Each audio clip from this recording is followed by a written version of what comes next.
Pick it up and put it back.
Making pretty love to me, pretty.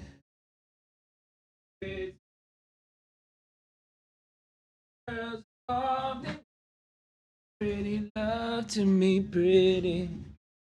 Pretty, pretty. Can't feel the pain. Feel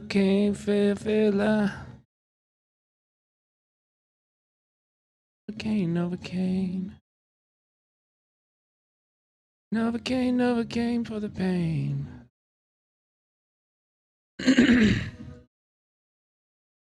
Can't feel it.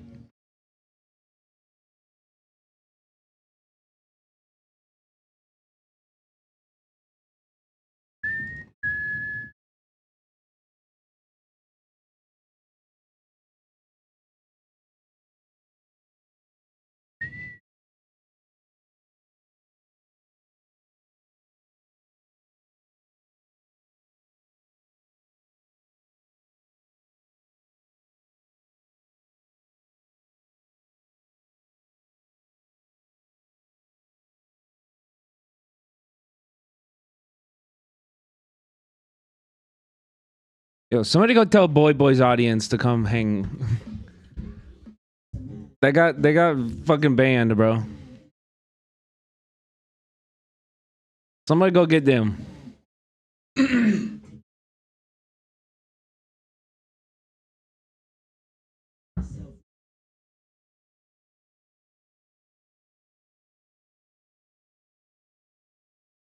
Let me launch 70.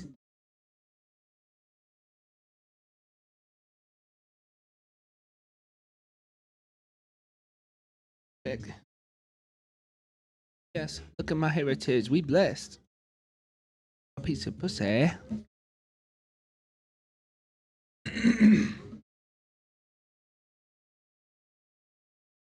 Yeah. They got banned for showing peen, dude. For showing hog.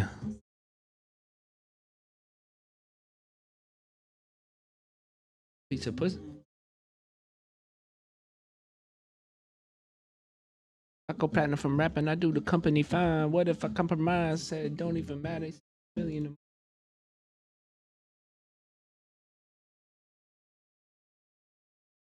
Hit the bank and withdraw.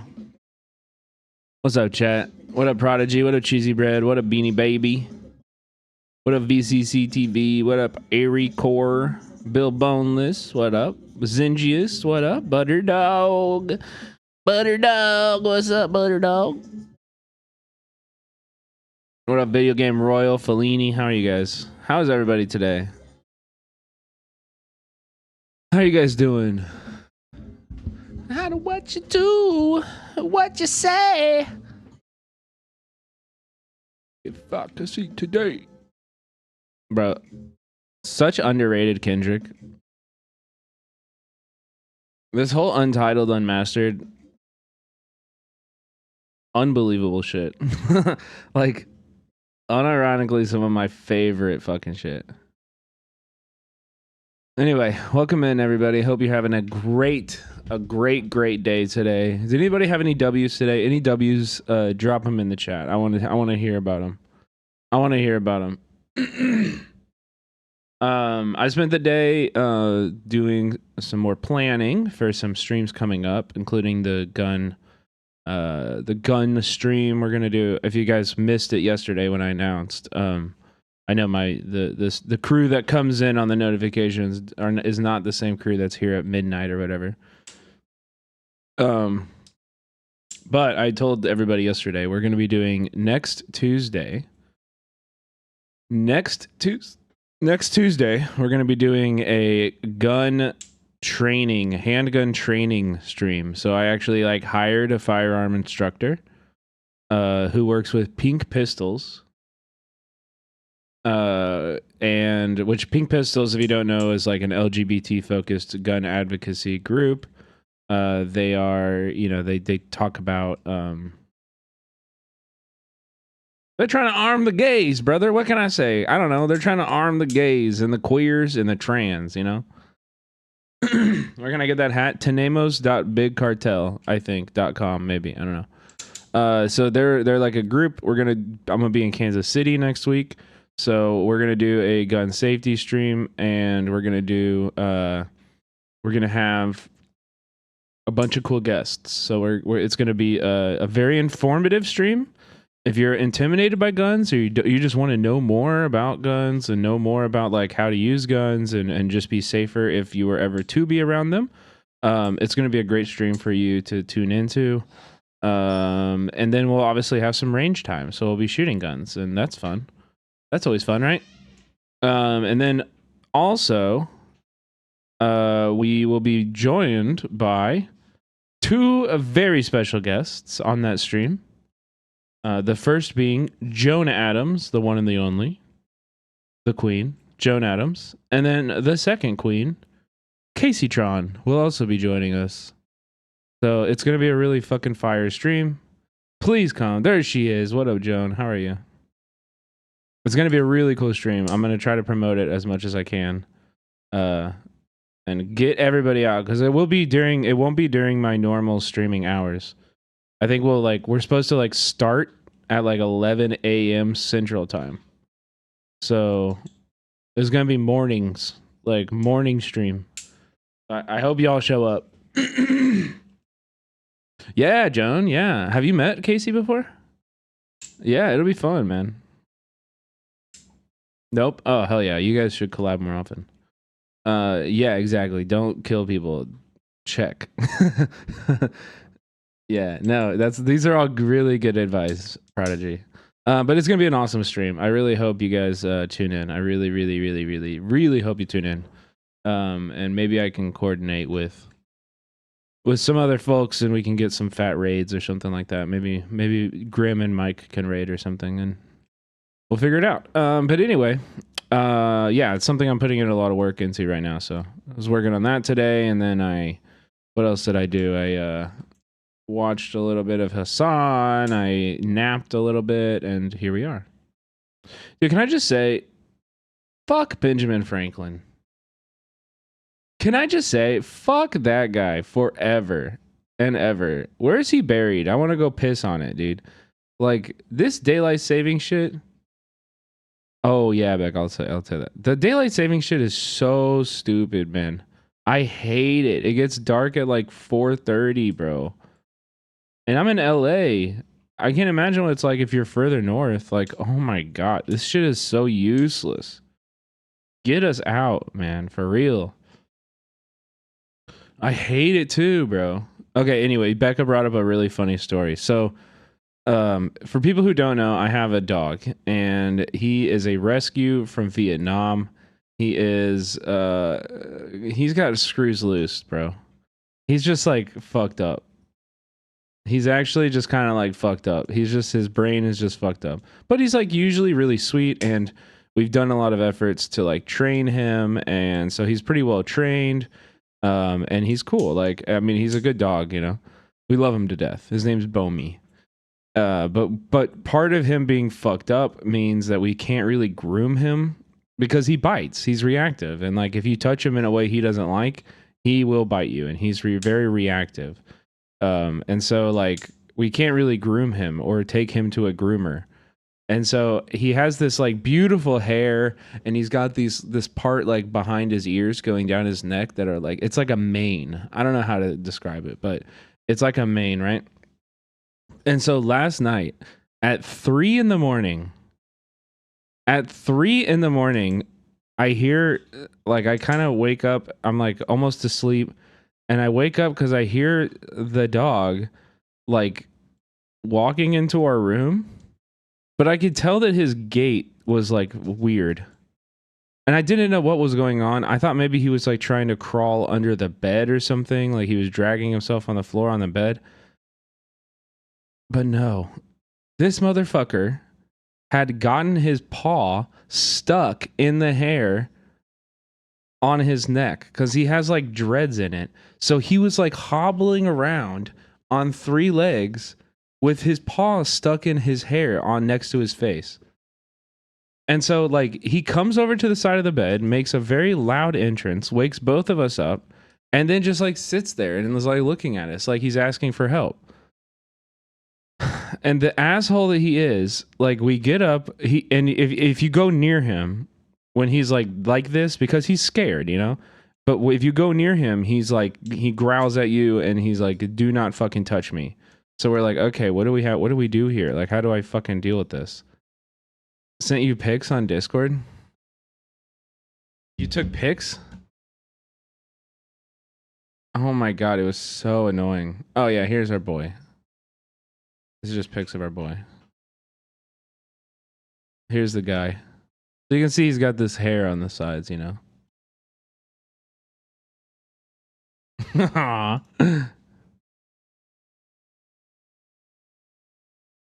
You see him? He's so cute. He's a sweetheart. We love him to death. He's sweet as hell. But yeah, you can even see here, like these long strands, they're basically fucking dreads. And so his paw got stuck in them last night, and he wouldn't let us touch him. Like he was like, help me, but also like wouldn't let us touch him to help him. So it was a very shitty situation to be in. Luckily, Becca and I have been trained with dogs who are aggressive very extensively.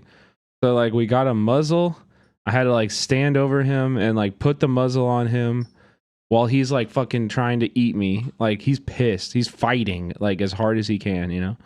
And I get the muzzle on him and we have to cut his hair while he's like snapping at us still to get his foot down. And we did it, but it was like 3 in the fucking morning. And I feel so bad for all my neighbors because he was screaming his fucking little heart out. It was probably really scary for him. And I felt bad, but God damn it. Why is he such a dick? You know what I mean? He was just a dick. It was just just hurt. It just hurt to do, and it stressed me out. And so I got to bed really, really late last night, like 4. I probably went to bed at like 4 a.m., which sucked. Yeah, no, we didn't get bit. Right, we had no bites, which is because like we are trained, you know. We are trained. So yeah, no, Trumu, thank you. Trumu set me up with the Pink Pistols instructor. So W Trumu, thank you, man. That guy's been really great, by the way. He's been super flexible, super like awesome. Really cool guy. This video is awesome. Watch it. Watch this video.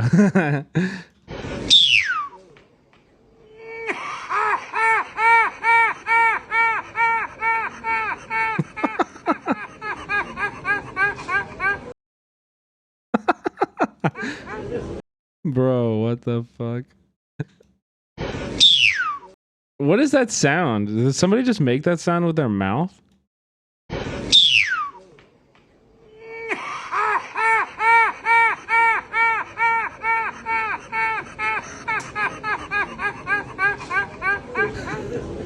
Dude, if I ever made somebody laugh like that, I think I would probably just die, because that would be peak. You've won life. If you make this man laugh like that, you have won life. You've hit the high score. Walk away from the machine. There's nothing else to accomplish here. You know what I mean? What color is he? Red. He is red. Also, look at this shit. Bro, I watched this. We already talked about this, but look at this edit. What the fuck? This shit was so rigged. Look at this. Like, what are you dude, he could have actually taken his entire head off. He could have taken his entire head off here.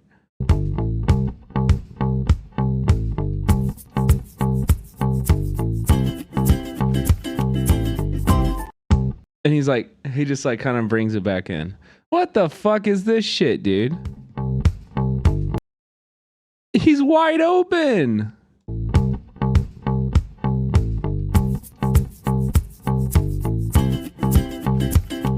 Oh my god, dude. Like actually rigged. Actually fake and rigged. Actually fake and rigged. Okay, also, did you guys see this? Also, like, I kind of looked into this website. Here, let me see if, I don't want to show anything bad, because it is like a kind of a wild website. Okay, I think, I can't trust it. I can't really trust it. It says that NSFW is off, but, so, okay, basically, let's just go over the tweet real quick. So little kid goes viral on CT, bro. Literally, also all of this. I feel like I'm like dipping into a culture that I have never, like a new language. Like, what in the fuck is going on here? Little kid. So I need somebody to explain this to me. Little kid goes viral on CT a day ago for making 2 bands before class.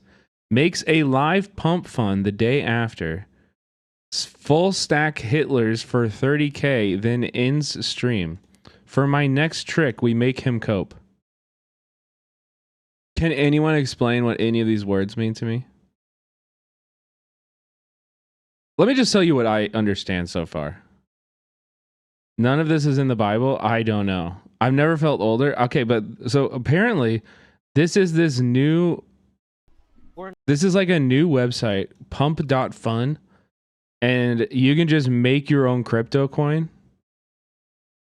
You can just make your own crypto coins and then go live on this thing to pump them and then rug pull people. Like, this is a whole new level of crypto depravity. And it has to be illegal, right? It has to be illegal. Oh, if you got in that, easy 2x. Yo, he's saying no way. He's getting cookie. Holy fuck! Look at him, he's so shocked on the stream. He just flipped you 30K. Yo, he one click. Yo. He's twerking over that. So apparently this little kid made 30K on a rug pull scheme. Yo, he's twerking over rugging. He just rugged everyone who's twerking. Yo, honestly, respect. Honestly. So like I checked this shit out. I want to find one of that's like live. Yeah. I'm going live on this account, basically, is what I'm saying. I'm going live on this channel. Like, look, people live stream. But the Google Translate sucks. And every time I watched a few of these live streams. And they're all just like, guys, let's get rich. Let's get rich. Everybody, you're gonna get rich if you buy the coin. Like they're just begging people to buy their coin so that they can rug pull. And people are actually falling for it. I don't understand, chat. Why are people falling for this? Chat, I don't get it. Can I make ACAB coin?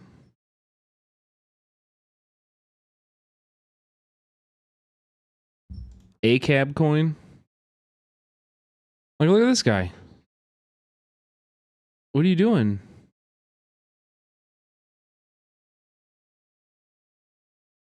Yeah, it's all just, they're all just open rug pulls. It's this like live streaming website. What is going on over here? I keep an eye on this space.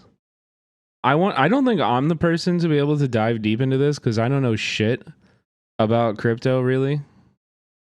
But keep an eye out on that space. I think that's gonna be bad. Do you understand this? You and me. We shouldn't be here for real on gods. It's these storm cucks the Simpire wants. We're all gooners and stepsisters and binds now, Rizzler. Quit yapping back there. And what's got bro down? Check your vibes. You're yapping at Ulfric Stormcuck, the true Short King. No. No. No. Okay, I got a bunch of other Twitter shit to talk about. First, not this. Yeah, let's go to this. I've been trying to organize these in a meaningful way. Okay, for a while. Okay, here's my the Twitter shit. Okay, first off, we got Stavi Baby, actually fucking being super based. Not that this isn't a surprise, but he's like genuinely got a very, very good political analysis here on a big old podcast. I think you can really see stuff that we take for granted as progress. Gay marriage is another thing. There's a really weird cultural. I think this is what happens anytime the party that's backed by the powers that be, big business, the rich people, the richest people in the world want far right politicians, and I think if you think still. Absolutely, without question. I feel like tech is now. I just feel like the parties Elon have Musk changed. is a huge Trump guy. That's a good point. I think rich people will support whoever's in power, number one, but they want to transfer wealth from the poor to the rich. They've been really good at doing it. The biggest issue, I think, the reason the Democrats lost is because they pretend that there is no problem. I think inflation. I think a big part of inflation is that companies realize they can just charge you more and say it's somebody else's fault. A lot of it's price gouging. That's true. And everything gets so much more expensive. And companies are, some of it is just real inflation, but some of it is companies are hiding behind inflation. And like Democrats did nothing to stop price gouging, right? They didn't even say they were going to do it. You can't tell people that things are going good when they're just clearly not. The most important issue for people is that things are fucking more, they have no health care. Wage inequality is out of control. People's wages have not kept pace with how much bosses are earning. Well, yeah. Well, what percent? I mean, Bernie Sanders said greatly that he thought if AI starts to happen for companies, right? So companies are making more money. We don't need you anymore. Yeah. You know what I mean? So you don't get anything and we keep all the fucking profits. And I do think, I think we talked about it a little bit last time where it's like AI as a tool fucking do creative shit. It's so weird when it's like it should be making normal people's lives easier. It shouldn't just be for rich people to be able to charge less. Like there should be some protections for workers, and we should be able to, like, you know, you should be able to buy a house. All these regular issues that weren't really hit on. It was just, well, you got to vote for us because the other person's worse. And even though I think that is true, that's not a winning message. That's nothing, especially when the other side is offering, they're at least saying shit's bad. Well, yeah. And they're saying it's for the wrong reasons. I don't think. Yeah, fucking based. And it matters. Also, it fucking matters. People are going to be watching this. A lot of people are going to be watching this who have no fucking idea about politics, and they're going to understand. They're going to have a better understanding, and this is going to make sense. This is solid analysis that people will understand and makes sense to people.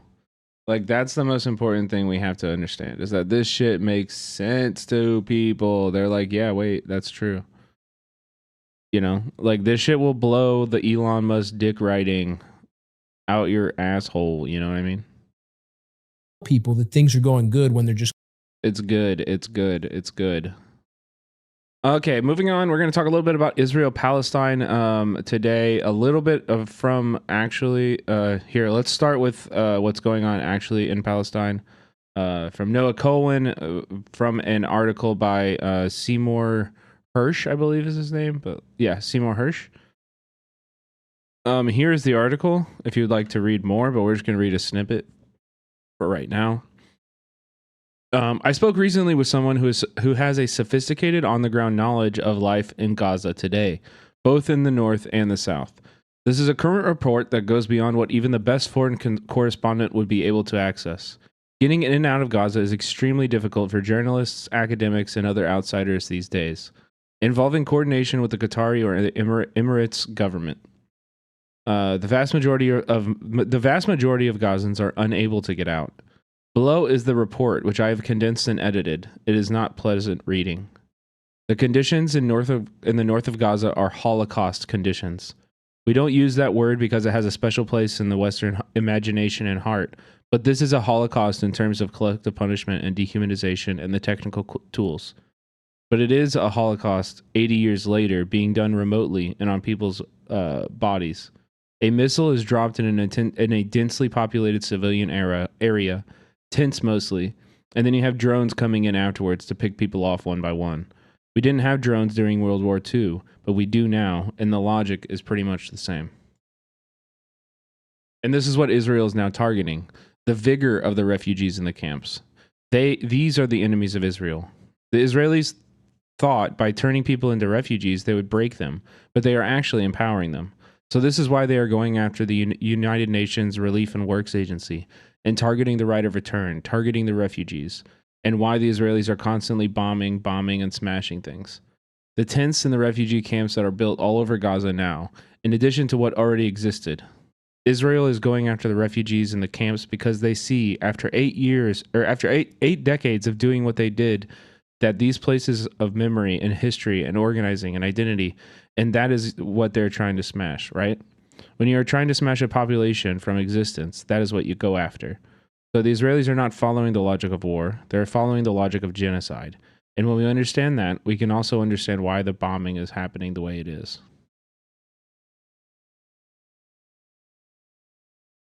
So in that shadow, students at UCLA yesterday protested on campus again. Yesterday, 4 people were arrested in 3 completely spread out parking lots on campus. UCPD waited until after the action when the sun had set and people were alone to stalk students in isolated places. They denied the arrestees' rights through loopholes. This is a new precedent.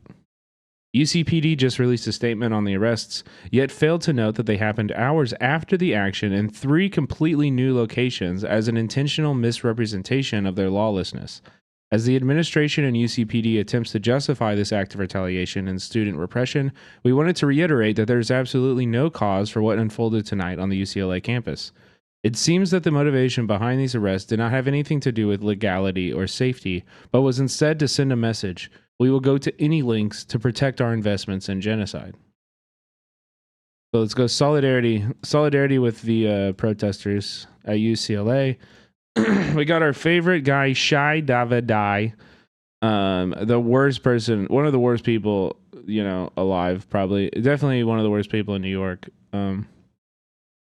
You know what you don't see in the anti-Jewish marches? Not even a single American flag. They're not just coming for us. Yo, this is really true. How come we don't fly American flags at Palestinian, pro-Palestine protests? That's so true. It's because we want to kill all Americans, right?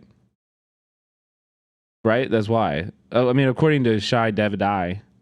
Hey, this guy's a professor at Columbia. He must be pretty smart, right? It's got to be that, right? I don't know. Somebody should ask them.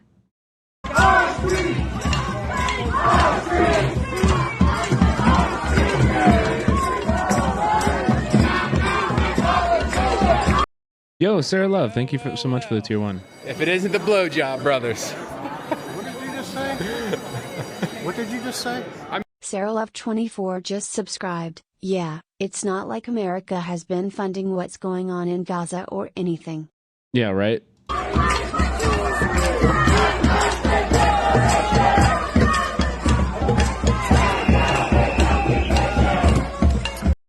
Dude, China, just take us over already, bro. Come on. Yeah, meanwhile, this is what happened. I think this was the same action. Unclear. It's actually unclear, so I won't say that. But this is also in Brooklyn. There was a Palestinian Youth Movement action in Brooklyn at a Jewish center where they were selling Palestinian land, and this is how the Zionists act. So Exterminate you all! Fuck you! I'm gonna teach my kid to exterminate you all. Like, that's got to be top 5 of most evil sentences that you could possibly say. She's out of my face. Master supporting Same fucking clout version. Yo, Impel, thank you so much for the sub. Appreciate you guys. I have the right to stay here. Dude, I love that. What was that move you just did at the end there? Like this old man who would literally probably die if he was pushed lightly. Get out of here. I have the right to stay here. What is that move? What is that? Stand Flatbush! Piece of shit! I'm sorry. Bye!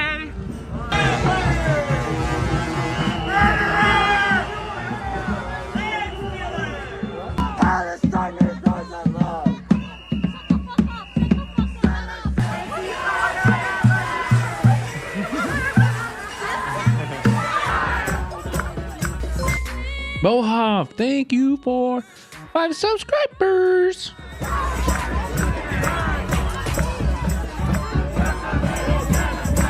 My kid to exterminate you all! So gross, bro. So gross. But that's not all we had to talk about with regards to Palestine today. Turns out that there were a few votes on Congress, and also there was a State Department press conference today. Prim Tacker took it to, the fucking worst guy in the world. But this dispute is the point. Is not like the factual dispute is something that is of concern to the U.S. if it is giving weapons to a country for which it's unclear what happened when they killed civilians. Is that not kind of the point? So the factual dispute with respect to this one incident, but there are a number of incidents of civilian harm, of course. This has been a tragic war, a horrific war that has left thousands and thousands of civilians dead. And the human toll has been an absolute catastrophe, which is why we continue to insist that Israel do more despite the tough conditions that they face. But it's also why... And we insist. No, really, we insist.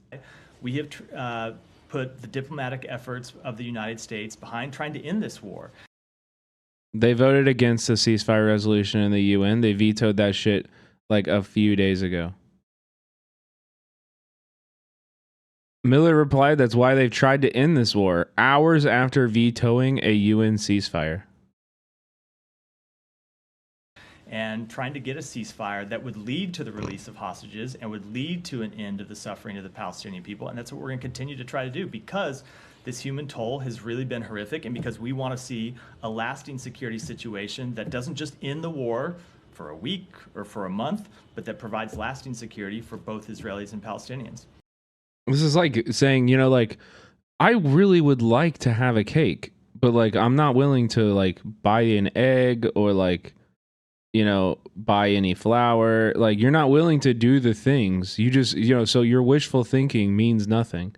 If you're not willing to do the things that lead to the thing you would like to happen, then it's never going to happen. Like, you know, you can call the effects of your actions horrific as much as you want, and that doesn't justify, like, that doesn't change the circumstance. The truth is that your department, the State Department, has been uniquely responsible for this shit. Like, you are responsible for the horrors. The blood is on your hands. So you talk about these broad efforts to, you know, encourage the Israeli government to minimize civilian toll, as you say, in a tough environment. How can the government take these suggestions or demands seriously if they are in effect suggestions? For instance, just we saw last week, after a 30-day deadline that the U.S. gave Israel to improve conditions in Gaza, 8 humanitarian organizations found that about 15 of those demands were failures or were insufficient. Let me just cut you off there before, because I know it's a long question, but a number, if you're referring to the scorecard that humanitarian groups put out last week, there were a number of, you just look through, they went through and had like red light, green light, they had a number of different assessments. There were a number of those that were just factually wrong. For example, they said that the Mawasi humanitarian zone had not been expanded. In fact, it has been expanded by around 25%. They said that there had been no progress on humanitarian pauses. In fact, pauses are being instituted. Now, we want to see pauses longer, but it's just there are some factual things wrong about that scorecard. So we got to set the record straight before going off the question. But so was that deadline? Like, yeah, these humanitarian groups that are on the ground in Gaza, they know better than you. Like, or we know better than them. And you just have to trust us. Like, you know, wrong according to them. What do you mean? According to the U.S. State Department, according to the Israeli government, who they're getting their lies from. Line for progress or for achievements? The deadline was to see both, in fact, and we did see significant progress, and we saw new achievements at the end of that letter. I think that people have, in some senses, misunderstood why we sent that letter. Okay.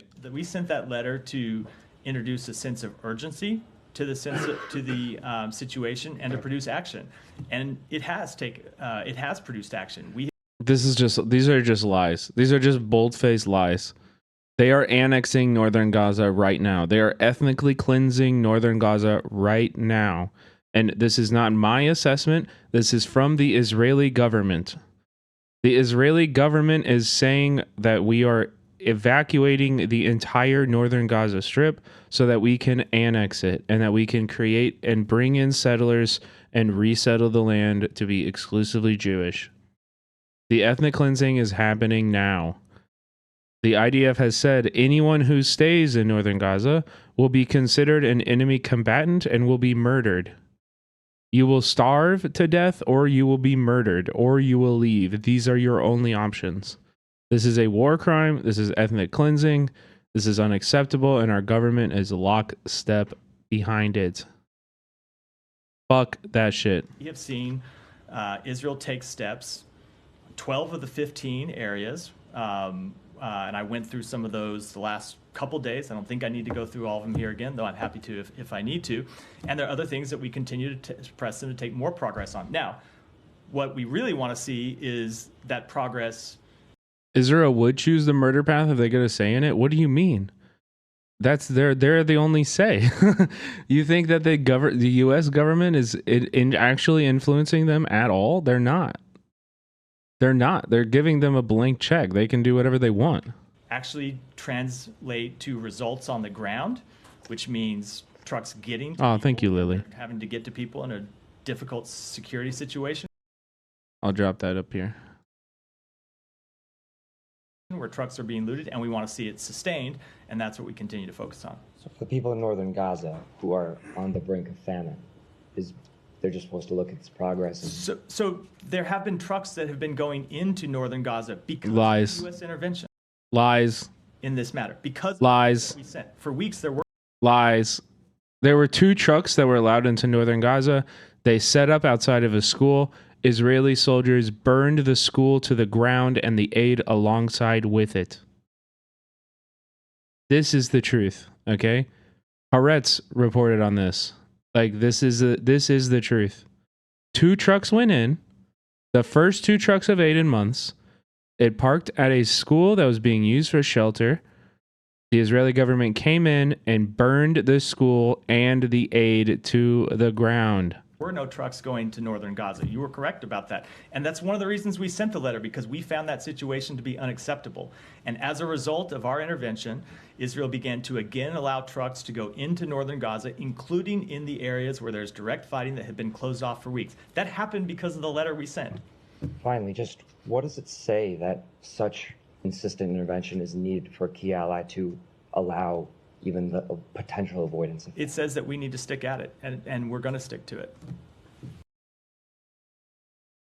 Virtually no aid has reached besieged northern Gaza in 40 days, the UN says. This was published 2 hours ago. They're just lying to you. And I don't know, like, what are journalists supposed to do? I have the utmost respect for Prim Tacker. And, like, I think he does a great job of doing this. But it's also, like, I don't know. I could never do that job. I would throw shoes. Like, I would throw things. I couldn't sit there and listen to that shit. I couldn't. Okay. Nearly 24 hours later, and raids are ongoing of people's homes who are accused under the Terrorism Act of dismantling Israel's biggest weapons firm. The British state prioritizes Israel's interests over the rights and freedoms of its own citizens. So we saw earlier this week that the raids are happening for Palestinian protesters and organizers. Raids of their homes, for being forcibly removed from your home. It's happening in Vancouver, and now we're also seeing it in the UK.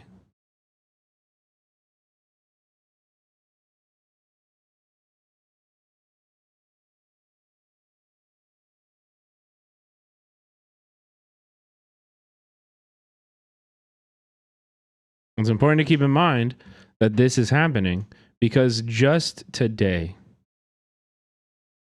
House Resolution 1449 was passed.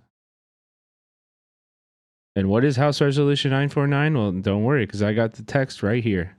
Condemning the global rise of anti-Semitism and calling on countries and international bodies to counter anti-Semitism.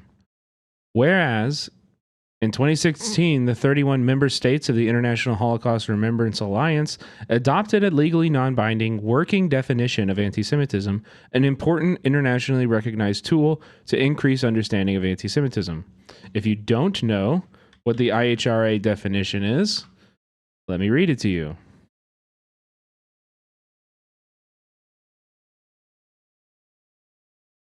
It has a bunch of things in here that genuinely are anti-Semitism, calling for, aiding, or justifying the killing or harming of Jews in the name of radical ideology or extremist view of religion. 90% of this is totally unacceptable.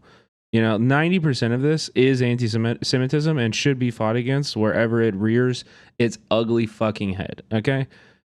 However, this part. Accusing Jewish citizens of being more loyal to Israel or to the alleged priorities of Jews nation worldwide than to the interests of their own nations. Denying Jewish people the right to self-determination, for example, by claiming that the existence of a state of Israel is a racist endeavor. It is now racist and anti-Semitic to say that an ethno-state is racist by definition. That ethno-nationalism is a racist endeavor. This is the way that we are changing the language of here. All right. So here's what the House thing actually says. I think it's important to actually read the text here because this resolution doesn't technically adopt the IHRA Yeah, it's only a messaging bill. Yes, it's not. It doesn't technically adopt the IHRA definition. However, it does mention the IHRA definition in the text of the bill, And then it says this is what will actually like change. It's basically just messaging. Resolved that the House of Representatives, 1, condemns the rise of anti-Semitism in countries around the world. Okay, based. 2, welcomes the global guidelines for countering anti-Semitism unveiled by the United States and its partners in Buenos Aires, Argentina on July 17th, 2024. 3, calls upon states and international bodies to take action to counter anti-Semitism, including by endorsing and embracing the global guidelines for countering anti-Semitism. And 4, encourages greater action and international cooperation to counter anti-Semitism. So this, I'm actually not that familiar with these global guidelines. So let's check those out too. Global guidelines for countering anti-Semitism. This is the Buenos Aires thing.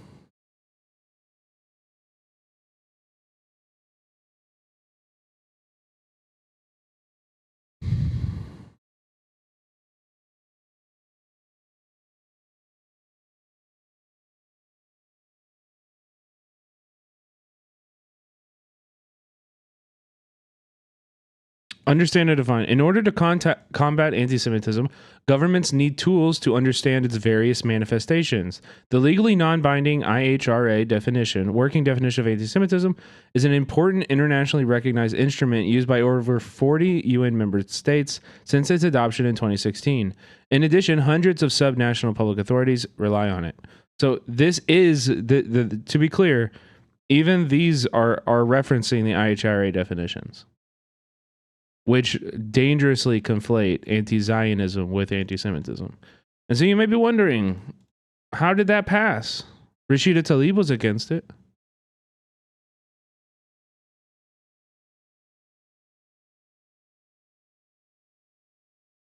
Isn't it the same? No, because it's basically this bill is only encouraging other states to adopt it.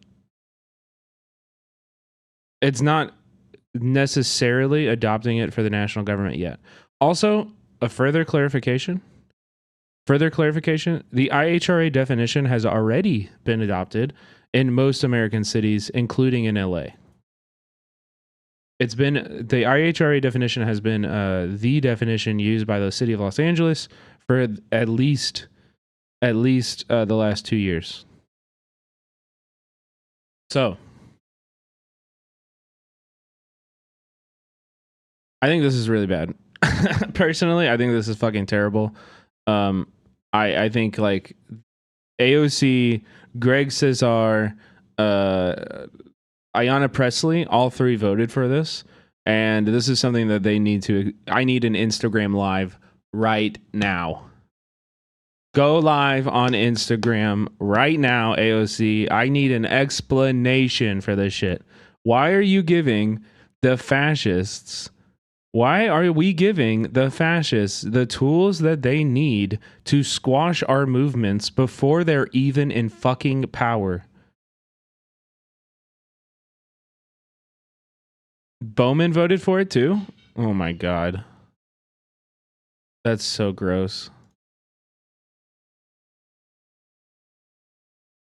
Wait, 6090, is this passed yet or no? It's just... Oh, it's only passed the House. It hasn't passed the Senate. Or does that mean that it's going to be passed by the House? It did pass the House. What were the votes on this? In the House.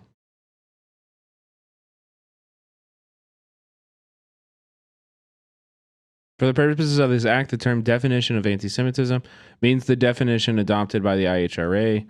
Yeah, so this is the actual bill. You're right. You're right. Actions. Is this where the vote is, or where are the votes? How do you see the votes?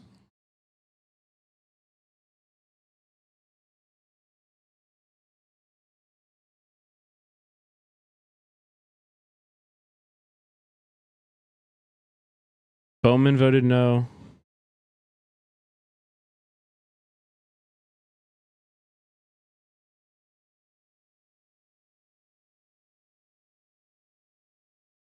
Cory Bush voted no.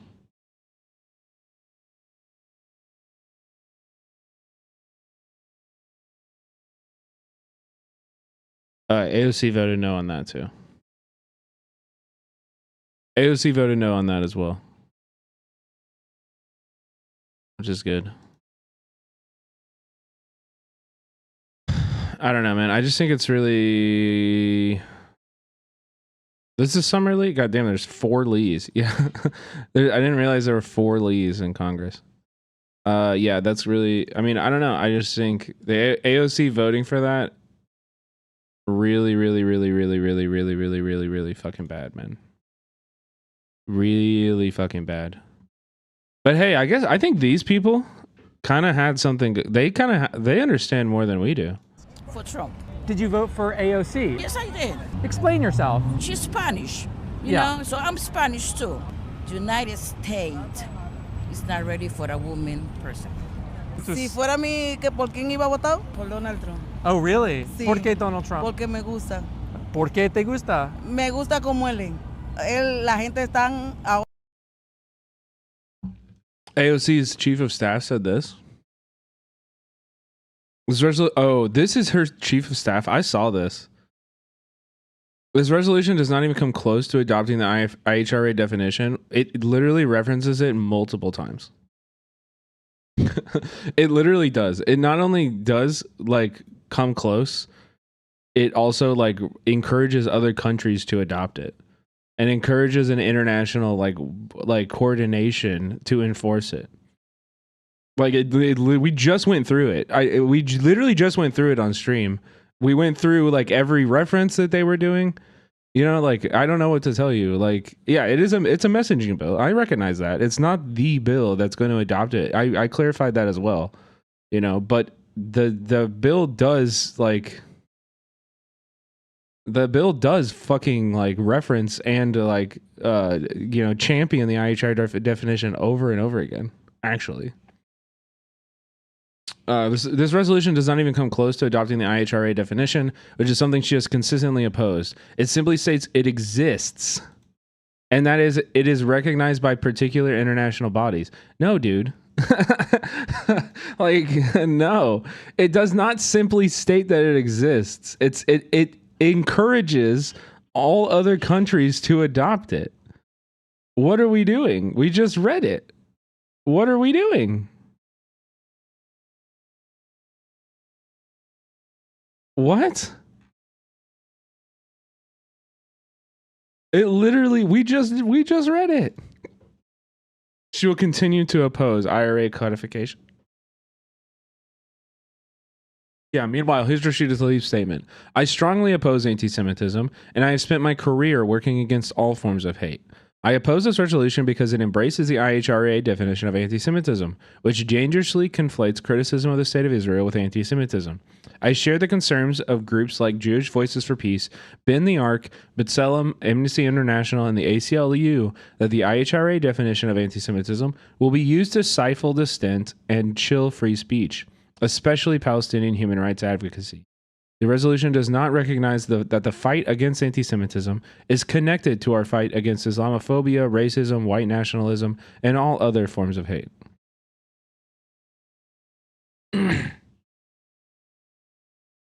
Anyway. Yeah, like I said, these Trump AOC voters, I think they understand AOC better than we do. You know, you can watch this and you can say, oh, they're so stupid. How did they vote for Trump and AOC? But I think you should be looking in the mirror. If you're, you know what I mean? These people understand AOC better than we do, bro. Porque los inmigrantes están bastante feos, lo van a Pero tú eres inmigrante. Tengo mis papeles. Yo vine por la puerta grande. ¿Conoces AOC, Alexandria Ocasio-Cortez, sí. La congresswoman? Sí. ¿Qué piensas de AOC? Es buena, me gusta. Why do you think someone would vote for AOC, who's like as far left as you can get almost? Because people know. It's true. She's as far left as you can get. If you go further left than AOC, you actually combust and turn into dust. AOC's the furthest left you can get. It's true. Her, and then, you know, that's how it goes. I don't know much about Kamala Harris. To me, Kamala Harris is a puppet. A puppet of who? A puppet for the system. Why do you think Kamala didn't do as well as Biden did in this area, right where we are now? Because for black people, we already knew her being a prosecutor, how many black children she put in jail. And we knew her past. She told the world she was a black woman. And Yeah, she's not wrong. there's no black people. Okay, this guy's wrong. This guy's wrong. But she's not. Us. You was prosecuting people for a little bit of marijuana. Now you all in for marijuana. We appreciate realness. The prices is high. Everything is going up. So what you expect? All she does is giggle and go on these talk shows. She doesn't talk about issues. Why did you vote for Biden but not for Kamala? I'm a registered independent. I make up my own mind. Remember one thing about why people voted for Trump. They want change. True. Fair enough. Honestly, fair enough. Okay, guys, I want to just take a moment before we get into the rest of this coverage tonight. It is Trans Day of Remembrance. Okay, so I just want to take a moment and have a moment of silence for the trans folks that we've lost, including one in particular. So for people who don't know, I've been streaming for about a year, and one of my very, very first chatters was a woman named PNW Connect, and her name was Circe, and she was a great community member in the chat, and we lost her earlier this year. And I know we gave some time on stream to to remember her when it happened, but yeah, we all miss her so much. And I want everybody in here to know, we'll take like a little moment of silence and stuff, but I want everybody in here to know that you are not alone. I'm really proud that we have so many trans people in this chat. And if you're a trans person and you're feeling devastated, you're feeling despair, you're feeling hurt, I really, really, please reach out. Please reach out in the Discord. Please reach out to somebody. We're here for you. We love you. You deserve to exist. And we will fight to protect you. We'll do whatever we can. We'll do whatever we can. We're here. I think about Circe almost every day, And yeah. The world is not fucking fair. And I hope that everybody in chat, if whether you're trans or not, I hope you're all finding ways to engage in your community, to protect yourselves and to protect each other. It's something we really, really, really need right now. So let's all just take a moment of silence here and think about those who haven't been able to, make it through to this point, and Circe in particular. It's somebody that we love from this community, and we miss all the time.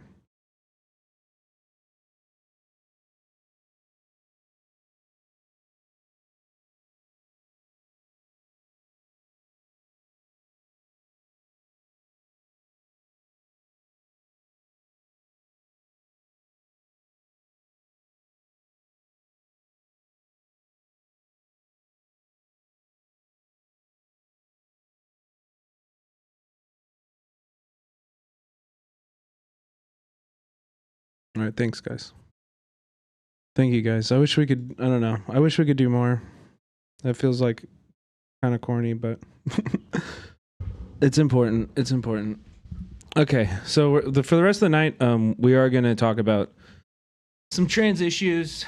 We're gonna have some trans folks on the stream to talk about different things that I don't feel super qualified to fully dive into in their full complexity with regards to the stuff that's been happening today in particular in Congress. So Sarah McBride, we have our first We have our first trans congresswoman, which is a W on its own. And I think we can celebrate that on its own. You know what I mean? While also understanding the complexity of that situation. So, first off, let's talk about why this is even in the news right now. And it's really because there's some psychopathic, freak called Nancy Mace. You know what I mean? Nancy Mace, Representative Nancy Mace, I guess former Waffle House employee serving South Carolina. And she is going off, being very angry that, there might be another woman in the bathroom next to her. So let's check out her messaging around this. It's so fucking unhinged. It's so ridiculous. Over one person. Everyone, I told you I wasn't going to stop with Capitol Hill. I'm filing another bill tonight that would ban biological men from women's spaces on all federal property all across the country. This fight starts here. It starts now. Men are not allowed in women's spaces, period. Full stop, end of story. Men are not allowed in women's spaces. It's also like, so RIP, just so you know, and I've talked about this a lot on the stream before, but these bathroom bills are so fucking stupid, and they hurt cis people way more. Well, maybe I shouldn't say that. Maybe not way more. I don't know. I shouldn't put them in comparison, but these bills hurt cis people a fuckload too. Okay. Imagine you're a father and you have a daughter who is 4 or 5 years old, and you're out in public. What do? Do you bring your 4 or 5 year old daughter into the men's restroom? I mean, men in the chat, you know what it's like in there, bro. You want to expose your, you know what I mean? Men's restrooms are fucking disgusting. So what do? You let them go alone into the women's restroom? That's not a very good option either. There are very, very little options in this. And the only actual solution to this is, guess what? Gender neutral bathrooms. Gender neutral bathrooms are the only thing that actually helps this. Bathrooms are designed fucking terribly, dude. Bathrooms are bad for everybody. Okay, the design of bathrooms in general is ass. All right, and for them to be like leaning in to the most like arbitrary ass part of bathrooms, like, because also it's like, I don't really like, in a women's bathroom there's all the stalls. It's not like you're running around with your like your hoo-ha like out everywhere. You're not washing your hoo-ha in the sink, bro.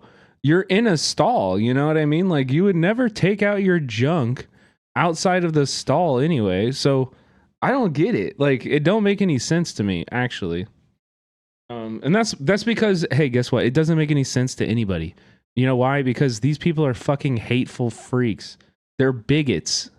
There's no logic to any of this. There's absolutely no logic to any of this. It's bigotry. And it's hate. Well. If it isn't the blowjob brothers. Working on set, and we have the whole production. What up, yes sir? Thank you for the subs. Or at Yes, someone's one house, just we all share the subscribed. bathroom. It always trips me out working on set and we have the whole production sharing 2 bathrooms, or at someone's house we all share the bathroom. Yeah, right? I mean, it's just like normal. You have a gender neutral bathroom in your house. Nobody fucking cares. Also, just to be clear, sexual assault, illegal. Going into a bathroom, regardless of your gender, and touching somebody in an inappropriate way, or talking to somebody in an inappropriate way, or exposing yourself in an inappropriate way, already very illegal. Like, all of that already super fucking hyper illegal. You cannot do that. That is something that we already have laws on the books for. And guess what? The cops suck at enforcing those too. So whatever. I guess that makes sense. Just in, Representative Nancy Mace rips ABC News reporters, says she won't allow a penis in women's locker rooms and bathrooms. The comment came after Mace introduced a bathroom bill after the first openly transgender person, Sarah McBride, was elected to Congress. I'm not going to allow biological men into women's private spaces. I will stand in the way of anyone on the radical left who thinks that it's okay for a penis to be in a women's locker room or a bathroom or a changing room.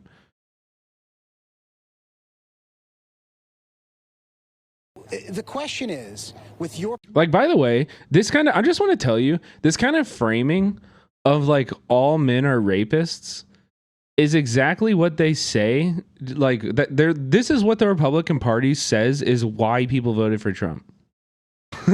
You know, like there is, I hate trying to like poke holes and like expose hypocrisy in just bigotry. You know, but like it is true. Like this is just bigotry. So of course there's going to be no like logic to any of this shit. Like there isn't any like, you know, secret reason for any of this. These people are just hateful. These people are just hateful. Like you have to call it for what it is. These people are hateful. She's going after one person. She's going after one trans woman.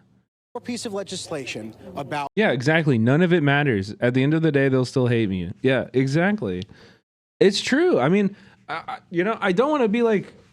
I'm not like saying that, like, you know, these people can never change. You know what I mean? Holy shit, I just got Cinemarxism on my FYP. I'm working late, 'cause I'm a singer. Oh, we look so cute. What the fuck? This isn't me. This isn't me.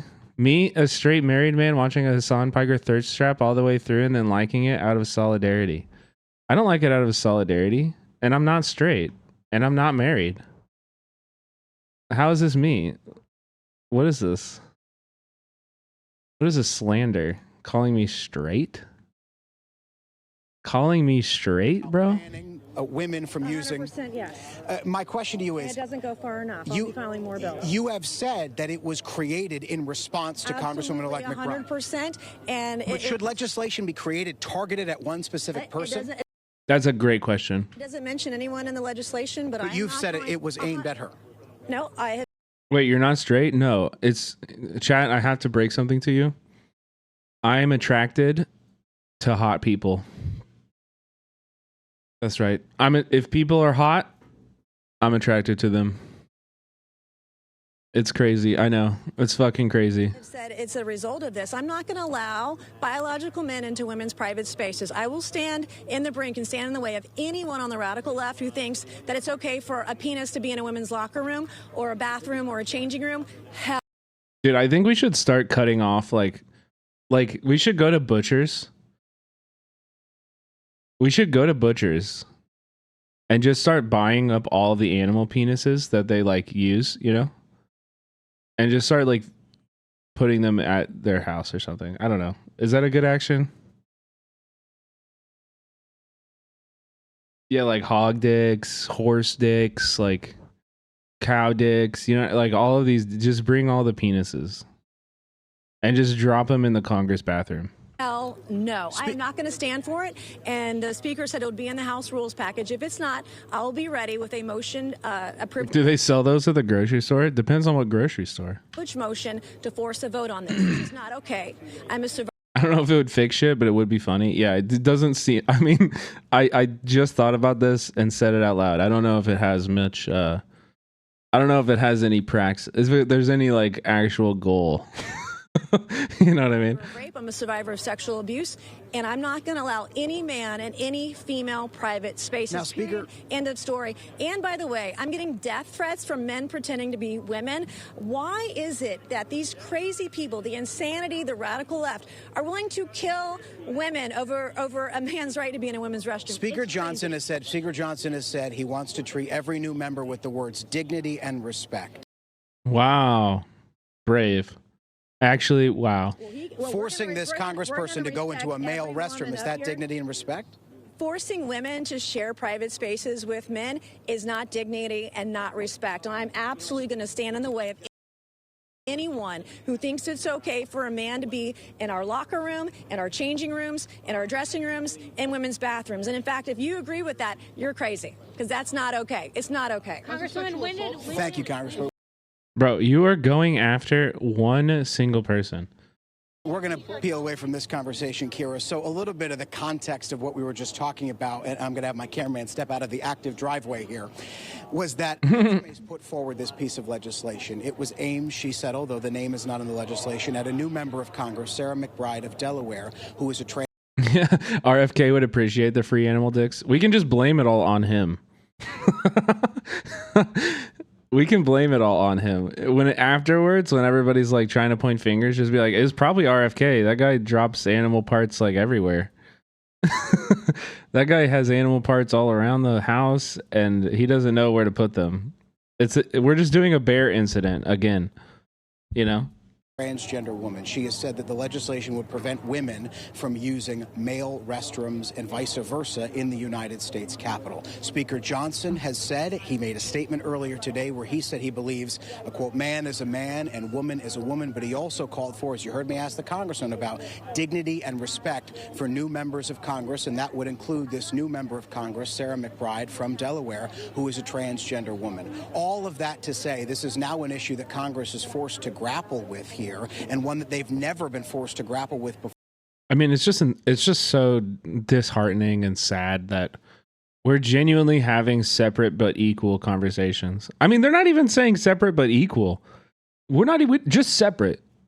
We're just having just separate. That's the conversation we're having. Separate, and also, you know, you guys are depraved rapists and freaks. That's not equal. That's not equal. You don't call people that, you don't use that kind of language with somebody that you think is equal. Because Sarah McBride is the first trans person elected to the United States House of Representatives, and it's very much unclear at this hour what Mike Johnson plans to do, although Nancy Mace is under the impression that her resolution or something of the like will now go into the new House of Representatives rules package, which would theoretically be voted on and approved by the next Congress come January. Gross. Really, really, really gross. Oh yeah, here she is here too.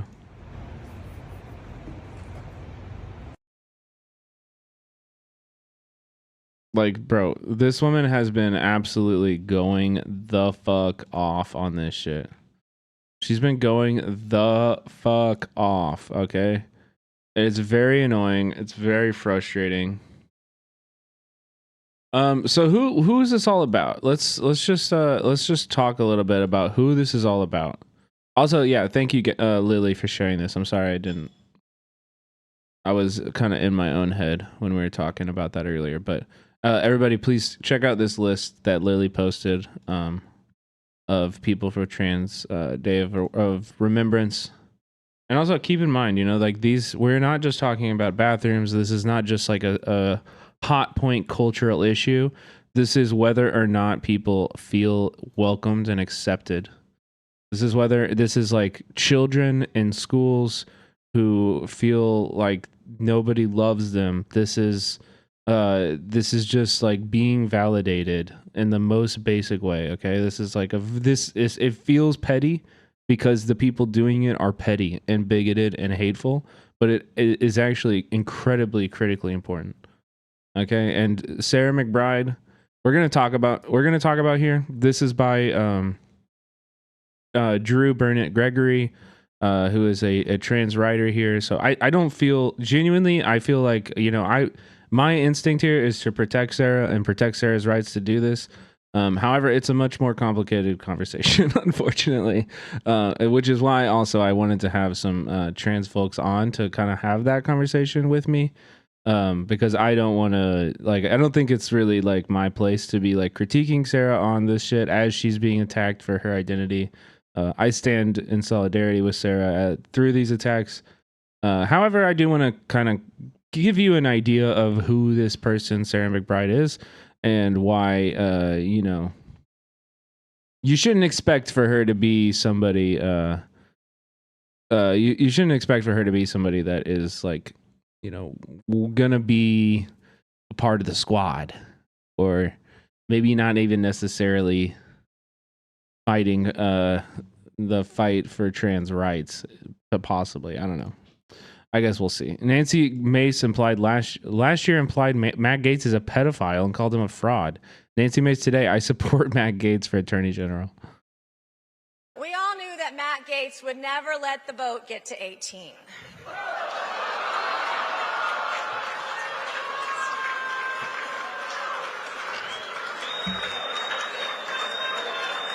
Yeah, this is somebody who's really serious about sexual assault and rape, by the way.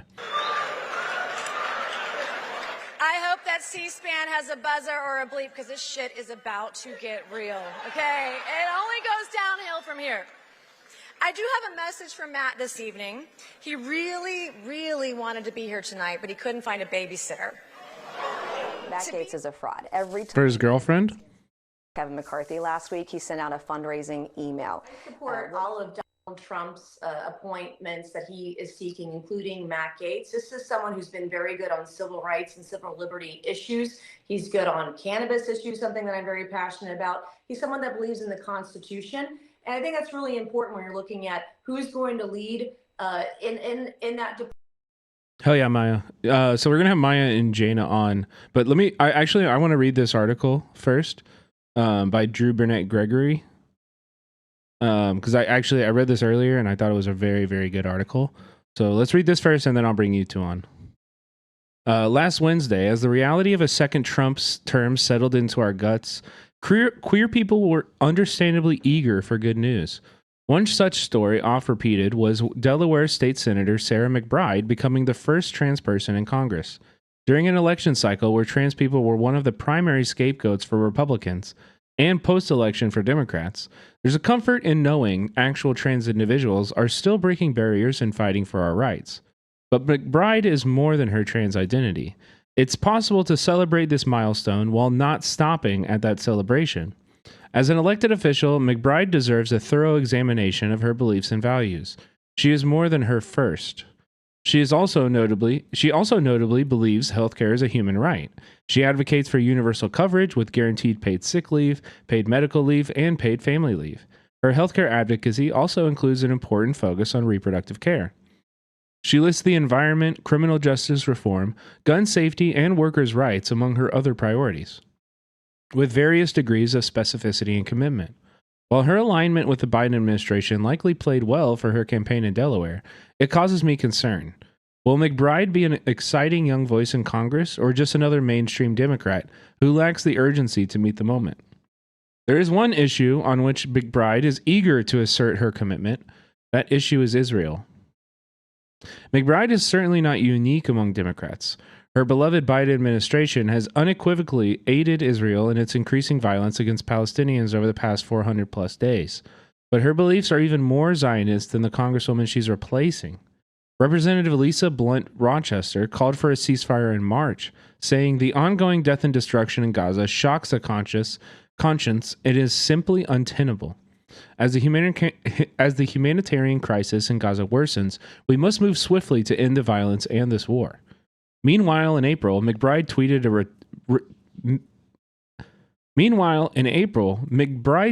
regarding an attack from Iran. President Biden is right to reinforce our collective commitment to support Israel's self-defense, which today has resulted in nearly every missile being intercepted and countless lives saved. On October 7th of this year, she tweeted, "We cannot waver in our efforts to bring the hostages home, including 7 American hostages that remain in brutal captivity by Hamas. May the memories of the victims be a blessing for all who knew them and a reminder of the urgent need for lasting peace and security." In an interview with Jewish Insider from August 2023, McBride emphasized that federal law already contains protections to ensure that U.S. aid shouldn't be used in ways that contradict our values, and voiced serious concerns about any policy that would single out Israel and treat it differently than other countries that we support through foreign aid, or hold it to a different standard. Okay, it's so funny because actually, this statement... This statement could be used to justify not giving aid. Because we clearly do single out Israel and treat it differently.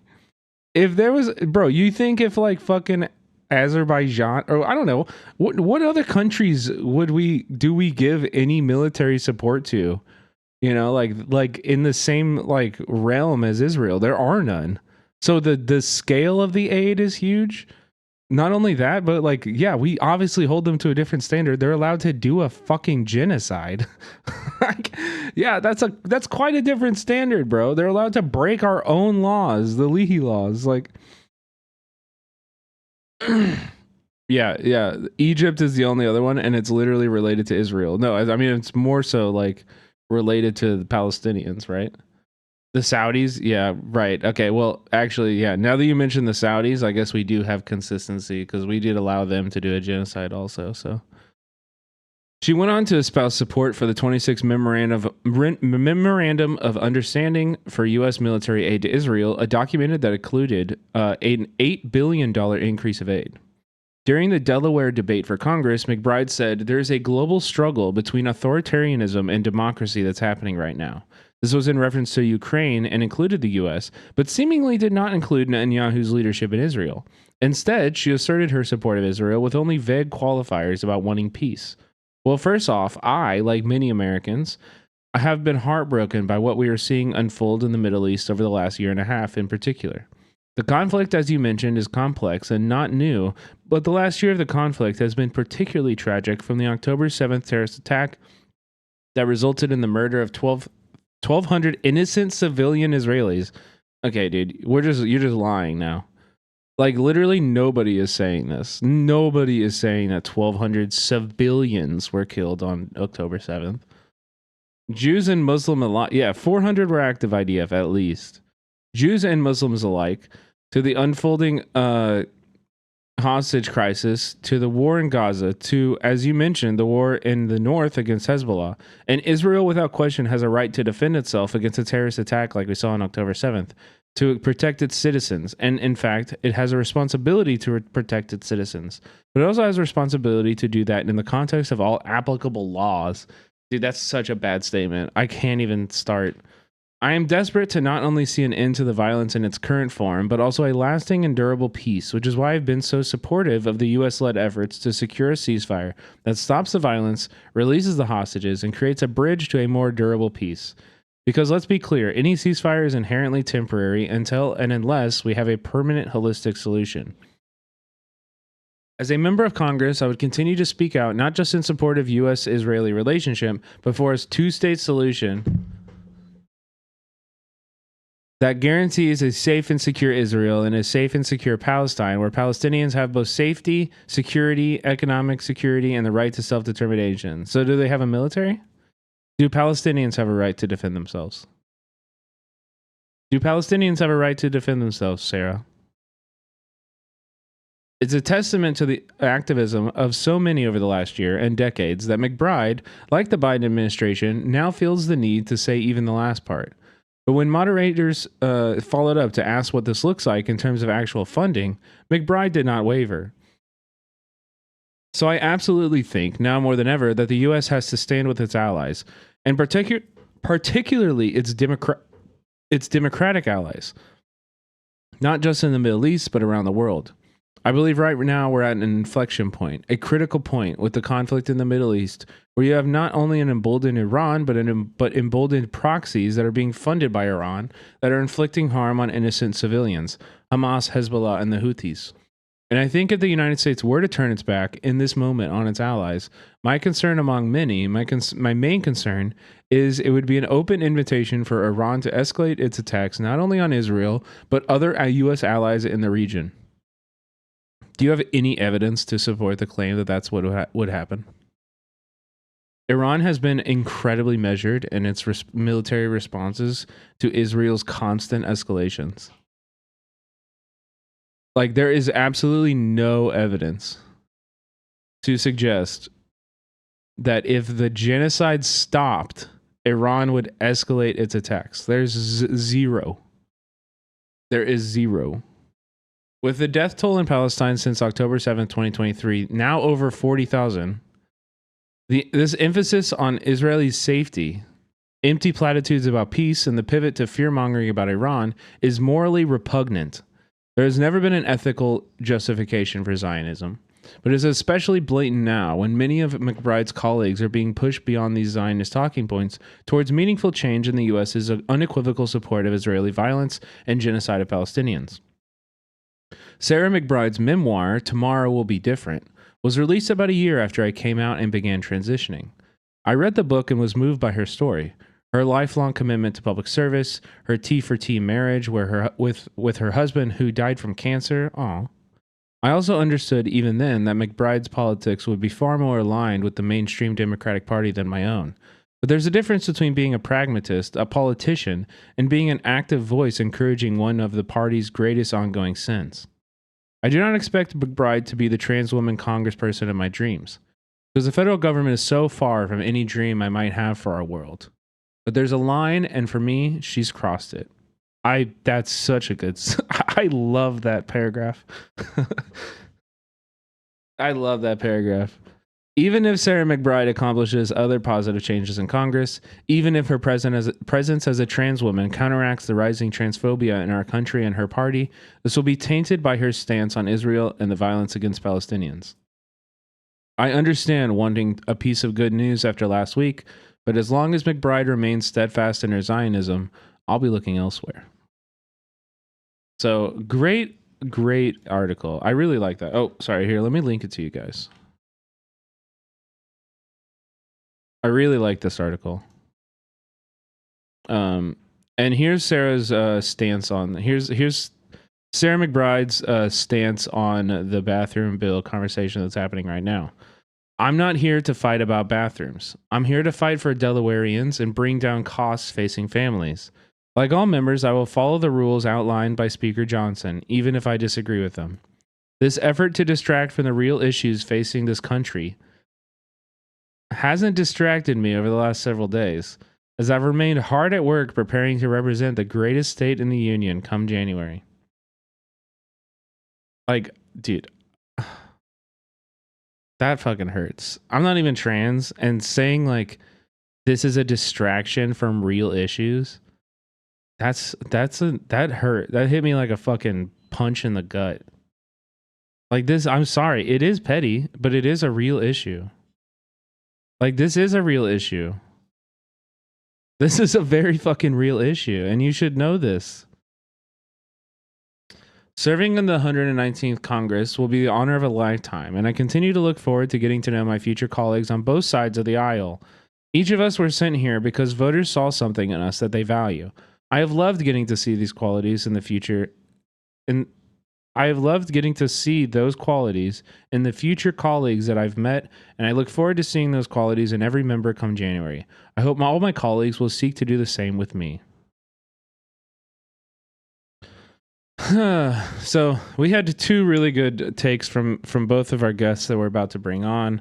Let me find Jana's real quick, because I know she quote tweeted that too.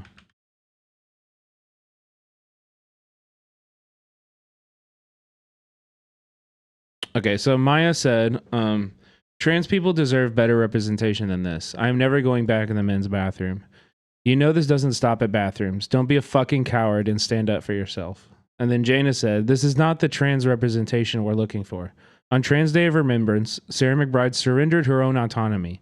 If she won't even fight for herself, how the hell are we supposed to expect her to fight for us? Pathetic. Okay, so I saw both of these. And I was like, you know what? I gotta bring these two on. These two are amazing. Let's bring them on right now. I gotta hear from them.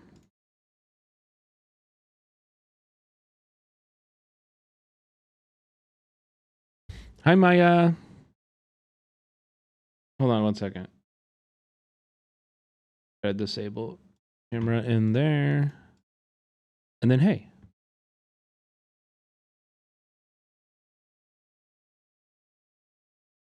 Oh, yeah, she's still pooping a lot?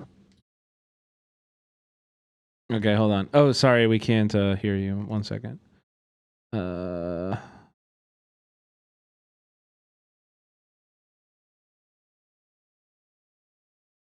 you talk again? All right, whatever. We'll just do desktop. It's Okay, fine. sounds good. Jaina, are you around? Are you in here? I don't know if Jaina joined. They may have had notification suppressed. I think they're screaming right now, or they're streaming right now. Oh, she's streaming? Let me go ahead and just jump in her I chat believe then. so, yeah. Oh, chat, I will bring Kitty on in a second. I didn't want her to poop on me.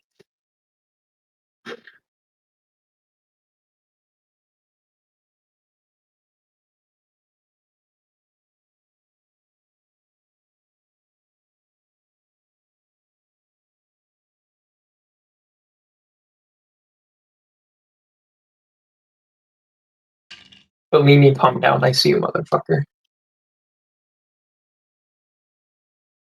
My mods better not be acting up in this chat. Who's your mod team? Fellini. He's just being a little Fellini. That's awesome.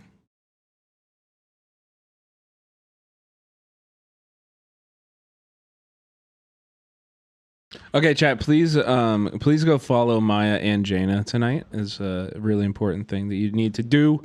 But yeah, we'll wait for Jaina real quick and then get into the convo. But I appreciate you coming on, Maya. Yeah, absolutely.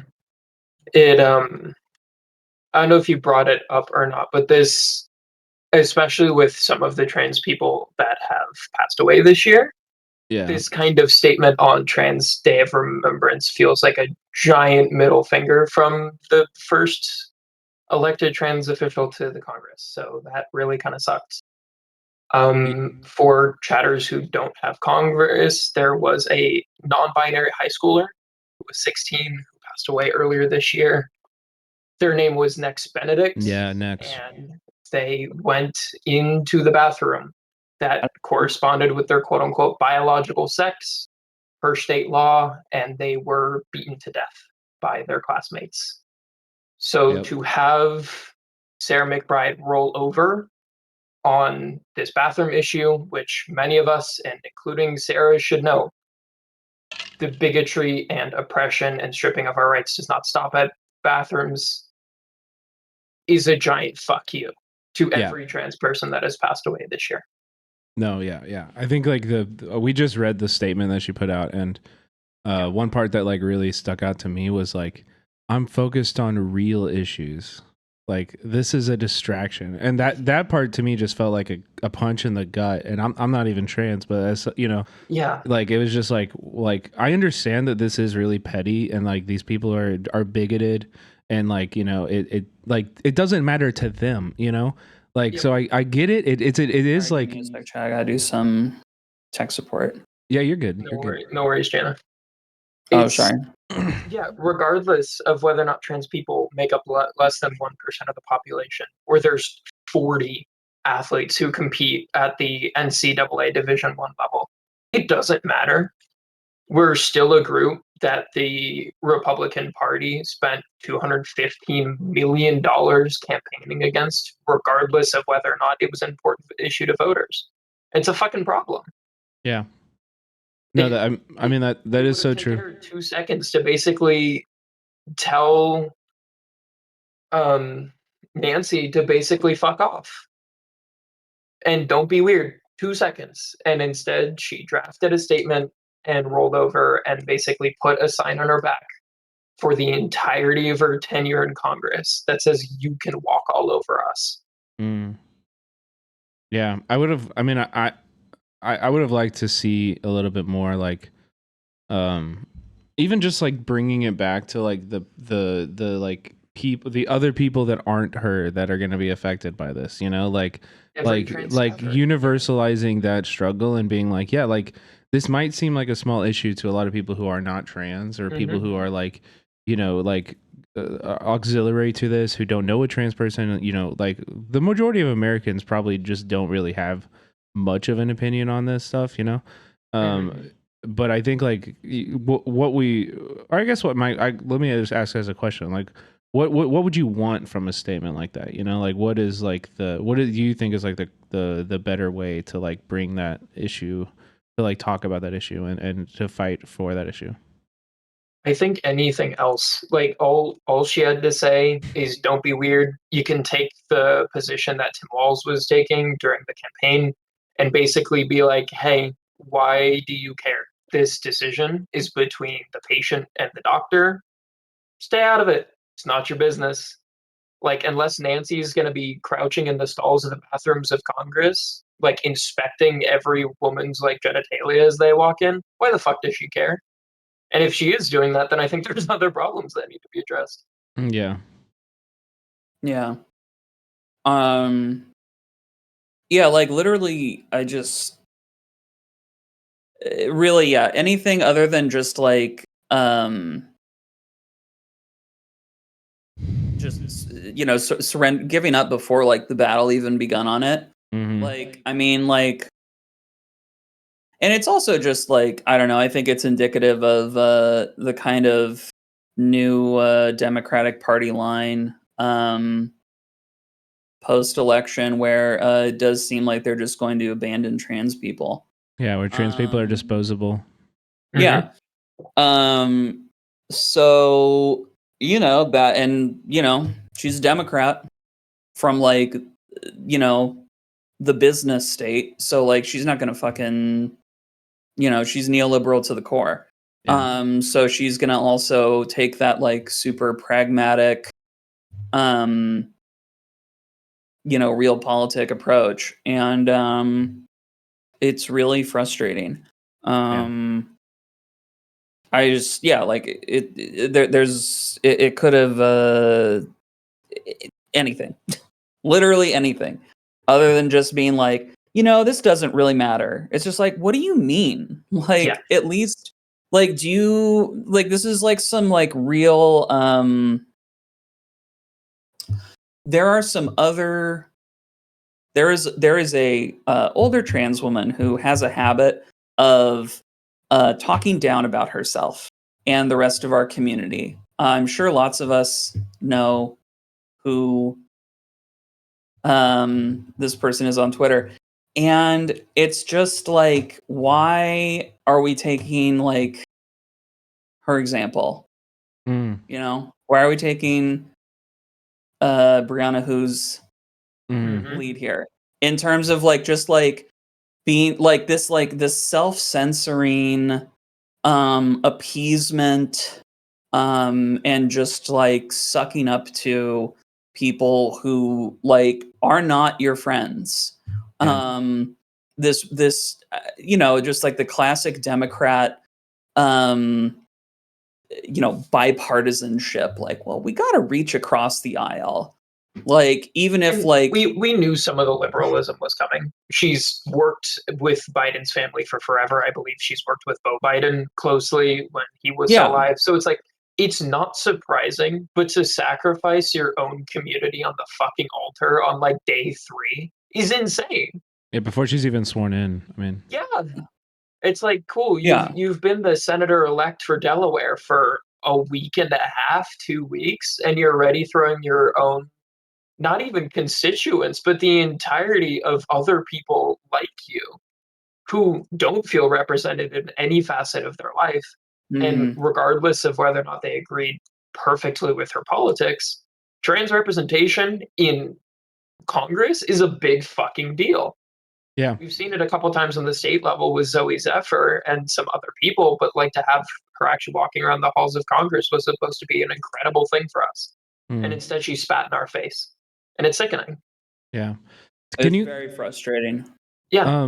I don't know, like, check me if I'm wrong here or bounce off of this however you want, but like, I feel like with a lot of firsts or like minority groups who are given a seat at the table, there is like a little bit of a pressure to not be like the loud one that's like fighting and like being aggressive, like there's a little bit of like or can you speak to it? Does that exist? Have you felt that in your guys' lives? Like where you feel like, you by the nature of you being trans and being allowed in a space, you have to kind of like temper your politics or temper the things that are are wrong, and like you would call them out in other contexts or something like that. Do you think there's anything like that going on here? Or I would say that it exists, but at the same time, and I'm sure Jana would back me up on this, we didn't need her walking around Congress with like the trans pride flag constantly wrapped around her.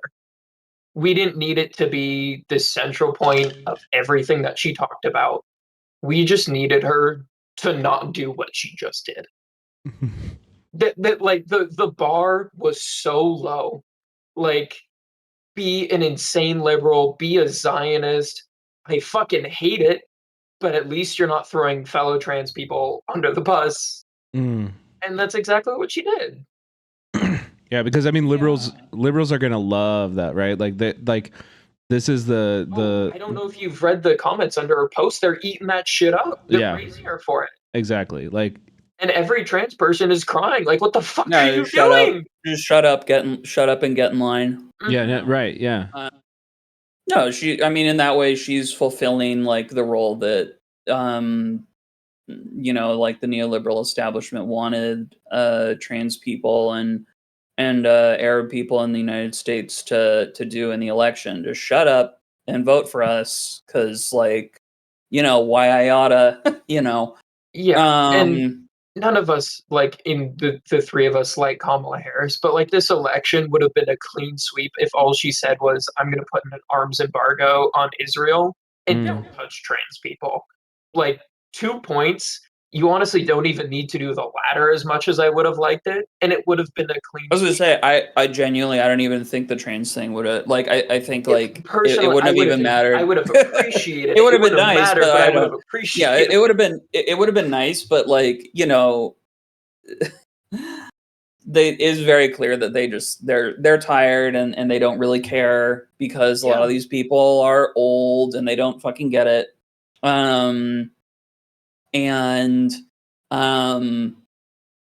It's really frustrating. To your question, Brett, I do think there's a certain element of Sarah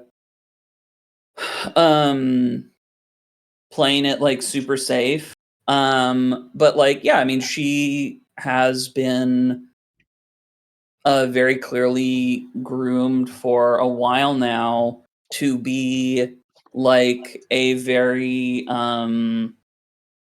safe trans girl. Yeah. For the electorate. Like they're, she's, from New England. She's not from like a super queer state or culture to it. I'm sure, obviously there's queer people in every state, but like, and as much as I hate I've never really. She passes. I Yeah, hate the concept of listen. passing, I mean, but she is like not to the be like too perfect kind liberal trans person. Yeah, like she kind of like crosses all the. She hits all the right boxes, and is just very like neutral. She's like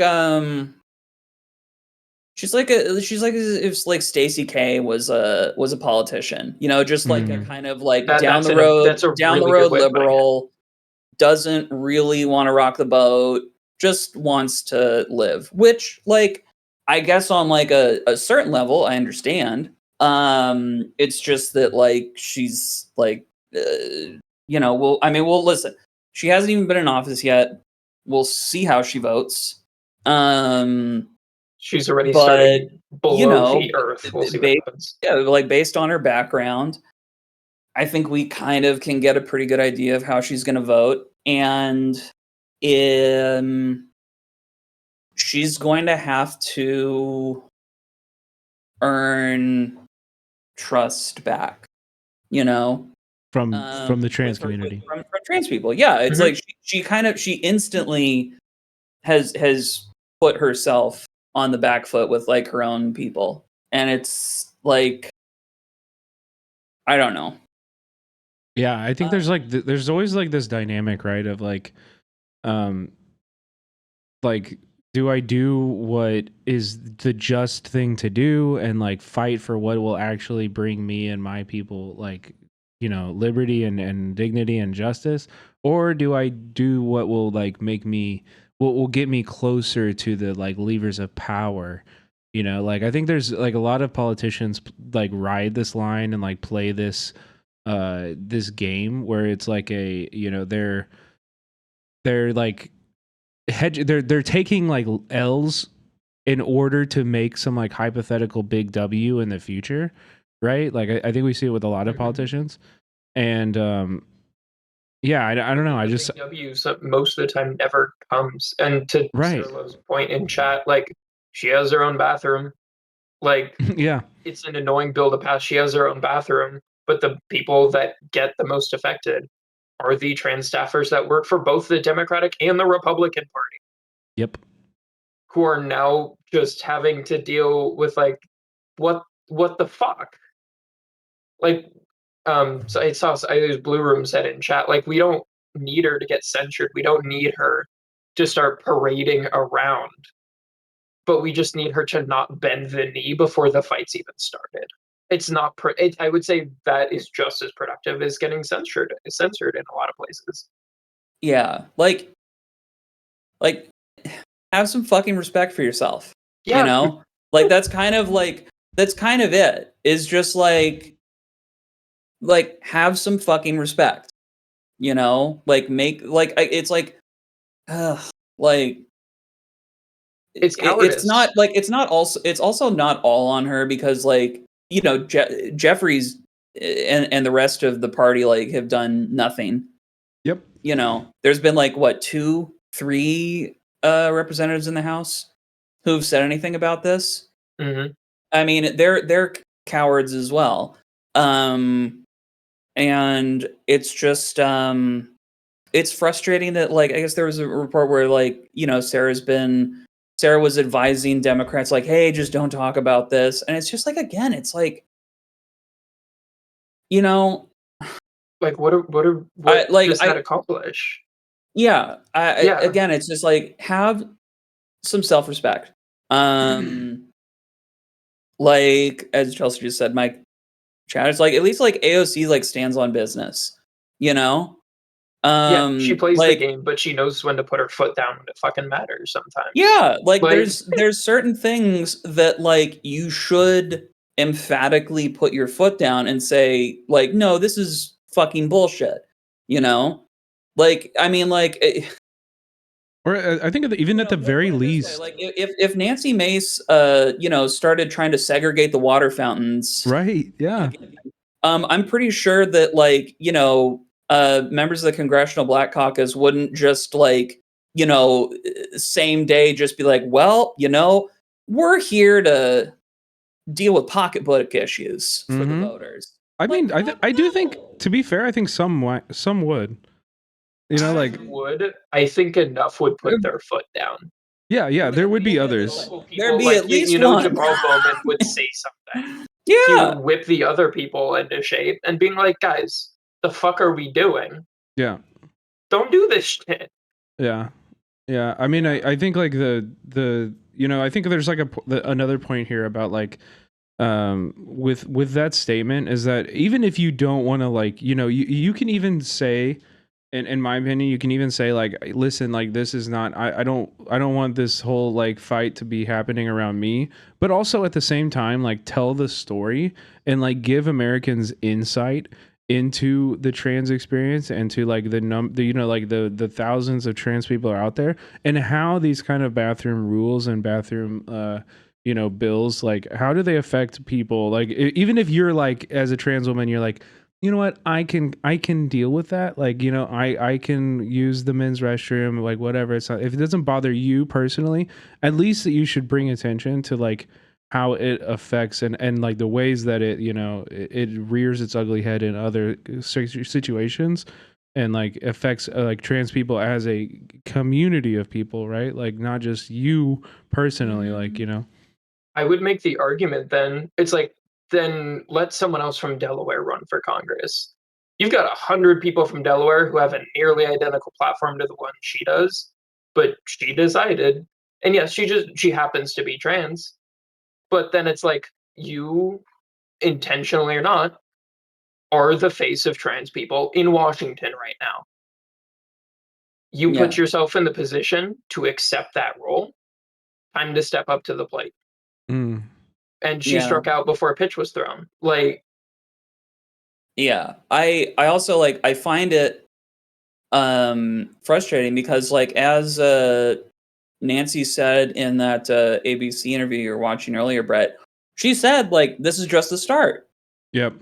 Bathrooms This is are just the always start. the beginning. Right. So, like, you know, like, I'm like, they're gonna probably, like, my guess would be they start trying to do like a dress code thing, and you know, they'll like do some other bullshit. I'm sure they'll probably do some other bullshit about like pronouns or you know, like, we're only gonna use the names that everyone was given on their birth certificate, you know.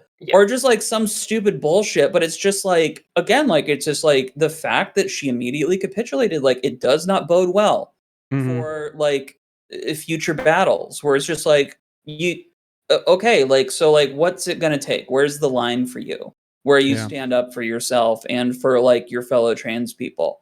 Yeah. You know, I might add also, it's just a fucking congressional rule. This is not a law. She can't, like, she won't go to jail if she breaks this rule. It is literally just a classroom rule, effectively, where it's this is not a, like, she's treating it, and a lot of people like Brianna Wu and Stacey K and all these other fucking people keep acting as if there was a law passed. Right. And it's like, honey, no, this is literally just like a bunch of like TERFs and bigots deciding the house rules because it's their house now, you know, metaphorically and literally. Like, it's like, she's not going to go to fucking jail if this happens. What will happen? Here's what would happen if she broke these rules. Unless like fucking Mace or Marjorie Taylor Greene happens to be in that restroom at the same time, probably literally nothing would fucking happen. Of course. Just fucking break the rule. Just fucking do it. You're not going to go to jail. Like, what they're going to slap you on the wrist or something. But then if you if they got to the point of like censoring her or something like that, or trying to kick her out of the house, then at least she becomes a political martyr. And guess what? You want to get reelected? That's how you fucking do it. Like, what happened? Like, oh fuck, what state was that? Which state was it where like 4 people got ejected from the house? Oh, I remember that.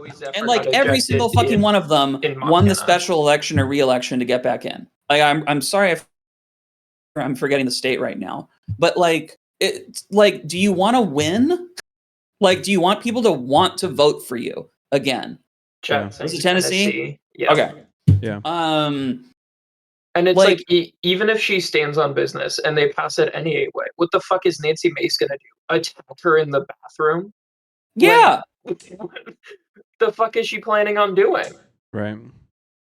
Can I also want to ask, you know, I think like a lot of this conversation is kind of like obviously focused around Sarah McBride, and mostly because of, you know, her own error in that statement.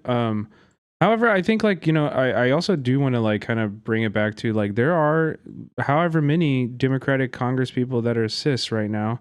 And have they like, what statements have they released? And like, you know, is it, I want to like, I hesitate in a way in having this conversation because to an extent, like it shouldn't just be on trans people's backs to like create these, this space and to like, you know, like protect trans people. Like, you do like are the cis people that are in the Democratic Party and in the squad and all that stuff. Like, I understand y'all had a big day today and shit, but you know, like where is the support and like where like the cis people who are less at risk of attacks that maybe, you know, cause Sarah McBride to make that horrible statement. Like, this is the time for them to be standing up. This is time for all of us to be standing up to protect these people. So, you know, well, I mean, they've run for cover, you know. I mean, they're cowards, and it's cowardice. Like, it's very you know, it's just confirming everything that we've feared and in some ways known for a very long time, is that just like a lot of these people really just can't be bothered with like basic civil rights and human dignity anymore. And it's really pathetic. Like this party really, and also seems that they're not learning the lesson. It really does appear as though they're just gonna blame trans people, trans and Arab people, for this election, and like that's gonna be that, and they're just gonna keep trying to appeal to people making like $250,000 a year on the coasts. It's just like what are you doing? It's just really I mean you've had Democrats that are in safe districts be like, and this one, the Texas rep was like, it was very painful to get these trans ads against me. It's like very painful. Let's take your rights away. Mm-hmm. How about that for painful? Let's take your health care away. Yeah. And for let's put a bounty on your head for using the bathroom in a public or a private place. Odessa, Texas today, by the way, expanded their bounty program. It's not just public spaces anymore, public restrooms anymore. It's also private restrooms. That any trans person caught using a bathroom that corresponds with their gender identity will be forced by the state to pay a $10,000 fine to whoever accuses them of it. To the person who accuses them? Yeah. To the person. It is quite literally a bounty for accusing someone of using the bathroom. Deputized bounty hunters for trans people. Like, I don't understand. I even the most obvious result of that kind of bill is like people being cornered in bathrooms and forced to show their genitalia. Yeah. And then you have to pay. You have to pay. You have to pay them a minimum of $10,000 plus their legal fees. Like that is doing you. This is exactly why we need to look to people like AOC, who I tried to saying that she did speak up. You need cis legislators like AOC to call the fuck out of other people. Yeah, I agree. I'm celebrating 3 years of hormones on Saturday. I would like to be able to make it to 4 to 5 to 10. And for people who aren't currently on hormones to continue to be able to, to be able to get access to them. I would love for Sarah McBride to be this beacon of hope for the trans community. But in reality, like if our cis allies just sit on their hands, we're fucked. And that's what it comes down to at the end of the day. Yep. Well, and if she doesn't even fight for, if the trans person in the House doesn't even fight for trans people, then the cis people who were already pretty milquetoast about supporting and defending trans people, it makes them less likely to say anything. Signal. They're going to take that signal and just be like, oh, I guess this isn't that big of a deal. All right, fuck them. Yeah, that's so true because I think a lot of people who are would want to be an ally to a marginalized population when they see somebody from that marginalized group being like, oh well, I don't believe that. I think it's for liberals, it's hard for them to understand okay, well, I don't care what you think. There are scores, hundreds, if not thousands of other, trans people that I'm fighting for, and I know right from wrong. But I think something about the identity politics of the last decade, and the positionality argument and shit like that, it does make it so that, oh, well, the one person I know, they said that they're not that bothered by it, so therefore okay, well, I guess I gotta step back here now and listen to the trans person in my life, and it can be kind of confusing for a lot of liberals to kind of navigate those situations, and that's why people like Candace Owens and that's why those identities and those voices are so in demand and so sought after in the media right now. Yeah, I mean it's why the Blair Whites and the Brianna Woos of this world are so damaging. Yeah, exactly that true. Yeah. And the Candace Owens and all these fucking people. It's just you got to get that paper, I guess. Yeah. And saw a post earlier today. It's congratulations, cis allies. You made your post about Trans Day of Remembrance. The fuck are you going to do to help us tomorrow? Yep. And I would even push that forward to Joe Biden. I know at the end of the day, he's probably not going to do much. He made a post about it. You still got a month and a half-ish left in that seat. Sign an executive order to codify HRT as trans healthcare, gender affirming surgeries as trans healthcare, make them a protected status in every state. Because I just off the top of my head, I think the number is like less than 30 in which trans people are a completely protected class. Yeah. He just stroke of a pen, he could immediately protect trans people. He won't, but he could. Well, thank you both so much for coming on. Thank you for having us. I really value your friendship and you know, your voices in this conversation. So thank you, Say thank you, goodbye thank you. to Kitty Chat. Yeah, everybody. I do also want to just close, like, I mean, not to, like, really, just to drive it really home, like this thing that they're doing in Texas. This ends with lynch squads. Yep. This ends with like death squads in America. Like that is where this goes when people start pulling this kind of shit in countries. When it's sponsored by the state. So you know, any trans person in Texas, you need to leave. You need to get out of there because they're going to, like, I genuinely I do not think it's like that out of the realm of possibility. I genuinely do not feel like it's like super alarmist to say, like, give it a year or two, they're just going to be hunting trans people in Texas.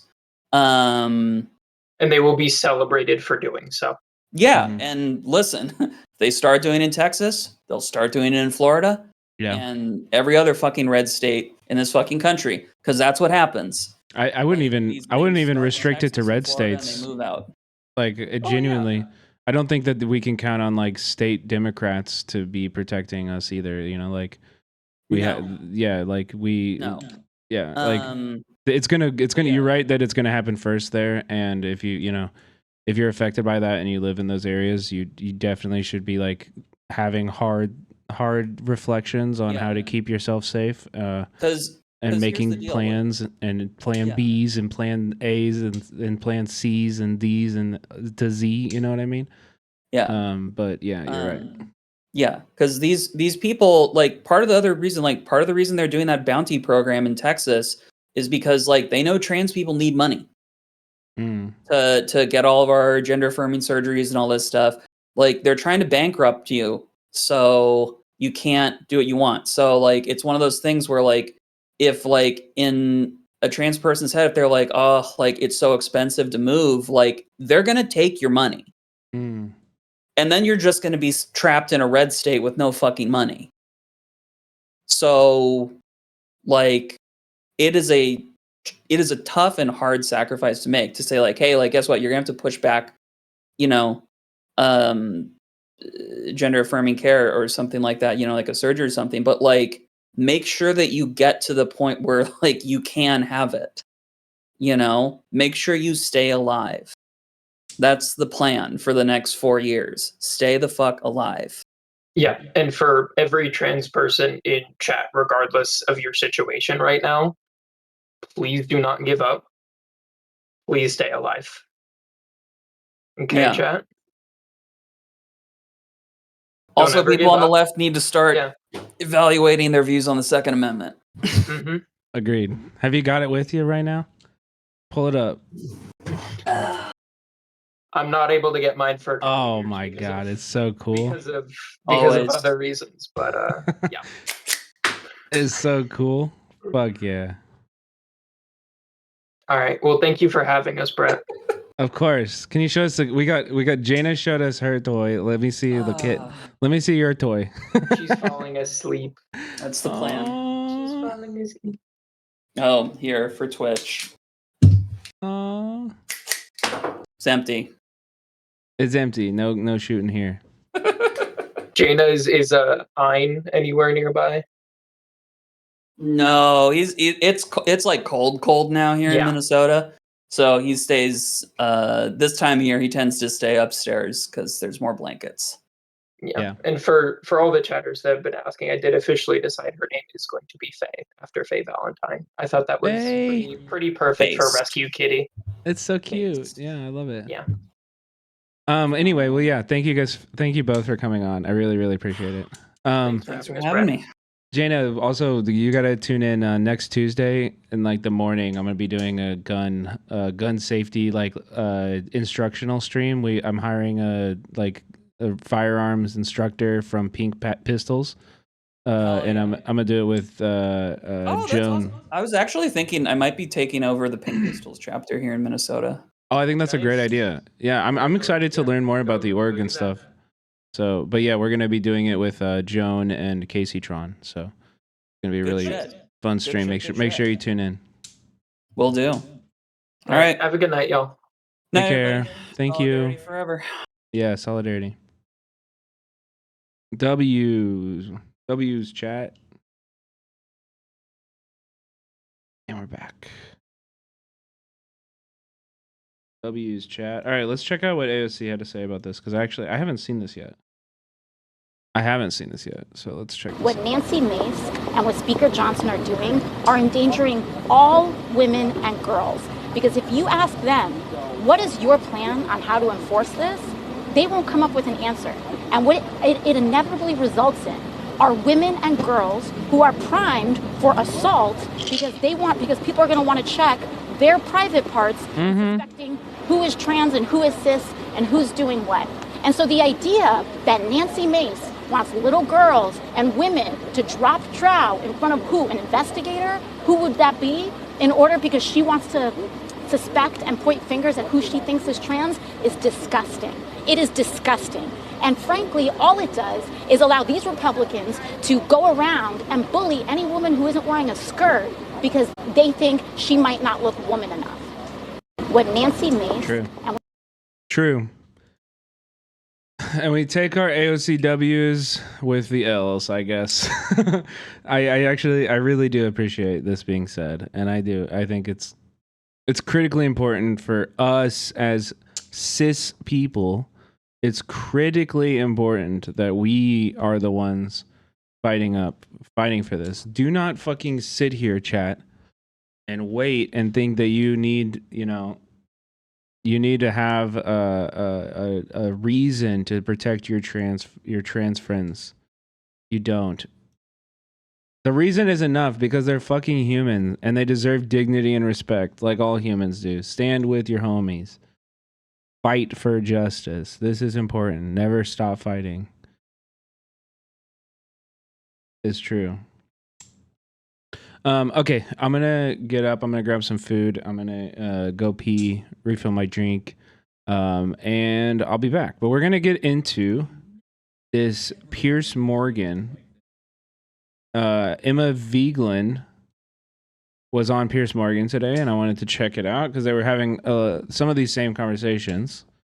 But yes, let's check it out. And I think a lot of it has to do with the rhetoric that's been surrounding Trump, and I think this collective realization that we no longer have to be fearful of supporting this man, and we can actually be excited about his second term. You know, prior to this 2024 election, he's been called a fascist, a dictator on day one, an authoritarian. He's been likened to Hitler. And I think that created an environment where a lot of people felt like they had to sort of speak in hushed tones about their support of Donald Trump. Some of the exit polling on election day found that young men in particular were more likely than any other demographic to sort of hide or lie about who they were supporting for president. And now that we've gone through this election cycle, the veil is lifted a little bit. People are coming out and they're dancing. They're talking about what this future could look like over the next 4 years. And I don't think they feel as afraid to speak up about these things. Even the media is going and speaking to Donald Trump. And these are publications that would have recently referred to him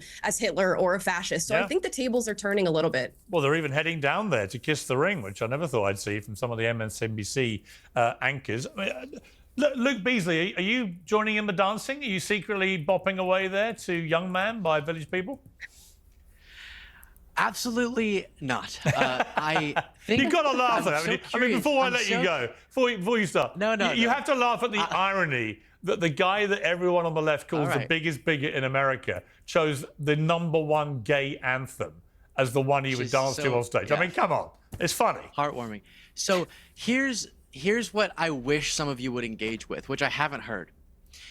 After Biden won, the MAGA side at large, Trump himself, didn't accept. I haven't heard you, Piers, say, wow, it's so impressive that whenever our side loses, even though a lot of MAGA folks were saying, if the left loses, they're never going to accept it, they're going to riot this time, it's going to be crazy. We actually accepted it. Well, not only have I said that, hang on, Luke, hang on. Not only have I said that, I also said, hang on, like 2 seconds. You challenged me. I'm going to respond to that one point, which is actually, I said to Trump's face, I thought it was disgraceful he didn't accept the election result. All right, and I did say that the Democrats deserve credit for the peaceful transfer. So you're completely wrong about that. No, Who is this fucking dork bragging about peacefully allowing fascists to take over? You fucking piece of shit. You fucking piece of shit. What do you like? What is cowardice an asset now? Is cowardice a value now? This is one of the Kamala TikTok Zoomers. Yeah, dude, you should be fucking ashamed that you rolled over. Fascism was approaching in our country and you rolled the fuck over. You piece of shit coward. You fucking coward. If you gave a shit about any of the stuff you ran on, about democracy or anything, you would be fucking fighting with with your life. Acting like it's a fucking virtue to allow fascism to take over. Doing better, Piers. Aren't we so nice? Aren't we so good? We allowed the Nazis to just take over. We're so enlightened. There's times you did do that, but I'm talking about just better a general times. understanding. You mean when you agreed with me? I wish the MAGA side would do introspection and go, wow, it's not that the left is going, oh, we just love Trump now. It's that you're not on the left, you dumbass. Oh my God, I hate this guy. I heard one sentence out of his mouth and it made me want to fucking.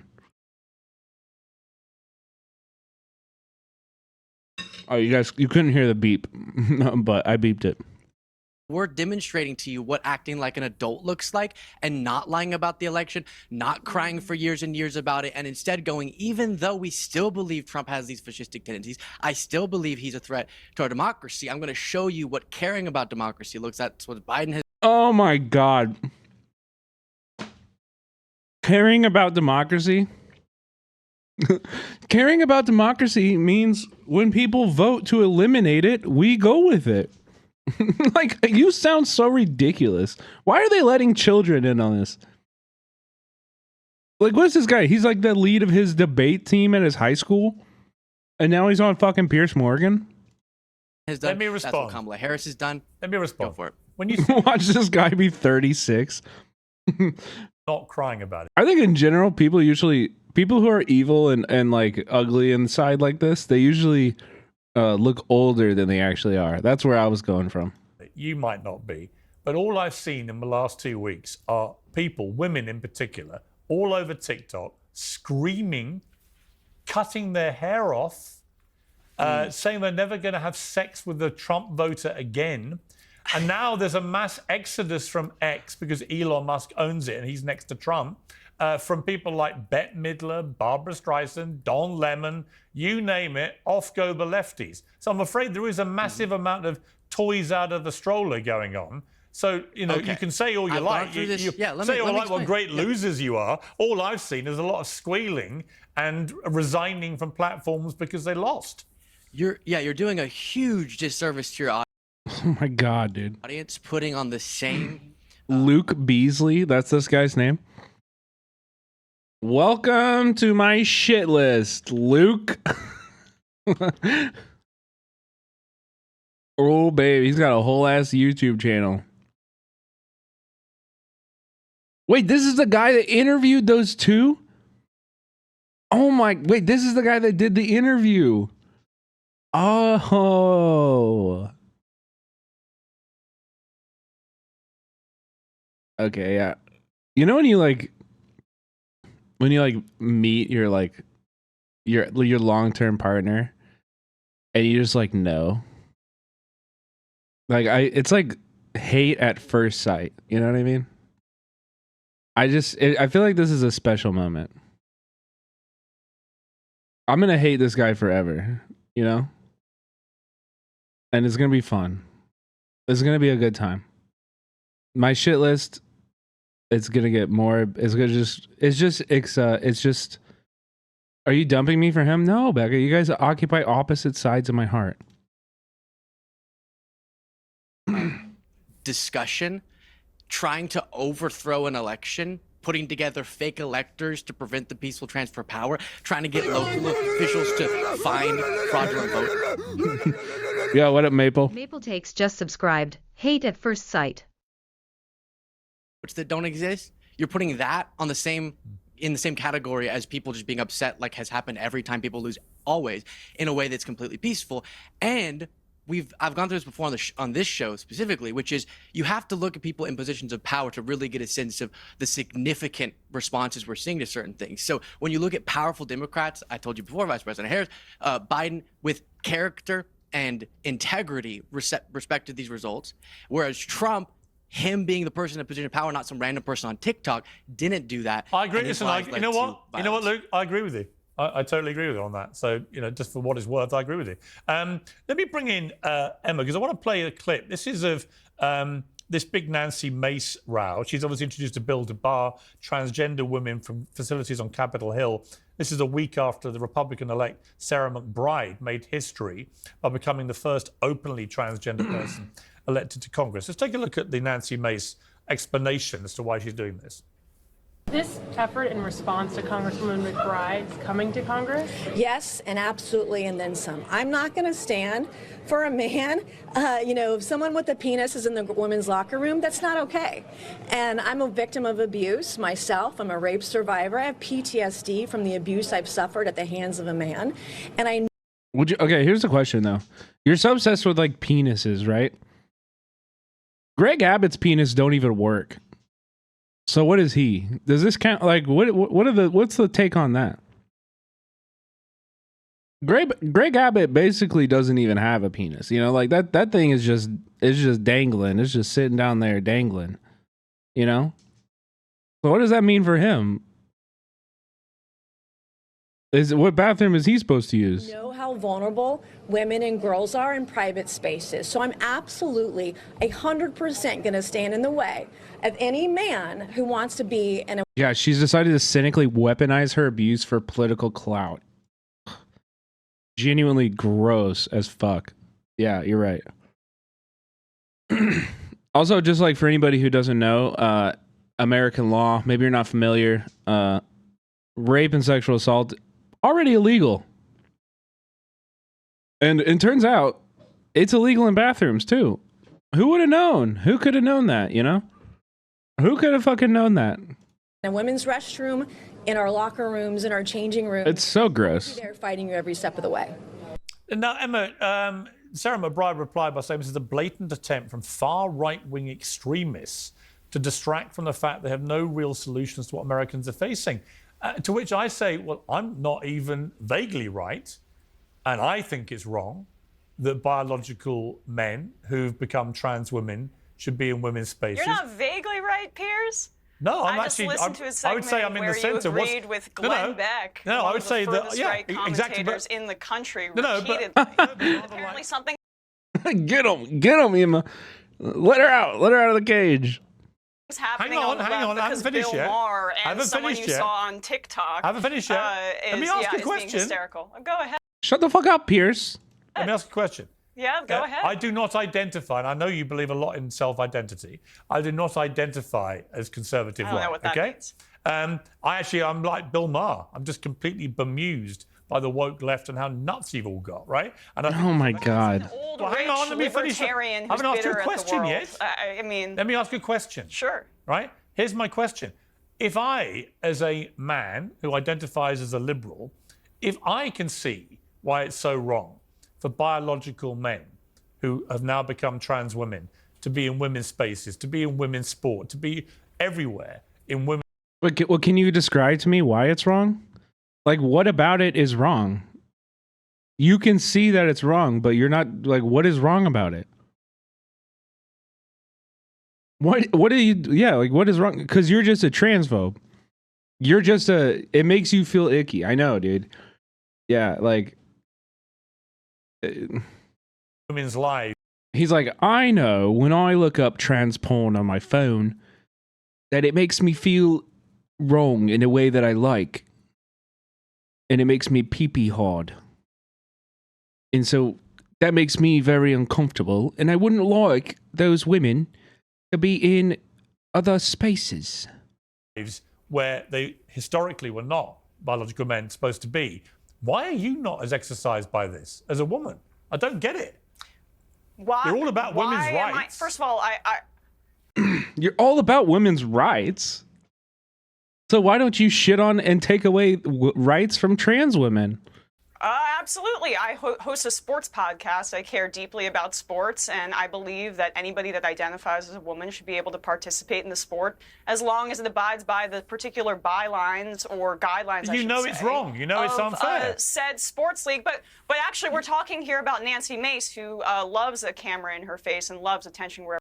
Like, why do you keep saying it's wrong? Like, what, you haven't justified or given any argument as to why it's wrong. Like, no, I don't think it's wrong. I don't think it's wrong at all. I don't think there's any moral implication to it. Like, it's going poop. like it's going piss, you know? You're taking a piss. What is wrong about that? What are we doing? What are we doing? Wherever she can get it. You know, I find it pretty disgusting that she is basically implying that this trans lawmaker, just by being in her presence in the bathroom, may rape her. I do choose to speak up for women's rights. No, that is the really insidious and disgusting thing, is this whole apparatus. Everybody in Congress is just implicitly calling Sarah McBride a rapist and a predator. You know, like, no evidence behind any of this shit is just gross. And by extension, they're saying this about all trans people. I believe that I do so on my program, The Majority Report, regularly. And I'm disgusted that Nancy Mace has decided essentially to support Donald Trump wholeheartedly, who has been found liable of sexual abuse in court, and multiple of his cabinet appointments, picks, including Pete Hegseth and Matt Gaetz, have been credibly accused of sexual assault themselves. So apparently it's triggering for her because someone's genitalia may be slightly different in the stall next to her. When you say credibly accused, but it doesn't matter to her. The last two names you mentioned have... Well, he's going to defend Matt Gaetz' sexual assault allegations? Oh my God. Dude, you're such a piece of shit, Pierce. Pierce, you're such a piece of shit, dude. You're such a fucking piece of shit. He's going to be like, listen, Emma, you say credibly accused, but even the woman says that Matt Gaetz didn't know she was 17 when he paid her to cross state lines and have sex with her. It's like, oh, do you think that makes you sound better, dude? Like, is this really? Like, wow, so you can see nuance here. A 7-year-old said she was keen, mate. Yeah, right. Like, yeah. In Britain, the age of consent is much lower. Trump has been found liable of sexual assault in court. In court, yeah. Time out. Here's, has Trump been found liable of sexual assault in court with Trump was found guilty in a civil action. He denied it, as you know. Found and in liable, case of exactly. and the case he was found guilty of what? Yeah, what the fuck is this? Of Gaetz and Pete Hegseth, so the preponderance of evidence went in her direction. Talking. And she's been all right, and keep talking. He has been accused by dozens of women. There you go. Are you finished? I'm done. Okay. I'm done. When we have a debate, the customary for the host leads it, and you respond to questions. Okay, if I may be so bold. The point is that Hesketh and Gaetz have categorically denied any wrongdoing, and none has been proven against them. In Trump's case, it was a civil action, as you know. No, it has been proven in court. You fucking idiot. Not a criminal action. The criminal case against him was shuffling paperwork over. Okay, Pierce. Do you want to spend this time talking about trans bathroom laws, or do you want to defend rapists?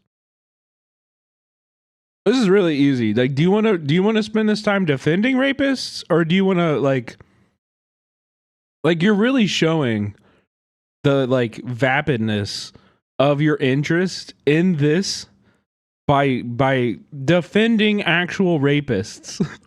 You're defending actual rapists as you're talking about a massive overreach by the government in order to prevent hypothetical rape that could or maybe would happen. You know what I mean? An alleged one-night stand with a porn star. So it's not quite how you categorized it. Deborah Lee, let me bring you in here. Has this trans lawmaker been accused of rape? Has this trans lawmaker No, based. If you are a congresswoman, if you're a congresswoman who survived sexual assault, you should be entitled to feel safe in the restroom. The presence of a trans. Yes, every person should be entitled to feel safe. If you are scared of spiders, like, I'm sorry, but like, if you have a irrational fear, we're not going to create laws that restrict other people's fucking rights. You know what I mean? Like, I was going to say, like, yeah, ban spiders from the bathroom because they make me spooky, but I don't want to compare trans people to bugs. Like, there are real people. Like, you have an irrational fear of, like, I don't know, like, what, mustaches. And so you're just going to ban mustaches from everywhere? You have an irrational fear of, like, sunglasses. So we're just going to ban sunglasses from everywhere just to make you feel comfortable? Like, this is ridiculous. This is an absolute ridiculous argument. Trans woman in the bathroom. Oh gosh, you know, I'm in here in New York. There are a lot of multi-gender bathrooms, and I've gone to the bathroom next to a man. Oh my goodness, it was so fearful. What was I going to do? Bro, you literally, women's restrooms, you're literally going into a room. You're going into a separate fucking stall.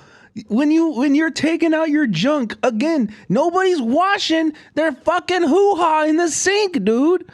If you're naked in the bathroom, in like the public parts of a bathroom, that's fucking weird. Like, that's fucking weird, dude. You should never be seeing other genitals in the bathroom. Except for men's restrooms, which are like weird urinals vibes. Yeah, men's bathrooms suck. Men's bathrooms suck ass, bro. I drop my pants when I pee in the urinal. You're doing the kindergarten the kindergarten urinal pee. Bare ass peeing. Dude, it's so fucking annoying, man. Life. I mean, if I found you lurking next to me in a men's restroom, I'd feel all asses are the same. You're fine. True. Except for never mind. Deborah Lee, let me bring you in here. I just think that is a ridiculous accusation, Piers. I didn't make an accusation. It was a statement of fact. I would feel fearful. You would feel uncomfortable. Fearful if I found you lurking next to me in a men's restroom, I'd feel fearful. Deborah Lee, let me bring you in here. I just think it's true. Emma's gonna grab your dick. If Emma's lurking behind the stall next to the urinal, she's gonna sneak up behind you. She's gonna grab your dick and twist it. She's gonna rip it off and bring it into the women's restroom. No penises are allowed in the women's restroom. We're ripping off your dick, Pierce, and I'm taking it into the women's room. Ridiculous accusation, Piers. I didn't make an accusation. It was a statement of fact. I would feel fearful. You would feel uncomfortable. Why? If you were lurking around, yeah, why? Around me in a men's urinal, damn right, I'd feel uncomfortable. Lurking? Who's lurking? Well, what else would you be doing there? Going pee. What the fuck do you do in the bathroom, Piers? Do you think bathrooms are for lurking? Oh my god. He's such a fucking weirdo, bro. This whole conversation is so weird. It's just so stupid. It's just so stupid. And this is why I'm like, I understand in a way. I get it. Like, if it wasn't so serious, it would be fucking a laughable distraction, you know? if it wasn't the way that the right wing is attacking trans identity and attacking like just like basic livelihoods of trans people, this would be fucking so silly and so stupid. And I wish we could just laugh at this. I really wish we could just laugh at them and like I wish we could just sit here and laugh at Piers Morgan and be like, that's so silly. He said he's scared of Emma Vigeland. Like in the bathroom. Like that's hilarious. That's fucking hilarious. But we can't laugh at that because this fucking shit is being used to attack trans people and make their lives objectively fucking harder. And like to the very like extreme extents. Oh my god, dude, it's so fucking annoying. Like, Piers, man, I know nobody wants to see your dick, dude.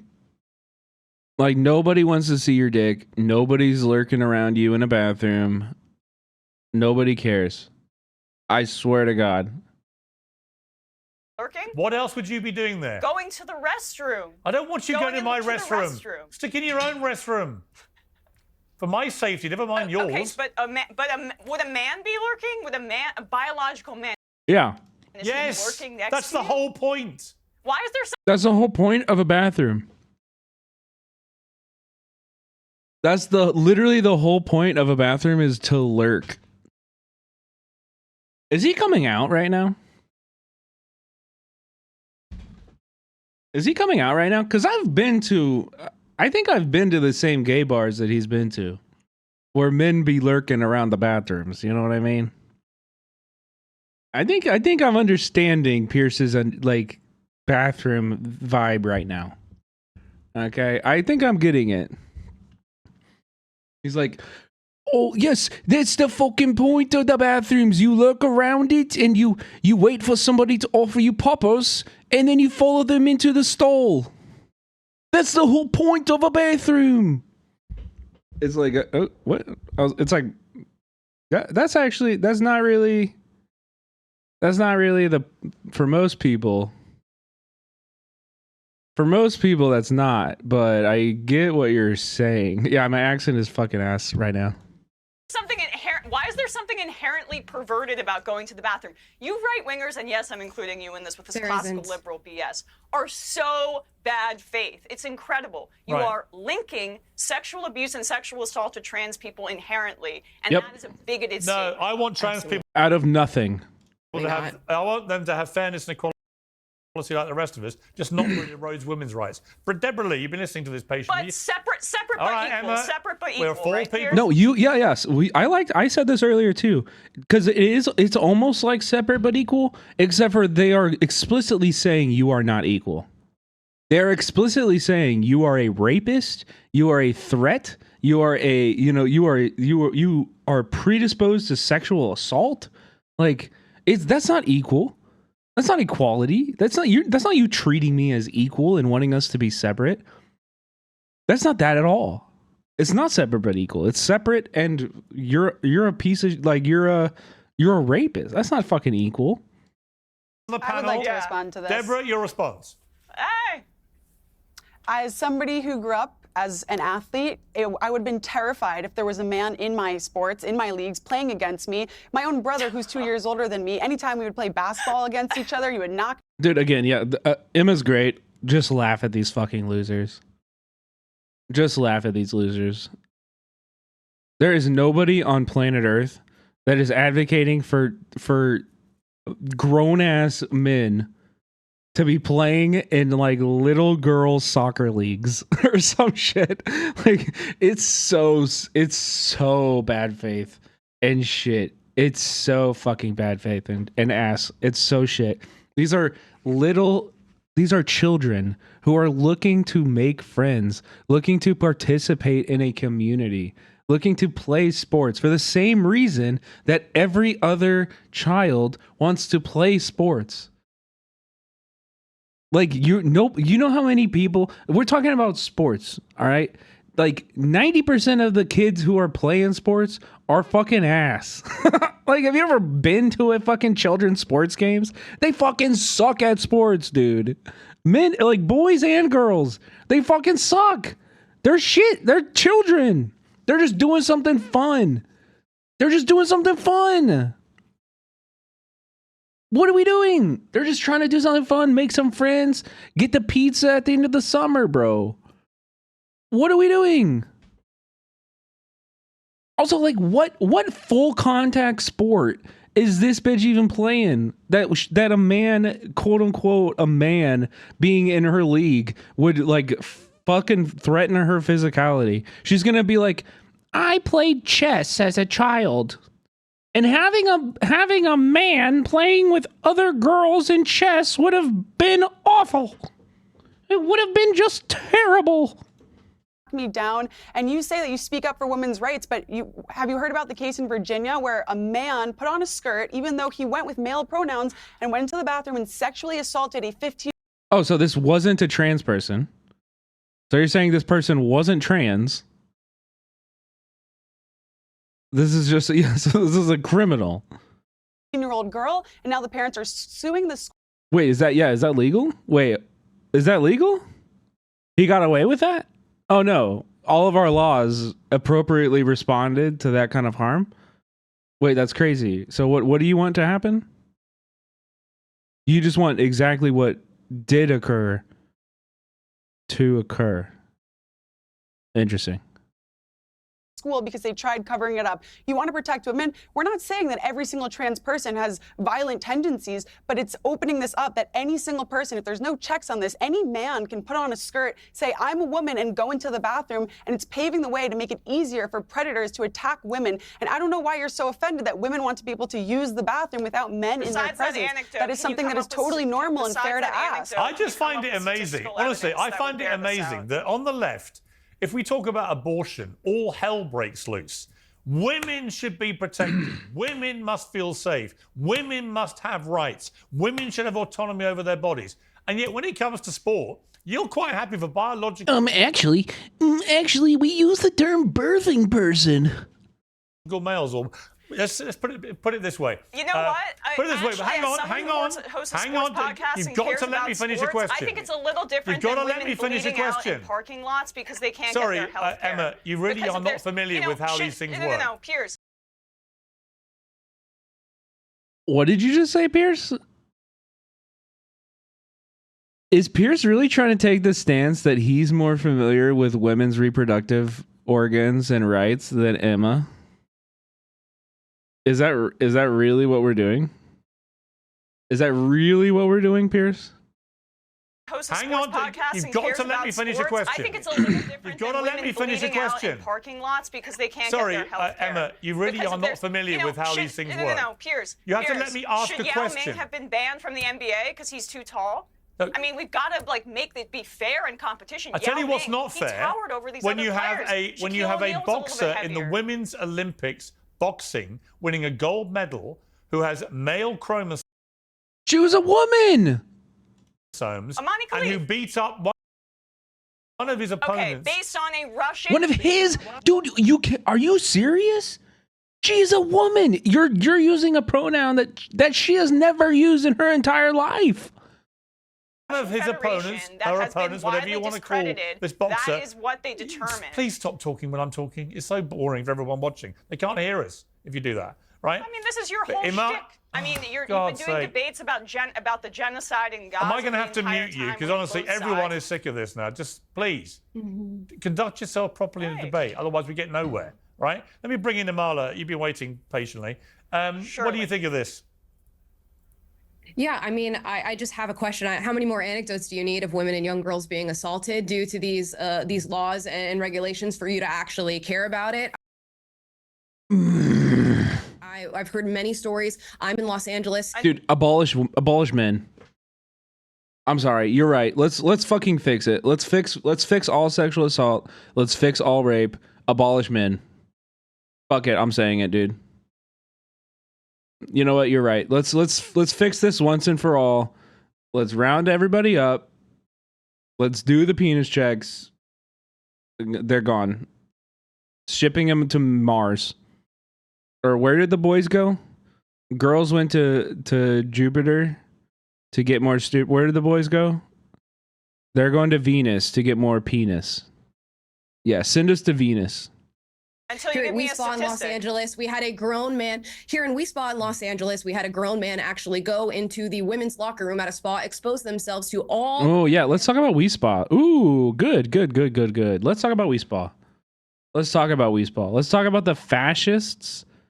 Let's talk about the fucking fascist mobs that went and brutalized, broke the fucking bones, the facial bones of my friends at Wiespa. Let's fucking talk about it. All of the young girls there in Loudoun County, Virginia, you had a young girl who was raped in her school bathroom, a place where she is meant to feel safe, by a trans-identifying student. In the state of New Jersey, in their prison system, they allowed trans-identifying women to go ahead and move over to the women's facility. That ended up with 2 pregnant inmates. Be it consensual or non-consensual, it does not matter. These situations. Wait, what? Okay, so you're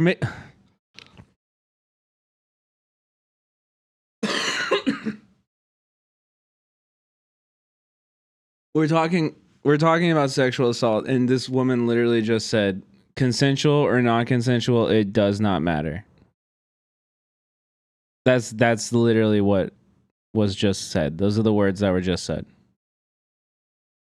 So you don't care about this. You don't care about this at all. Yeah, that's kind of the only thing that matters, actually. Are 100% avoidable, and we are Also, famously, in prison, nobody has sex with each other. Famously, women's prisons, nobody's having sex with each other. Men's prisons, nobody's having sex with each other. It's very, very normal. Like, everybody, as soon as you get into prison, your dick shrivels up, or your clit shrivels up, and like you can't feel it anymore.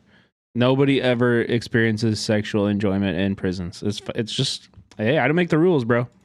are in no way characterizing all trans women as being predatory in nature by any means. It is to say that you are opening a door that needs to remain closed. And our comfort does matter. Our safety does matter. And by the way, Amala, by the way, hang on, Emma, I'll come back to you. Emma, I'll come back to you. But also fairness matters too. So the United Nations 2 weeks ago had a report that said just under 900 medals have been won by trans athletes in women's sport. Thus, oh my god! Oh my god, dude! They're this is so stupid.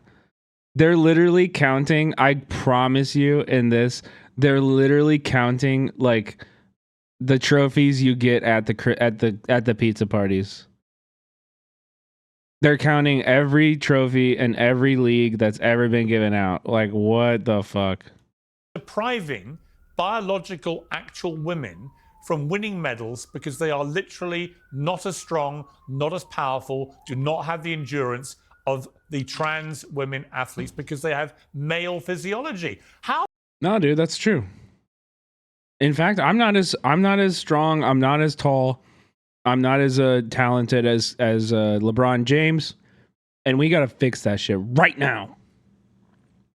Chat, I demand to be on the Lakers, okay? And it's actually fucking wrong. It's wrong that I'm not allowed on the Lakers team. How can that be right? Absolutely. 900 medals. So, Piers. Yes. Explain to me. First of all, why don't you care? First of all, so why don't I care? It's also like, dude, like, again, the point of sports is not to win. I hate to tell you this, chat, but if anybody has never played sports before, the point of a sport is not to win. I don't know what to tell you. Like, you know, like, you're playing the sport to have fun, to make friends. Like, there's 1,000 other reasons why people play sports. Loser mentality. It's true. I should listen to Joan because Joan fucking clears me. We actually, you know what, Joan, we gotta get. This is true. You know what? Some trans women are playing in Deadlock and they're playing me in video games and they're too fucking good. I'm changing my opinion here. Rare opinion change, okay? Because people like Joan are coming in here and kicking my ass in all the video games. And it's gone too far, okay? It's gone too far. It's gone too fucking far. All right? We need to get these trans women out of my video games. We need to not allow them to sign in on Steam, okay? About that. One is the only just way. It's a true just way to do all of this. Those specific bodies. It's not at the top of my priority list. I Some care are about male, the fact that some the are majority female. Of Americans That's are why running we paycheck to separated in paycheck, the Olympics. that women are bleeding out in parking lots, that trans youth are committing suicide at extremely high rates because of this exact kind of rhetoric, where you otherize the identity of their choice. What, you mean where standing if up for trans women's care was rights? available to all of these kids, Standing up for women's rights, bro. You're talking about you're talking about fucking bathrooms and like small intramural women's or girls like sports leagues. This is what the report said about the 900 medals. The replacement of the female sports category with a mixed sex category has resulted in an increasing number of female athletes losing opportunities, including medals when competing against males, the report said.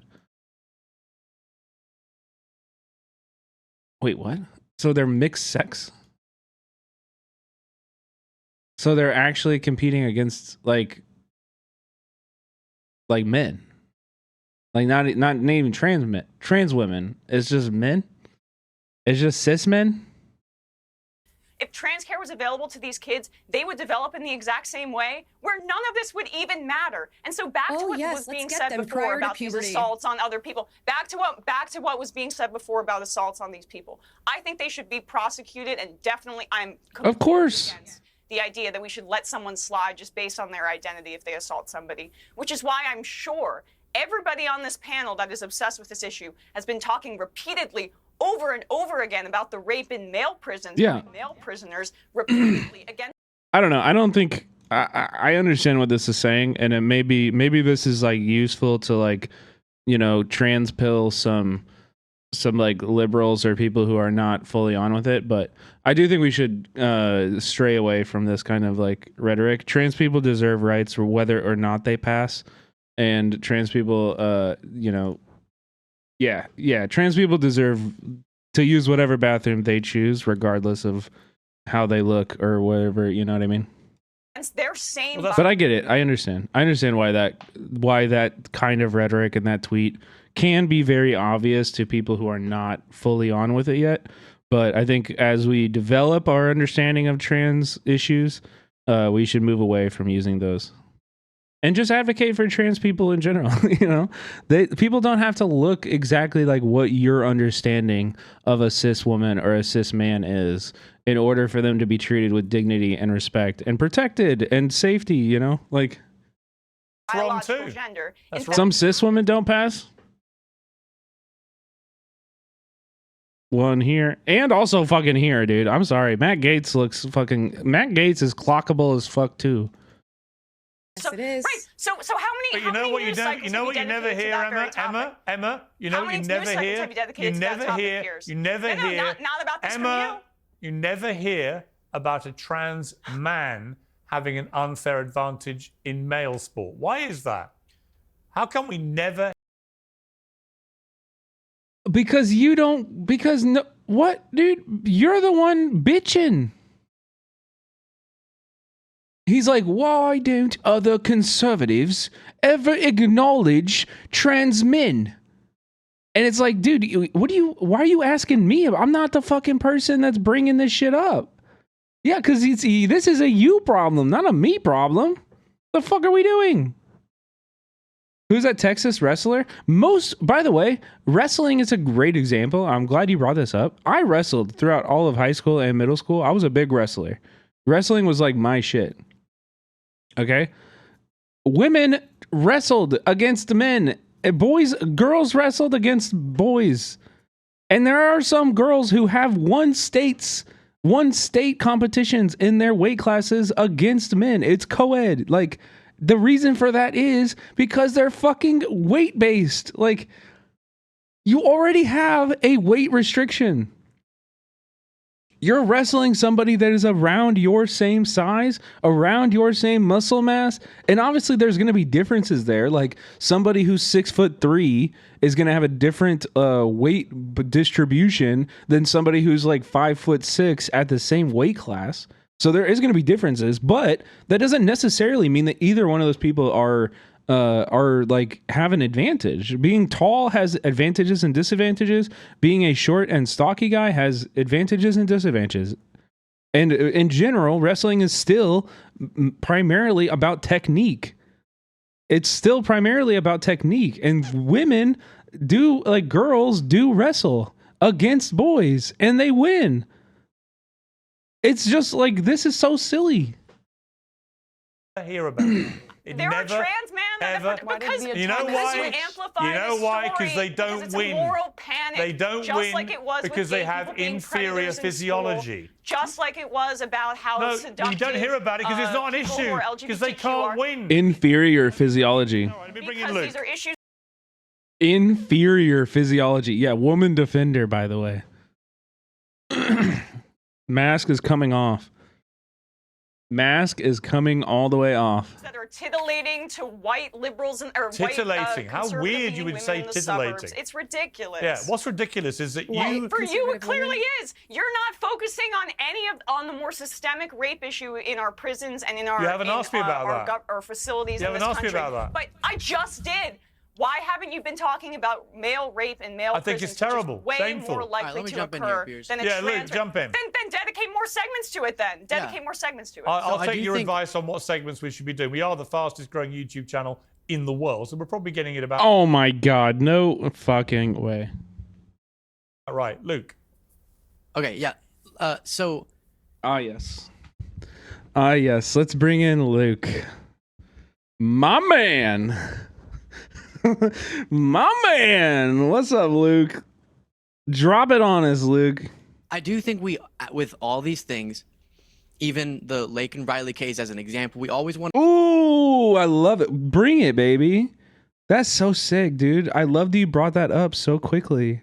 To be super, understand the gravity and the pain of the individual stories that we're talking about that connect to larger issues, but then also include the broader context, which is that with this bathroom issue, you don't see in the data increase in assaults with trans people in the bathroom they identify with, but you do see when they're forced to go into the bathroom they don't identify with, or it's aligned with the biological Joan, you're cracking me up. sex they were born as, an increase in assault on the trans person. So that's important to remember. And I don't think we need to merge every single issue, because I think, as Emma referenced, but as a lot of people acknowledge, while we don't understand what the fixation is necessarily or why this Wait, Pierce, why aren't you like interrupting him and yelling at him for talking over you?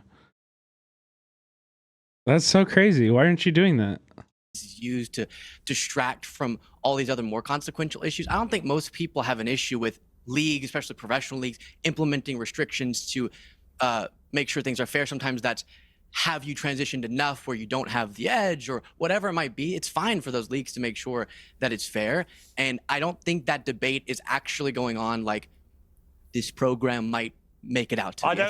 Dude, I'm sorry, but you'd never need to fucking have debates about like the rules of like of like small fucking sports leagues and how they treat trans people. You don't need to have these debates.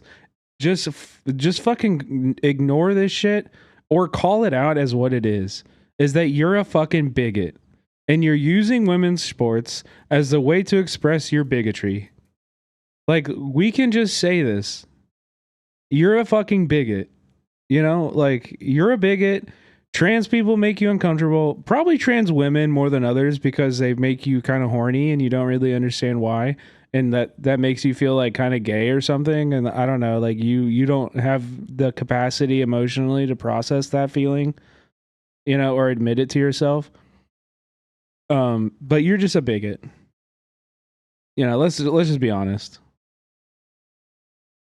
We're going to move on to another. We're going to move on to something else. I mean, look, I just don't think there is any debate to be had about the sport issue. I totally agree. But on the bathroom. Well, hang on. I totally agree with Trump about the sports thing. Trans women athletes should not be allowed to compete against women. They should have their own category, or they should compete against a category most of them used to compete in, which is the men's category. But the reason they don't is they're making far more money and they're far more successful. Oh my God. Women, because they have an unfair advantage. And that's what's wrong with it. Anyway, I want to move on to John.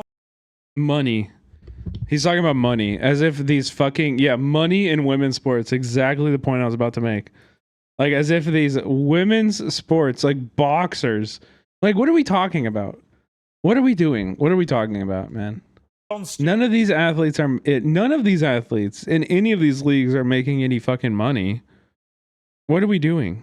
But talking about Mika and Joe from obviously MSNBC, who went down to kiss the Trump ring after calling him Hitler for a few years. Let's take a look. Joe and Mika Brzezinski Scarborough, who famously warned of the growing threat of Trump's fascism, also had an interesting announcement to make. Last Thursday, we expressed our own concerns on this broadcast and even said we would appreciate the opportunity to speak with the president-elect himself. On Friday, we were given the opportunity to do just that. Joe and I went to Mar-a-Lago to meet personally with President-elect Trump. Wait, are they dating? I actually didn't know that. Are they dating? They're married? I genuinely did not know that. I had no idea. And for those asking... Brother and sister. And married. They're brother and sister and married. why we would go speak to the president-elect during such fraught times, especially between us, I guess I would ask back, why wouldn't we? Because you said he was Hitler. I mean, definitely, Jon Stewart has a point. You know, I like Mika and Joe, and actually, I think there's nothing wrong with them not trying to build bridges with Trump. But they did all call him Hitler and a fascist. No, they didn't. And an existential threat to democracy. And if you really believe that... Dude, is this Luke kid gonna be like, they didn't call him Hitler? It's wrong to call him Hitler? He is he is very Hitlerian, to borrow a word from the Hassanabi dictionary. Like, yeah, Hitlerian is correct. Like, he is a fascist. He is a threat to democracy. And they were right about that. It's a bit like Biden inviting Trump for a little, cheerful, chappy photo shoot at the White House. If you really think he's going to finish democracy in America, if you really think he's a fascist, if you really think he's a neo-Nazi, why would you do that? True. It's so disingenuous, and that was a lot of Republicans' Emma, first I'll come thought to you, when especially if you agree with me. You That's have your time, groundbreaking okay? moment. Don't worry. But Deborah, you go first. Joe Biden put on the Donald Trump hat, and as somebody who is a very proud Jew, I'm sick, and we're all sick of the left, even the right, using Jewish atrocities to try and garner the vote for their horrific policies that don't help Jews, they don't help Americans, they don't help anybody, they just destroy. What? Wait, what?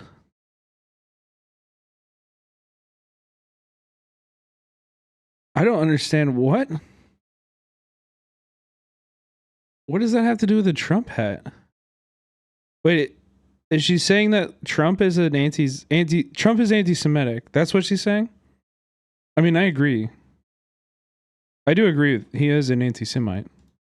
America. And so I think it's disgusting that people have been calling Trump Hitler, but it also aligns. They want us to believe that they're saying Trump is Hitler, but then also... Oh, she's saying that the use of Hitler. Oh. No, we can just, that we can ignore that. We have such safe and secure elections in the past, and they would never do anything in this country to ever stop Trump from winning the election. If you thought Donald Trump was truly modern-day Hitler and would be a horrific leader to this country, would you not genuinely do everything in your power to stop him from getting into office? Of course. Based. She's right, chat. She's fucking right. Because if I truly believe... Yeah, I do. He is, and welcome to anti-fascism. Exactly, that Joe Biden... Who's the middle guy? Luke Beasley? Yeah, Luke Beasley. He's my new favorite hate. I don't know. What would I say? What is the noun? I hate him. He's my new nemesis. Sounds like Puke Sneasley. Yeah, like that. He's my new favorite hate recipient. Was Hitler, I would do everything, legal or not, to try and stop him from getting into office because Hitler Based. is the worst person in Based. probably all of history, but definitely modern Do you know what? I history. went to the. A Do you know mass what, genocider, Deborah? I went to horrific the. exterminator. I went to the Madison Square Garden rally. Do you know how many protesters turned up when Hitler came to the middle of Manhattan, the great liberal democracy, in their iconic venue? 150 bothered to get off their lazy backsides from screaming Hitler and fascism for years to go and I protest. was there too, Piers. They couldn't be bothered because you know what? It's Wait, so you guys were all at the Nazi rally? Wait, you guys all went to the Nazi rally? That's crazy. Huh, that's weird. Wait, you were there too? I was there too. It's almost like they Israel didn't believe flags what at a Trump rally. It's or like a they Nazi didn't believe rally. what they were saying, right? Emma, you wanted to agree with me, so I'll come to you. So there you go. I do agree with you that I think it's pretty disingenuous and crazy that Mika Brzezinski and Joe Scarborough went down there and kissed the ring, or as our producer on our show referred to it, Matt Leck, kiss the onion ring, which was pretty funny given Trump's proclivity for fast food. And it speaks to, yes, the hollowness of our corporate media in terms of what they actually say and believe. The person who actually first really said the Hitler thing was Trump's former chief of staff, who worked closely with him. Also, Trump's ex-wife Ivana, in their divorce proceedings, said that Trump had a book of Hitler's speeches on his bedside table, and other people have accused him of being authoritarian in the past. The problem is that, yes, our corporate media, and even, frankly, many in the Democratic Party, Look at her face as she's grappling with this factual information and trying to like piece it into her weird, like, oh wait, but he had Hitler speeches, but I support him and I'm also obsessed with anti-Semitism and I call everything anti-Semitic. How am I gonna fucking Party did not treat the threat that Trump posed with the respective urgency that it requires, and so it rang hollow to voters. This is a problem with the messaging of the Democratic Party, but it says it does nothing to undercut the very real threat that Trump poses. He was twice impeached in this country, and the second time was for trying to overturn the Democratic results of an election that resulted in a violent coup that killed multiple people. So when we talk about Donald Trump as a threat to this country, there doesn't need to be any theoretical conversation. We have very real evidence for it, and now he's learned all the wrong lessons, fast-tracking basically cronies into the administration. And yes, the media rolling over on its belly and accepting his extremist rhetoric is a big part of the problem. And in Actually, you in know the what? history You know of what? fascism, You had me for corporations some. capitulating to fascists. All right, you had me for is some. a big part of how Hang on. fascists get to rise. You had me for Yep. some of that. I'm But once done. Yeah, again, Pierce, she's still talking and you are interrupting her. So Emma was still talking, she was completing her point, and you jumped in and started talking over her. Just so we're clear about what is going on right now. Once you start talking about his extremist language and stuff, you're missing the point. The reason he won so big is that most Americans don't think he does have extremist views. They think a lot of it is. Listen, Pierce, I don't give a fuck what most Americans think. Rounding up 20 million people and detaining them and deporting them is extremist. Pierce, that's fucking extremism. Abolishing the Department of Education is fucking extremism, you piece of shit. He's just Or common maybe you didn't sense. tell them about it, Piers. Luke? That is a failure of the messaging of the Democratic Party. Unfortunately, Donald Trump has said he wants to mass deport millions You of know people. the biggest which is mass fascist deporter rhetoric. of modern times in American history? Obama. Barack. Obama. Yeah, we know. And we fought against that then, too. Obama. I'm going now. Barack Obama deported let me 3 just million correct the people. record. Barack Obama. Yeah, he's the big deporter. He's one of I'm you not lot. a Democratic hack, Piers. all right, Luke. Piers, I'm not a Democratic Please. hack. I will Emma, criticize. clearly. Joe Thank Biden you. has been helping commit genocide for a year and a half. All right. That's Let me bring something Luke you'll in. hear out of my mouth regularly. Let me bring I'm Luke not in. a That's hack. I call things like they Okay, are. so I just know. had a lot comes out of your I just- mouth. I've noticed repeatedly, and without breaking from. He's such a misogynist, bro. Like, he is actually just such an open misogynist. What a piece of shit. For breath. So have a breath, Let me bring Luke in. I told. Yo, boat person, thank you so much for the sub. People bouncing against the sides of Both their person just subscribed. People bouncing against the No sides one, of again, their relevant, bubble. prominent Democrats in positions of power are saying Trump is Hitler. Stop with that. It's the whiniest thing. No one says that. If you think we The shouldn't, Madison Square take Garden note of thing was literally described as a neo-Nazi rally. A neo. Bro, why are you what are you doing? Are you defending Trump right now? I hate this guy. Trump is Hitler. Stop with that. It's the whiniest thing. No one says that. If you think we The shouldn't, Madison Square take note Garden of thing when- was literally when Trump's- described Did you see Emma's reaction? as a Trump's neo-Nazi own- rally. A neo-Nazi rally. For anybody who joined in like the last like 10, 15 minutes, at the beginning, we started this and Luke was like, us Democrats are peacefully allowing them to take over. Like he was bragging about he was bragging about his moral superiority of peacefully allowing fascism to take over and 20 million people to be deported. He was like, "Oh, that makes us better. We get points for that, right? We get points for that, right? For the peaceful transfer?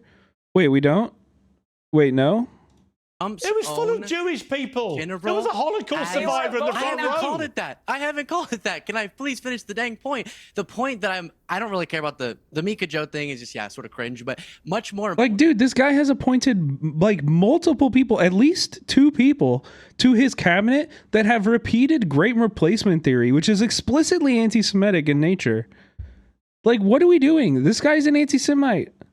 is that we keep going around this merry-go-round. Oh, they called him Hitler, now this, now that. I'm sure some random people on the internet say that. But again, that's not the line from Biden and Harris. That's not the line from They Trump's called him a own former fascist. administration. So can you please They called him a write fascist. story about He is a fascist. Luke, Luke, you're such a piece of shit, man. You're just such a little fucking coward, dude. Democrats are So you think he is a That's fascist? a horrible line to live by. That's ridiculous. All right, Luke, but Luke, to be clear, Luke, you think he is a fascist? of your Luke, behavior Luke, appears on this is he a show. fascist? Luke, is he a fascist? Oh, of course, he absolutely exhibits fascistic tendencies. Which is So what why he's did Joe Biden invite a well said. fascist to the White House? Is he a fascist What do you- sympathizer? Yes! Yes! Yes, Pierce. Yes, he is. Yes. He is. Yes, Pierce. Yes. He sympathizes with both Trump and with Netanyahu, 2 of the most fascistic politicians in the world right now.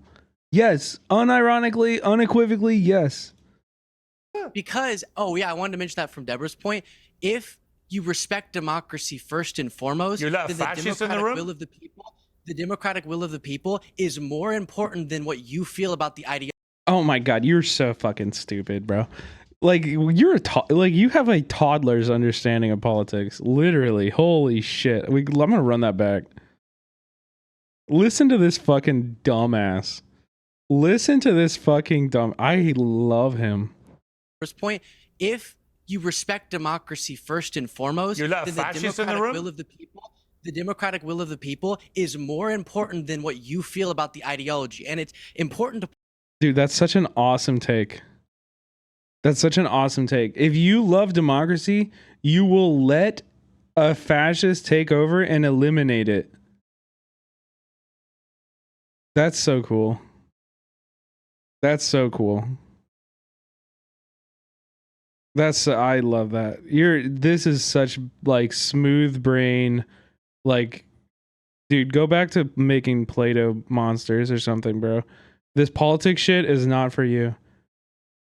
Like, genuinely, read a single fucking book. I promise you. Like, read a single fucking book and you will never say this shit ever again. point out, we have to learn from history, not to equate things, but to say, okay, what signs can we get from So a past peaceful authoritarians transfer of that power rhetoric to a is man dangerous? you believe is a fascist.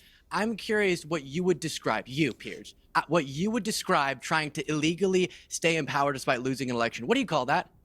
I thought it was completely Why are you outrageous what Trump obsessed tried with to do. January 6th? But I tell you, Oh my God. Dude, this is so awesome. This is so awesome. This is one of the best Piers Morgan things I've ever seen. This is so good. Oh my God. Oh my god, bro. Also, like, can we? What would it look like if somebody on here was like actually a leftist? Not that Emma isn't. I think Emma is, but I think maybe Emma like, Emma like will like, what? How should I say it? Like, Emma will like hedge her opinions about this. She can be a little lipped up, right? Like, but to say like, no, Trump is a fascist and we should be using all methods, legal and illegal, to prevent anything that he wants done.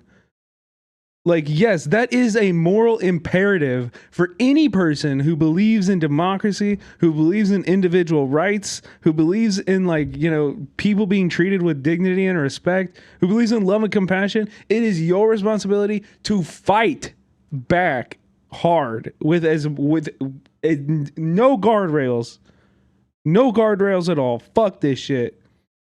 We are talking about fucking fascism. We are talking about 20 million people being forcibly rounded up, doors being broken down by fucking stormtroopers, people ripped out of their homes, ripped out of their communities. If we recognize the severity of that threat, you will understand that any action that genuinely throws a wrench in those gears is just and the right thing to do. 100%. Like, how would that be received in this panel right here? I wonder. Acid Burns, thank you so much for the 10 gifted. But Luke, I explained that to you, Deborah. You know why. Outrageous. Hang on. Because you wake up and think about it all day, every day. You guys are so obsessed. Luke asked me a question. Let me answer. Here's what I think a Correct. fascist is. A fascist is somebody who wants everybody else to conform to their narrow worldview. They want to dictate how you lead your life, what books you read. Which bathroom you use, like that, Pierce? Hang on. Don't all jump in. Wait, like they want to dictate every part of your life, like which bathroom you use, like that, like kind of like that. What books you read, what movies you can watch. And Hang factually on. incorrect. What Try you're saying. hard, Emma. Just take a little vow of silence for a few seconds, right? What heroes you're allowed to admire, what statues you can respect, what clothes you can wear, what songs you can listen to, blah, blah, blah, blah, blah. So you know who the actual purest personification of a modern-day fascist is? A member of the woke brigade. Ah, yeah. Yeah, it's us. We are the real fascists all along. Yes, chat, we did it. It's us. We're the fascists. Ah, this feels great, dude. This feels great. When do we get governmental power? At what part during our fascism do we like have power in the government? We don't. We never will. Oh. Okay. Oh. Because that's exactly what the woke people do. They behave like fascists. And you may not want to hear it, but trust me, you do. No, based on your false definition of fascism, you can. Someone told a bad joke. Cancel him. Destroy him. Fire him. It's fascism. Yes. Fascism is apparently liberal college students being a little bit too sensitive with their pronouns. It's not a highly militaristic, we should get rid of all pronouns. Political ideology get rid of born all out pronouns. of Hitler and Mussolini. Get rid of them. Yeah, So, you know why? Because the most you know. I hope Democrats go on with the pronouns. Fascism, Listen. Why are you watering down fascism, which resulted in the mass genocide of 6 million Jews? You're watering down fascism by saying Donald Trump is a fascist. You've done that yourself. Yeah. I never said that. Okay, let's talk about Netanyahu then, bitch. You dumb cunt. Let's talk about Netanyahu then. I said he ran a fascist campaign. I said he ran a fascist campaign. Don't all talk over each other. We can't hear you. You guys are the ones that are watering down But what Piers, that you means. set up this false premise. Piers, you set up a What's false the false premise and a premise? false definition that meets no academic standards of what fascism is. I just laid it out for you. Fascism is a highly militarized, nationalistic political ideology that often involves corporate power consolidating with the state. See Elon and Trump going together? That talks about a mythologized past that we need to return to by demonizing either political make opposition America great again. or again, specific migrant groups. Exactly, but the specific immigrant. How weird group, you would describe that as targeting fascism. the mass deportation. You could describe it as ethnic cleansing in some of the more extreme circumstances. Let me bring in Amala. No, I'm using hang on, stop definition of fascism. shouting. Do my ears in. Garbage. Do my ears in, Emma. I mean, Amala, is No, it's making ethnic America cleansing. great again a form of fascism? Because it goes back in America's history. Not in my opinion, no. I think people have really run with this whole, I don't know, shall we call it slogan, and made it into something that it is very much not. America has virtually always been great, in my opinion, especially with its ideals and its values. And when we talk about these two journalists who chose to go to Mar-a-Lago and sit across from Donald Trump, I think we saw Sonny Hostin of The View say, you know, how can you really speak truth to power if this is how you're going to treat Donald Trump? How else do you speak truth to power if you won't go and sit at the table across from it? When we talk about Mika and Joe, the real problem is that they've likened him to Hitler. They've called him a fascist. They called him a threat to democracy. It's not a problem that they're going to Mar-a-Lago, as journalists should, I to agree. speak to one of the most You're right. It's a problem that they didn't bring a fucking gun. powerful people in the world. totally if they agree with you. maintain their journalistic integrity, that's more than okay. Yeah, totally agree with you. I want to switch gears slightly. Closing thought, Pierce. Hang on, Luke. I want to change gear. Just we've got a few minutes left. I want to talk about the nominee picks, which I'm sure have sent you into some form of. What do you mean? Gun ownership is chill. It's great. Gun ownership is based and awesome. Everybody should protect themselves at all times. Metaphorical anaphylaxis. It's literally a constitutional right. Yeah, exactly. But let's go through them. I mean, here's why I look at it in totality. A, I'm going to wait for them to see who gets confirmed. B, I want to wait and see them what they do. Then I will pass judgment. But actually, if you look at a lot of them... As a gift, yeah. Linda McMahon, unbelievably successful entrepreneur in America, building one of the great businesses in modern America. Billions and billions of dollars pouring in. Very strong educational bent. Why wouldn't you want someone like that running a big department in an American presidency, administration? So just quickly closing thought on the last thing. It's crazy that we do this. Like I said, merry-go-round, we go back and forth on the fashion stuff. We're just saying, I don't like that Trump posts on Truth Social, a massive fraud that's type magnitude allows for termination of all rules, regulations, and articles, even though it's found in the Constitution, saying that the Constitution should be terminated. Can we move on to the other thing? Because you're getting a bit in the weeds. Last thing, I don't like that he said the government should come down hard on MSNBC. Stuff like that, I go, that looks kind of fascist. And the fact that we point that out is not us calling him Hitler. But yes, I don't think on some of them they will be less controversial. And then, yeah, I'm really concerned that, for example, Matt Gaetz could be our next Attorney General. That gives me a major ick. Deborah? I'm excited. sorry, I think that this is No, so Emma, far, your name's especially not at my Deborah. end, been the I thought you said that my this, name. I so far, his appointments have been the most pro-Israel members and the most pro-America members. I think Marco Rubio, Elise Stefanik, these are all incredible. Yeah, you're a fascist. Elise Stefanik has explicitly repeated great replacement theory lies over and over again. She is an anti-Semite. You don't care about Jewish people as long as they support Israel. You are fine with anti-Semitic fascism taking over in America as long as they support Israel. And it makes sense because you're an ethno-nationalist, so you're fascist by nature as well. I mean, it's all very consistent with your worldview, you know. But don't sit here and try to pretend like you aren't a fascist. You are an ethno-nationalist.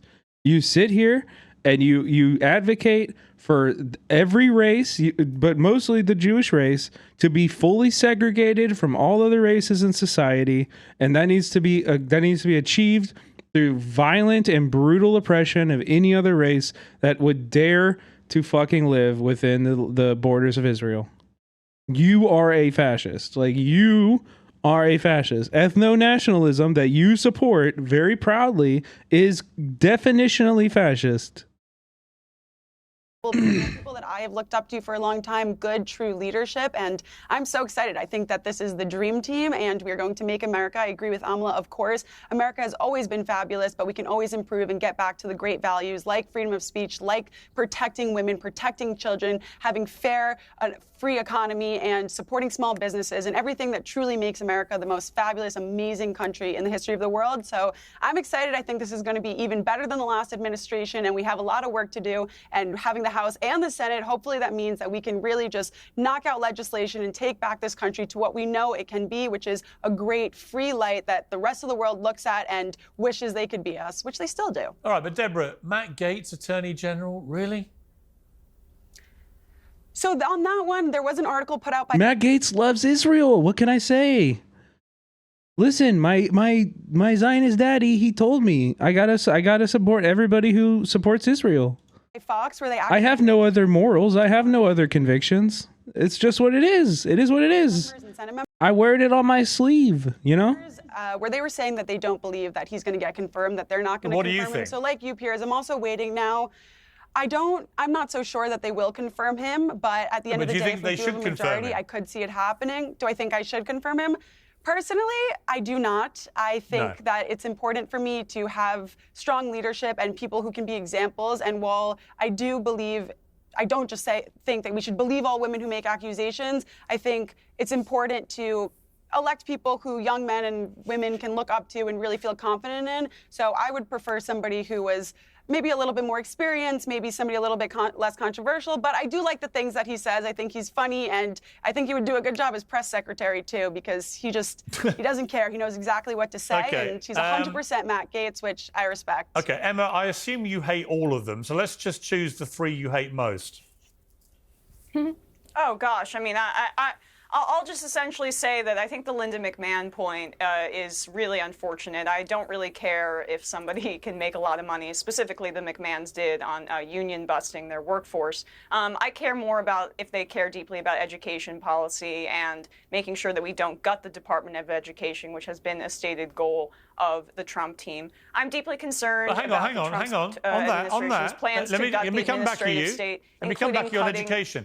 I mean, given how far behind America is in the global league tables on so many education metrics, why are you comfortable about the way the Department of Education has run things for the last... Yeah, you're right. America's education sucks, so therefore we should divest from it. Bro, this logic is so good. Thanks, Piers, for doing our job for us, America. CIA tipped $4.20. Thanks, Piers, for doing our job for us, America. Thank you, CIA, for the $4.20. Last few decades.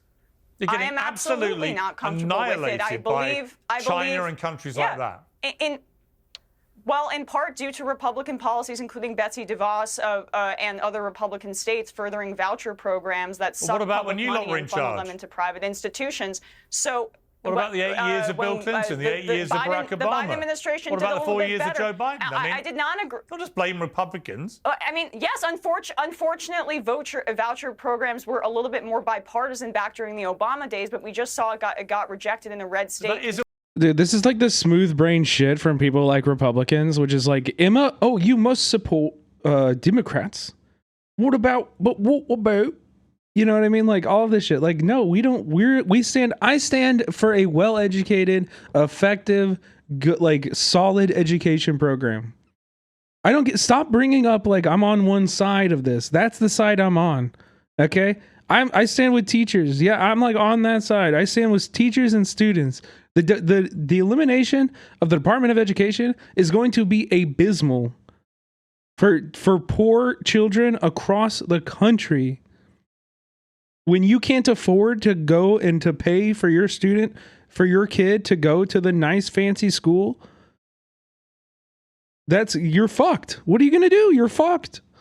Why America's falling You're not letting me finish my sentence. I mean, for all your accusations with me, you're cutting me off in the middle of what I'm saying. Please finish. I'm saying what I'm concerned about for the Trump administration. So I'm concerned that they are, as they have stated, going to gut the administrative state, which includes our Department of Education, regulations.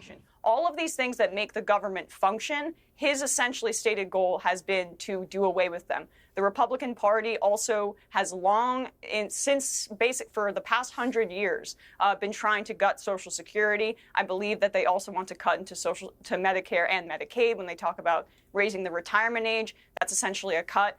These are programs that Social Security keeps nearly 2/3 of our seniors out of poverty. I am terrified about that prospect, and that is what and so I don't think it's liberal hysteria because I'm concerned about people going into poverty. And if you want to make it about blue-haired weirdos on TikTok, sure, but these have material consequences for the majority of our population. Okay, Amala, before we finish, I want to talk to you just completely separately about P. Diddy, because you've had a very interesting experience. Oh my God. Yeah, so just yesterday, we had two private investigators, sorry, the day before yesterday, go ahead and visit an old residence of mine. They showed up at the door. Now, a friend of mine remains at that residence. She answered the door. These two men were claiming to be there to talk to me about my YouTube channel, whether or not... Wait, I've actually seen this story. Wait, I've actually seen this story from other creators too, of like private investigators showing up to the houses of influencers who are talking about P. Diddy to intimidate them. Has anybody else seen this? I don't even think she's lying. I've seen video of it. This is a weird, crazy thing that's happening. Yeah, here, let me see if I can find it. Hold on.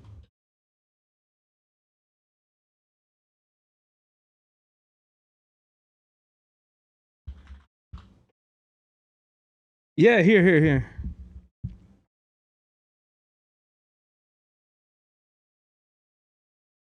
Wait, so there's her talking about it, but there's another one. Oh yeah, here, this one. This is the one I was thinking of. So you guys are private investigators who have come to my private home asking about influencers? This is very uncomfortable, you guys. I don't know why. I'll explain. No, you're at my home. Okay, so you don't want to talk to us then? Have I broken some law? Absolutely not. And you have the thin blue. This is frightening. I think. Can you guys step away from my home? Well, we're in a public street, so the answer is no. But we're not trying to give you a hard time. Why are you here? What do you mean? You're showing up at my... This is harassment. We're very nice and respectful, and we will be. Two quick questions for you, and if you want to be interested in it, great. If not, I'll have a nice day. We're not... What is this? This is odd. So... You have to admit this is very weird. It always is, and people always ask us the same question. I'm happy to explain it to you. So What? Very simply, we were just hired to speak to a few people that do, have a lot of followers, stuff like that, on different platforms. What is this about the Diddy stuff I report on? Somewhat, yes. Not necessarily Diddy stuff, but people are involved in just stuff like that. So basically, a very simple question is are you paid to influence that's stories like that in any direction? No, not at all. That's all we wanted to know. Because if the company is, they're looking into people who are... Are you guys going to pay me for this visit? Like, this is frightening. Like, I'm super... You have to admit, if I came to your house, and like, I thought this was a joke. I thought I have a friend coming over business right now. Like, this is extremely weird for me. I have 100,000 followers. I'm not making any money. That's one of the reasons why we're here, and that's the question that we're asking. If someone contacts you, say, in the last 6 months, and is paying you to influence in a certain way. No. Either one way. Is it illegal if somebody would have? So the answer is no. Okay, I wish somebody would have. I'd love to be making real money off this. Let me talk for 2 seconds. I'll explain to try to make you feel better. I mean, this is terrifying. Very simply, if somebody was paying you, right? The company we work for are just asking that question. Right. If somebody was, they would just be willing to possibly offer you money to know who and see what's going on. Well, they're paying me $1 million. Yo, Foie Ramen, welcome in. Thank you so much for the raid. Will you guys give me $2 million? I'm joking. But seriously, this is very odd, you guys. Yo, thank you for the resub, Foie Ramen. It makes me feel slightly good that maybe I'm getting some notoriety for this, but this is crazy. Okay. So. Yeah, this is weird. Just don't fucking talk to those people, by the way. For any of the stories or topics that I cover on my show. She ended up giving me a call. I was able to speak to these two men as they were at her door. And through lots of probing and asking them several questions about who they work for and why they were at my door, they end up admitting that they are private investigators who are working on behalf of a client that they would not disclose, traveling around to the houses of influencers, knocking their doors and trying to figure out whether or not they've been paid by a certain institution, company, entity to discuss P. Diddy's lawsuits and his connection to other celebrities. Now, upon finding out that I was not paid, they also let me know that had they found out I was paid by a certain company, entity, client, they would offer to pay me to disclose exactly who that was. And they'd like to know the business deal that I made with them in order to pay me more to promote the opposite narrative. So obviously I was taken aback by this visit. Very, very Off-duty cops working for a rapist? Wow. Who could have guessed? Who could have guessed? Diddy accused of using jailmates' phones to try to blackmail witnesses in sex trafficking case. Normal things you do. normal things innocent people do, you know. All right, let's get out of Piers Morgan. Did you know that Let's get out of Piers Morgan. shortly after the Russian Revolution, Lenin wrote a letter to the American workers, just as the first Red Scare was ramping up in the United States? You see, revolutions are imperfect, messy, human. In 1918, Lenin wrote about this reality in my favorite part of this relatively short text, exposing how the ruling class, the bourgeoisie, weaponizes mistakes to delegitimize revolutionary movements, and it's something we see today. Let the corrupt bourgeois press shout to the whole world about every mistake our revolution makes. We are not daunted by our mistakes. People have not become saints because the revolution has begun. The bourgeois press amplifies every misstep while ignoring the oppressive systems revolutionaries seek to dismantle. Lenin reminds us that the oppressed cannot build a new world without stumbling. Of course, mistakes are inevitable, but they are also a sign of progress. Think about the Red Scare in the United States. The media and politicians focused on alleged failures of socialism while ignoring capitalist exploitation. The same pattern continues today. Workers organizing for better conditions are demonized, their efforts overshadowed by a magnified mistake or bad Cody Culp, thank you so much for the Prime. actor, even if we committed 10,000 mistakes. For every 100 based ass stream. Thank you, man. Appreciate that. actions, our revolution would be great and invincible. Why? Because revolutions, even imperfect ones, are built by the masses, by workers, peasants, and everyday people reshaping their lives. Contrast this to capitalist successes achieved through that exploitation, corruption, and lies. Every attempt to build a better world is met with defamation from those invested in maintaining power. Lenin's words call to us to reject this framing and to remember mistakes don't invalidate a movement's purpose. They're all part of the process of liberation. And so when we see these movements attacked for their imperfections, we really need to ask ourselves who benefits from this criticism and whose heroism goes unnoticed. That was great. The Holocaust wasn't Germany's. That was so good. Lady Izdahar is so fucking sick. She's so awesome. Please go follow. Here, let me get a link for you guys. Please go follow. Please go follow. And then this also is one of my very favorite YouTube channels of all time. Uncivilized is the name of the YouTube channel. Only 121,000 subscribers, chat. So they're relatively small for how fucking awesome and based they are. So I highly encourage you guys, please go support this channel. They're so awesome. First genocide. It was the Holocaust wasn't Germany's first genocide. It was in Namibia. My grandmother used to tell me about the genocide. Very painful history. The German Empire killed 100,000 Herero and Nama people in a systematic campaign of extermination through ideology and tactics that laid the foundation for Nazi crimes decades later. My background is the people who died in the concentration camp. Some of my family members were raped by the German colonial soldiers. No war can be conducted in a humane way against those who aren't human. Only after the cleansing can something new emerge. Imperial Germany's treatment of the indigenous people of Namibia foreshadowed the barbarity of the Nazi Holocaust. This is a story of colonialism, resistance, and genocide that for a long time remained untold to obscure Germany's history and culpability. They want the last. Legit Salvage, thank you for the sub. How? Are you talking about Herzland? Or are you talking about Namibia and Germany? Sorry, but that's just, I mean, really? It is important to shed light on Namibia's dark past and remind us. Christine Amazon, thank you for the 100 bits. Country in the world to commit 2 genocides in the 20th century and now support a 3rd in Palestine.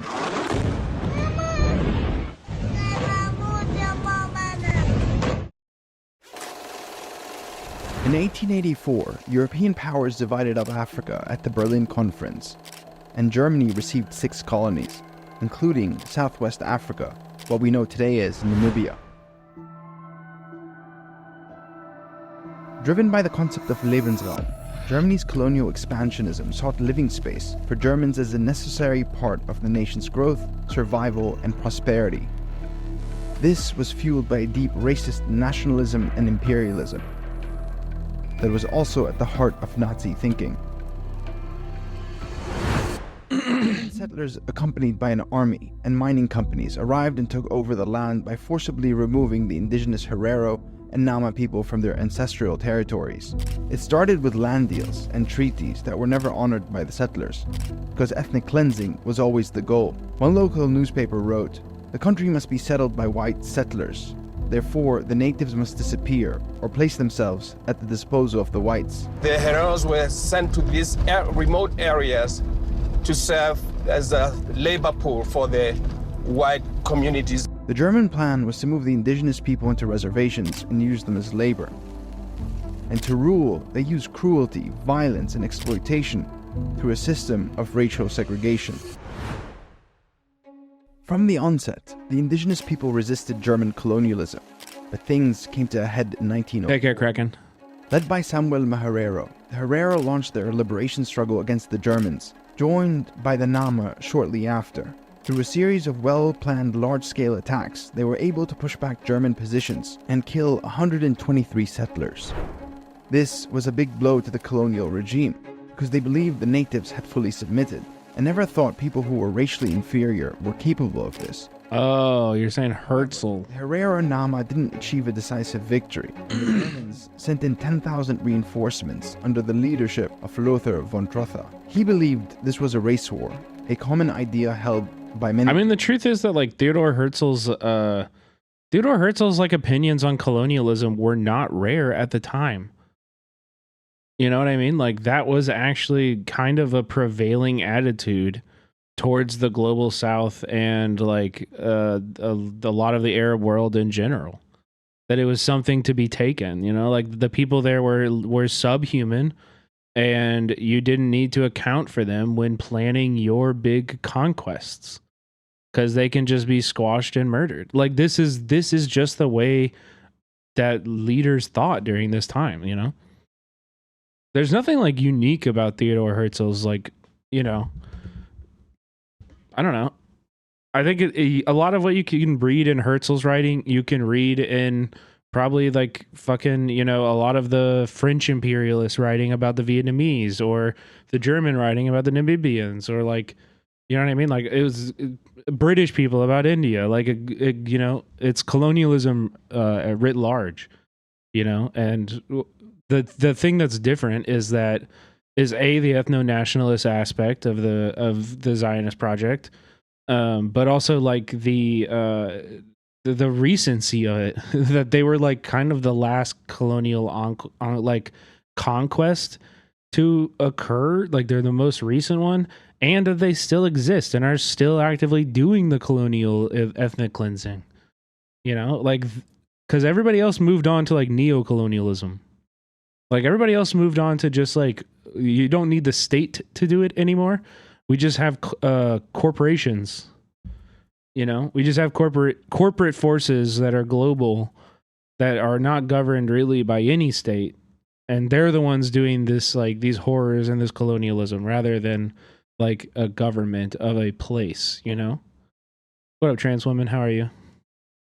At the Battle of Waterberg, von Trotha defeated the remaining Herero fighters and drove those retreats, including women and But to be fair, the motivations and also the benefactors and the reasons for doing them are all exactly the same today as they are now. It's just, like I said, it's just changed from a state going there to operate and to like, you know, do all this shit to corporations doing it, you know? Into the waterless Omaheki Desert. That is when he gave his infamous extermination. Ooh. Found inside German. With that username, you're going to be great. You're going to do fine. I shall spare neither women nor children. In the desert, tens of thousands died of forced thirst and famine. German soldiers poisoned Herero water wells and executed anyone they found. Survivors were taken to concentration camps and sentenced to forced labor. Thousands more died in those camps. Herero and Nama, who survived death in the desert, were brought here and used as slave labor. Women and girls were forced to become sex slaves for German officers. My great-grandmother was telling me that some of my family members were raped by the German colonial soldiers. By 1908, it is estimated that 80% of the Herero and 50% of the Nama population were killed. It was a horrific genocide. Jesus Christ. Recognition and reparations for Namibia only came recently. Yeah, kind of said issue. After more than a century of denial. But even then, that is not enough. The legacy of Lebensraum still is very much alive. Today, 70% of Namibia's farmland is owned by 4,500 European farmers, who make up 0.3% of the population. And we're living in poverty because of what they did to us at the time. Now we want them to restore our dignity. Reparations must come, and we want our land back. Namibians are still living the consequences of German crimes. They want the land back? How? Sorry, but that's just... Okay, the first time that this woman came up, I didn't realize that she was living in Namibia. Oh my God. I mean, really? It's not even their land. If they want... It's not even there. What did she... Oh my God. With the big smile saying all this. Oh my God. It's not even their land. If they wanted their land, then they should have done something 100 years ago.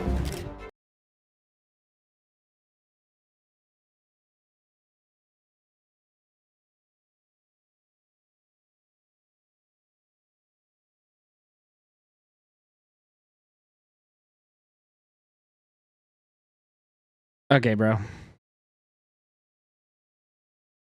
To me, the only logical conclusion that you go from there is do something right now. What do you think they should do? Like, what do you think they should do? And I think I'm gonna do it right now.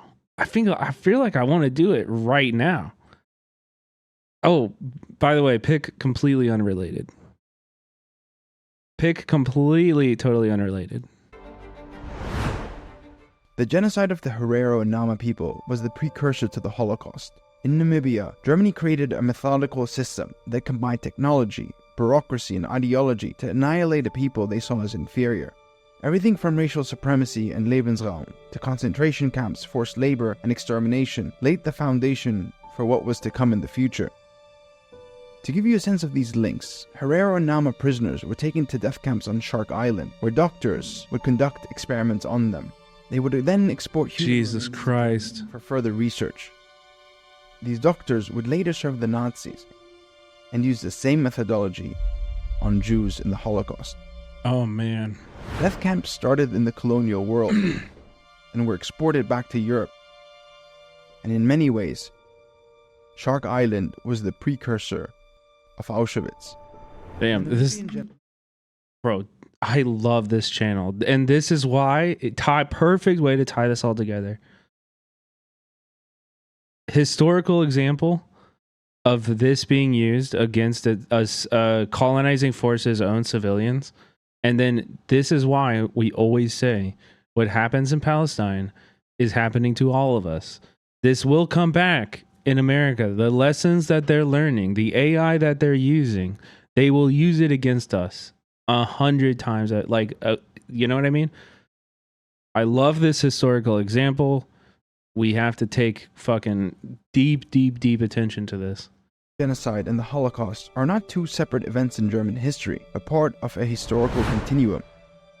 While one was met with severe guilt and exceptionalized by placing it outside of history, another was met with denial.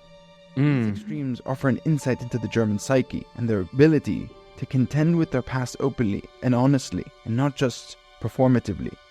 And it is why, despite all of this, they're going out of their way to support Israel's genocide in Palestine. Yep.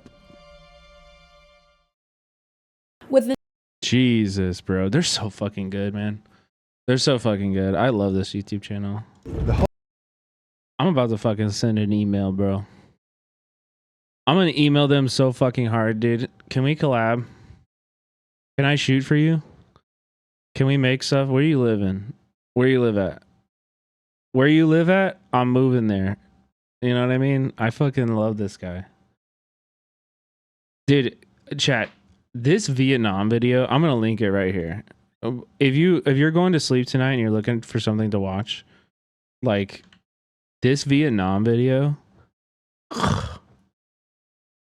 just fucking it's so good. I cried. It's so fucking good. It's so moving. It's so good. I loved that. That's like truly best video of the year for me so far. Okay, next up we got Legia Miller, who is a little bit of a lib, can be a lib, but she grabbed me. She grabbed me for this.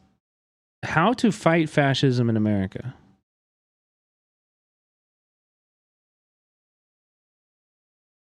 Listen, I'm excited. I hope she goes the good way. I hope this is a productive conversation. With I worry that she's gonna say vote harder. I worry that she's gonna say vote harder, and she's not gonna say organize your neighborhood to stand in front of DHS vehicles and prevent them from leaving when people are being deported. She's not gonna say arm yourself. She's not gonna say, develop community networks that can have mobilize 5 groups of 5,000 people to operate independently from each other at the same time in one city, which would completely overwhelm any police department in America. She's not going to say that the LAPD has explicitly said that they are fine handling one protest of 10,000 people, but 10 protests of 1,000 people spread out all through the city. They would be fucking cooked. They would be hopeless. They couldn't do shit.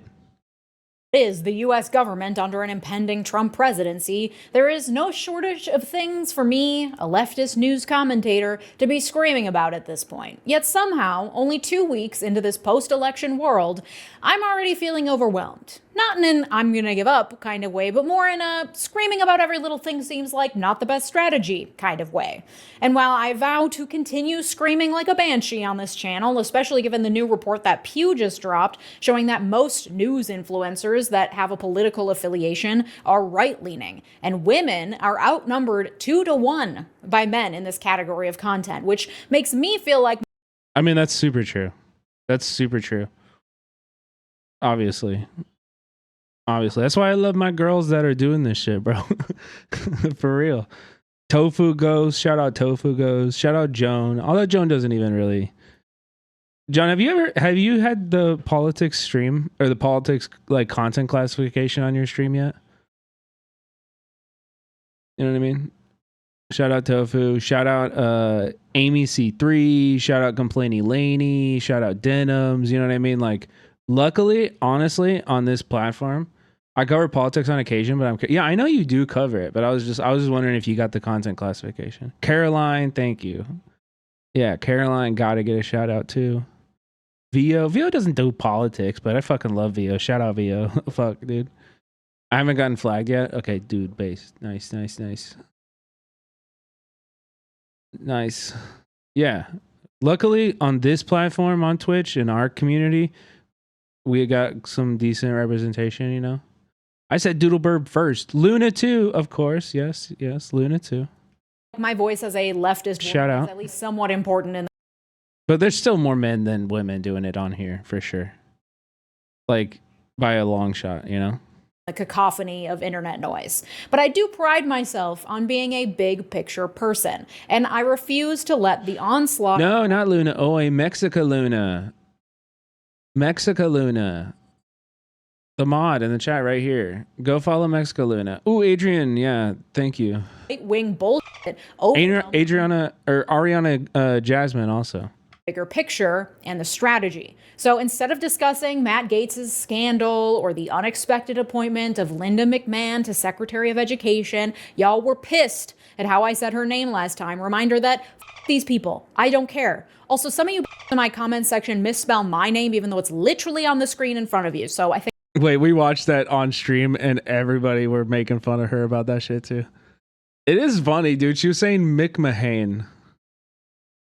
McMahon. Or what was it? That's what she was saying, right? McMahon. I was like, what? It just told me you've never ever spoken to a WWE fan before. And I was like, okay, you're like showing it was your ivory tower is showing. That's what it was, you know? That's what it was. I think I get a pass. Anyway, instead of getting into the weeds today, I want to take a step back. Inspired by Jon Stewart's recent call to Democrats to start finding and exploiting loopholes like the Republicans do and stop trying to enforce norms that the Republicans simply ignore, I want to explore the question, when they go low, how effective is it if we go low too? Let's get into it. First, a palate. Is this really gonna be about electoralism still, bro? Campaign was the first time. If she doesn't say organize your fucking communities, when they go low, I go down on them, baby. Yeah, that's right. That's literally the Democrats' policies. When the Republicans go low, we go down on them. We love that shit. We've really seen a large Democratic platform start to kind of go low. They leaned into calling Republicans a bunch of weirdos. The Harris headquarters memes and TikToks were scathing and funny. We could all use they were good, yeah. Humor. And it felt fucking good. But then she lost to a the weird stuff at the beginning of the campaign, that rhetoric around their weird, that shit was working. And they just were like, it's working. You got to quit doing that shit.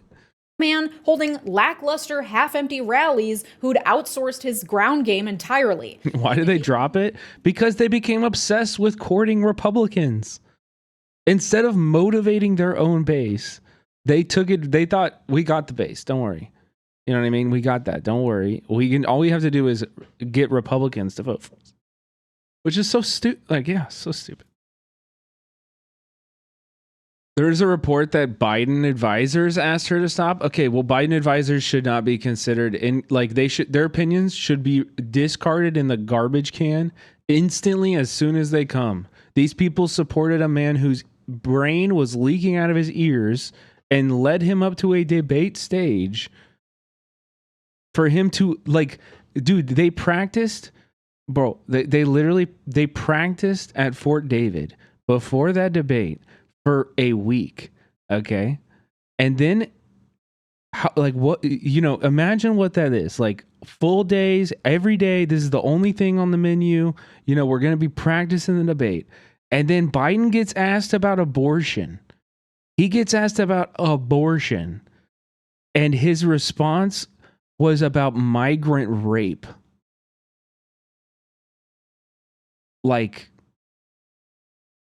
I don't know what to say.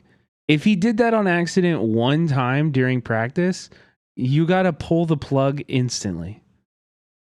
If he did that during practice, you have to throw everything, flip a table, and say, if you do that again, I'm never, we're going to fucking lose. What are we doing? Those people enabled that whole thing. They knew how his brain was. They knew, and they just let him up on that stage anyway. And they didn't allow a primary to occur. They are the reason that we are in this situation right now, more than anybody else. It's those Biden advisors and the people around Joe Biden who said, yep, we're running again. And we're not doing a primary. And, it's not no, the DNC is fully behind Joe Biden. Those are the people that are responsible more than anyone else. That mean internet memes and flashy PR doesn't necessarily win elections and certainly doesn't create meaningful policy change. And while a lot of finger pointing has been done at who lost the vote for the Democrats, was it the Latino men? Was it the progressives? Was it poor communication? Was it the working class? Was it black men? The reality is that we are now living in Trump's America, where everything's made up and the rules don't matter, at least to Republicans. Meanwhile, the Democrats are standing to the side screaming, "Hey, he didn't follow the rules." Elizabeth Warren is outraged because Trump hasn't signed transition documents. And then the media writes 15 think pieces about it. And everyone on the left is over here getting their panties in a bunch over whether Trump is following technical norms. Meanwhile, he's colluding with child molesters, sexual predators, bigots, and white supremacists over how to rein in all aspects of governmental control. And his supporters are on the ground in the states getting incredibly creative, trying to write laws that can't be undone in the courts. Laws like the anti-abortion ones that have been passed in recent years that give private citizens the right to bring lawsuits, which, while abhorrent, present a novel legal concept that is effective in tripping up the legal system and providing enough friction to get what they want, scaring the out of doctors so that women die instead of obtaining proper medical care. Meanwhile, the Democrats continue to yell, "Well, that's not how it's done. That's legally questionable. That'll face court challenges." And that is the one place where I think Trump's experience in business benefits his political pursuits. In the business world, litigation and fines are calculated into the cost of doing business. Sure, they're concerned about their public image, so they'll buy into corporate social responsibility and try to hide scandals behind payouts and NDAs, which are also calculated into the cost of doing business. But being sued is an incredibly normal part of doing business, especially when your business is huge. So doing abhorrent things or going against rules or norms without thinking much about the consequences comes naturally to Trump and the people who he surrounds himself with, who are often associated with or funded by big business. So, for example, when Trump says he's going to invoke the Alien Enemies Act of 1798 to deport or detain immigrants, and Democrats scream, "But that's a questionable application of the law. That'll be contested in courts." Trump says, "Okay, try me. I'm going to do it anyway." What is this?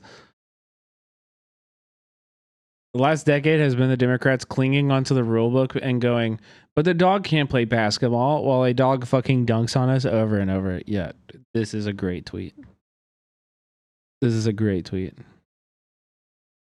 Oh yeah, and this is talking about the Elizabeth Warren dude. But what do you mean? They fucking got him. Elizabeth Warren fucking got him. Checkmate. What do you mean?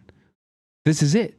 You're literally out here making jokes at the person who's stopping fascism. We've actually stopped fascism. Like, what do you mean? Elizabeth Warren did it. Like, it's over. We got him. It's done. You know? We won. W Native American justice. So the question becomes, how? How do people on By the way, chat, I haven't chilled all night. I just want to ask if you can afford to. I really enjoy doing this work and you know, streaming and stuff like that. But I need to eat, and I'd love to save money, maybe like make a family eventually, you know. So if you like leftist content on this platform, you got to know that I'm not even running ads no more. And if I did, they wouldn't even play anyway. So we're kind of fucked up when it comes to money right now.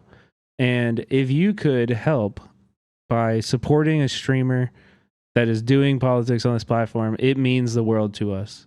So anything helps, like a tier 1, but tier 2 and tier 3 especially help me, because I am trying to get 70-30 split. You know what I mean? I'm trying to get a 70-30 split. And if you look on my page, here, where are we? Where are we at on the 70-30 split? Let's go to my channel.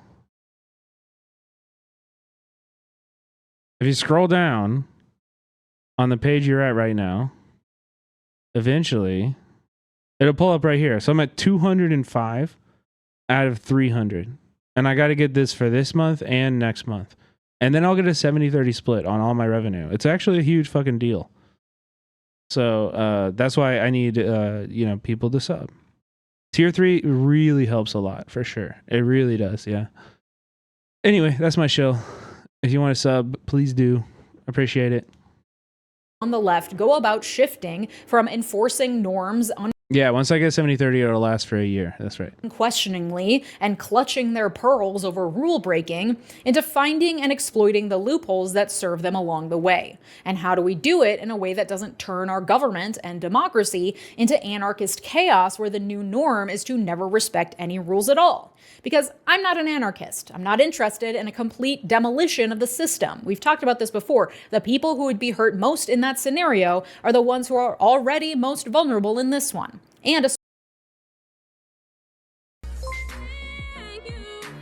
Brian Kilme, thank you for the 5 gifted sub. Like, what is this? What is she saying? Thank you so much for the 5 gifted. Like, what is that? I would love to hear her definition of anarchy. I'm not an anarchist either, but I would love to hear that. I'm not interested in a complete demolition of the system. We've talked about this before. The people who would be hurt most in that scenario are the ones who are already most vulnerable in this one. And a certain Yeah, she's like, if you get rid of capitalism, you know who's really going to be hurt? Poor people. Like, what? Binary Dragon, thank you so much for the tier 3. Like, what? Huh? If you eliminate exploitation, you know who's really going to be hurt? The exploited. Are you sure about that? What do you mean by that? What do you mean by that? Nah, Binary Dragon, for real though. Thank you so much for the tier 3. That helps me so much. Level of decorum is necessary for generally functioning in society. We don't want to, as one NBC News article put it, answer authoritarianism with equal and opposite authoritarianism. But clearly, sticking to long-established norms and values just for the sake of rule following, calling Republicans out for breaking the rules or being hypocritical, that shit doesn't work. The people who vote for Republicans don't care, and the Republicans themselves don't care either. Now, a lot of those loopholes are going to have to be discovered by Congress itself and the lawyers. She's just so lawyer-brained. It's like hard to, like, I feel like all of her advice is like just for lawyers. Like, I'm just like a normal person. John Habote, thank you so much for paying forward your gifted sub. I really appreciate that. That helps me with my 70-32. That counts. You should move on with your life. John Hoppo working behind the scenes. Are there socialist lawyers? Yeah, for sure. They're called public defenders. Public defenders are incredibly based. Also, like movement lawyers, people who defend protesters, go to like National Lawyers Guild, show up to every protest. National Lawyers Guild is at every protest. They're observing the protests and protecting the protesters' rights to free speech and shit like that. Like, there's a ton of super based lawyers, for sure. But I think step one is for the left as a whole to more clearly delineate what they do care about. We do care about preserving representative democracy, a system where people can openly and fairly cast their votes, where the people who write the laws are answerable to the public. We do care about having a government that provides for its people. The richest country in the world should be able to provide at least the bottom 2 rungs of Maslow's hierarchy of needs to all its citizens: clean air, food, clothing, and shelter, as well as safety, security, and healthcare. Within that, there are lots of No, sorry, honey. Best we can do is 45 flavors of toothpaste. Sorry, honey. different modalities and worldviews through which to view how those things should be provided. But the point of identifying what we do care about is to focus the strategy and provide common ground so that even if we disagree on the details, we have a united vision for what government. We also have WAP. Why did you say that? Christina Amazon, thank you for the 100 bits. Government should be. Because once we can say those two things, democracy and social services, are the purpose of government, then we can start to delineate between the rules we care about clutching our pearls over versus the ones we're willing to tweak or throw out the window. And maybe my two strategic priorities, democracy and social services, aren't the exact answer. The main point. No, I can fuck with those. I can organize around somebody who finds those to be the primary function of government for sure. Yeah. I think I can deal with that. I can fuck with that. is that we have to come up with some sort of clearly delineated strategy and platform that a large swath of people can agree on, and we need to be willing to overlook the details and be willing to agree to disagree and align with people who fall slightly to the left or right of us in order to save our country from falling off the fascist cliff. So really, a strategy that can unite a large chunk of people that generally fall to the left of Trump, which is most people, will be a good strategy in this case. And I think if we take the considerations of the top 1% out of the mix and focus on what lower and middle income folks actually care about, we could come up with a platform that generally we all agree on. Again, even if the how of getting there is iffy and we don't see eye to eye on everything.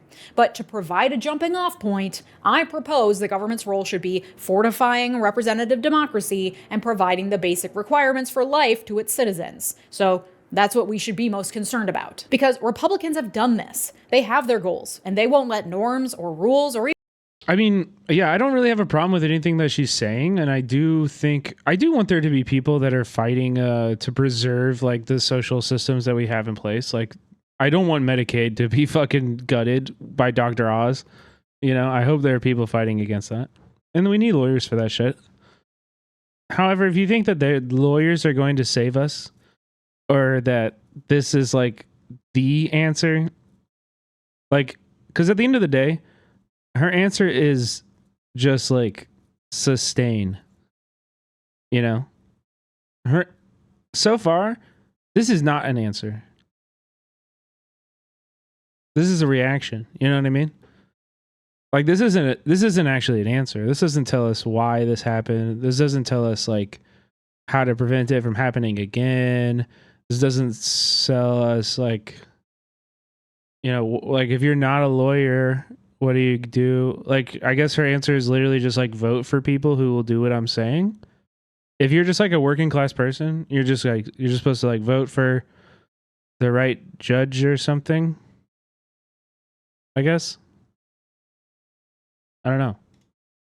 even laws stand in their way. And instead of being on the defensive all the time, playing whack-a-mole by calling Vote Joan for comptroller? I would. Do you have any accounting experience, Joan? Hypocrisy and lies that they don't give two shits about, those on the left can instead play offense, seeking out ways to counteract Republican initiatives and be creative in their own way. And we can do this by largely reverse engineering the same playbook the Republicans have used for decades, but this time for left. Counting bread. On Monday, I spoke about the Powell memo, and I made a whole episode about it a while back, but that is kind of seen as the blueprint for the right-wing takeover of our country. So we can use that as a reverse engineering guide. Republicans claim there is leftist bias in all levels of government, the media, and higher education. While I think the leftist bias they've been screaming about definitely isn't a concerted effort by anyone to align the talking points or values espoused by think tanks or universities, but is instead just natural conclusions a majority of people come to when they're taught critical thinking skills, I say, okay, they already think there's a huge conspiracy promoting leftist bias. Why not lean into that and weaponize that bias to actually do something good for a change? Sure, they have billionaires, but we already have the major apparati. What? Hold on, I gotta rewind that. What? She's like, yeah, the right wing says there's a left wing bias in media. So why don't we just make the media biased? It's like, what? No, huh? There's a reason that is not the case. Or universities, but is instead just natural conclusions a majority of people come to when they're taught critical thinking skills, I say, okay. They already think there's a huge conspiracy promoting. Dan Solomon got banned. Let's fucking go. Let's fucking go. W Twitch, bro. W Twitch. About time. I reported that oh shit. It's okay. I leaked that the guy that I'm emailing I'm gonna pay him $300. I'm gonna pay the instructor for the gun thing $300. Oops, it's fine, but that was a mistake. Wait, I'm trying to find that though.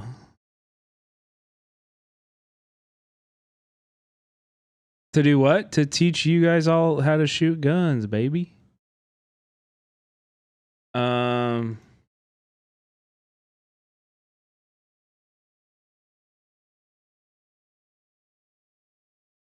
how do I read? Where do I find out about the Dan thing?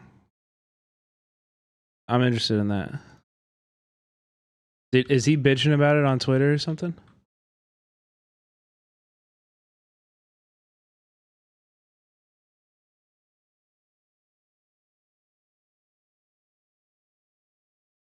La la la la la la la la la la la la la la la la.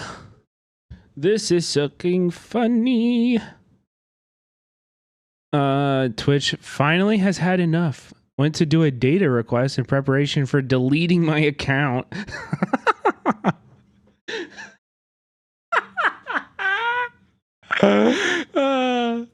Yeah, you're firing me? Well, then I quit. Exactly, Joan.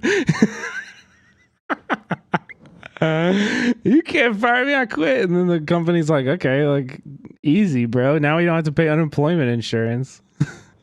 Oh, what a fucking dork. This was a manual ban, no email, nothing shows under appeals. Twitch is starting to feel the heat. Yeah, fuck you, dude. Yeah, it turns out you can't use a fucking coordinated attack campaign to go after Twitch's sponsors. Unless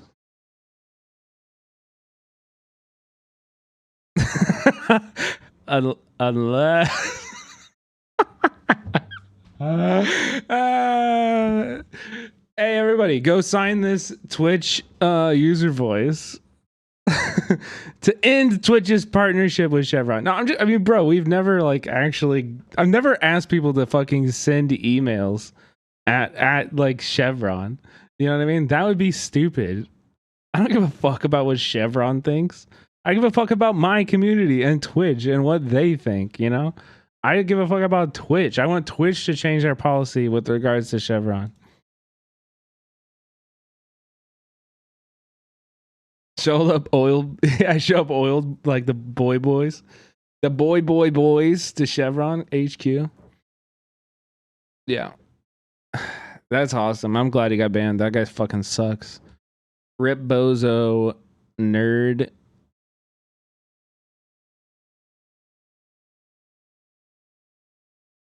The ACAP had a sick. Thank you. You should get it at tenemos.bigcartel.com. Into that and weaponize that bias to actually do something good for a change. Sure, they have billionaires, but we already have the major apparati, because the reality is that while there is a wide range of viewpoints that fall left of center. Do we know what he actually got banned for? Yeah, he got banned for fucking organizing a hate campaign against multiple people. Against like the entire platform, against the CEO of the company, bro. He was calling the CEO of the company a fucking pedophile. Like, what the fuck? Pretty much all. Who got banned? The Dan Can't Stream guy, Slumlord Dan, P. Diddy Dan. All of established experts, professional associations, think tanks, and universities, as well as every other similar country in the world, fall to the left of the fascism Trump is promoting. So it's time to coordinate. And that coordination, based on what conservatives have been doing for the last 5 decades, should have 5 prongs: universities, think tanks, the media, national lawmakers, and local government. And each prong has its own job. Universities. Yeah, I know. SpaceX. I saw that. And that's why at the end of the stream tonight, you guys got to stick around, because I'm showing hog in solidarity, baby. In solidarity, I'm going to stand up and it's coming out, baby. I'm ready. Publish academics and academic thought that espouses ideals in line with the goals of democracy and government's duty to provide for its citizens. This happens in every educational department, but especially in economics, because people really take that seriously. Promote economists who... Only if we hit the sub goal, though. No, wait, I actually, that might be TOS. I'm joking. This is a joke. I probably can't say that if we hit the sub goal, I'm showing dick. I think that's definitely against the rules. I was joking the entire time. This is a fake joke, okay? This is a joke.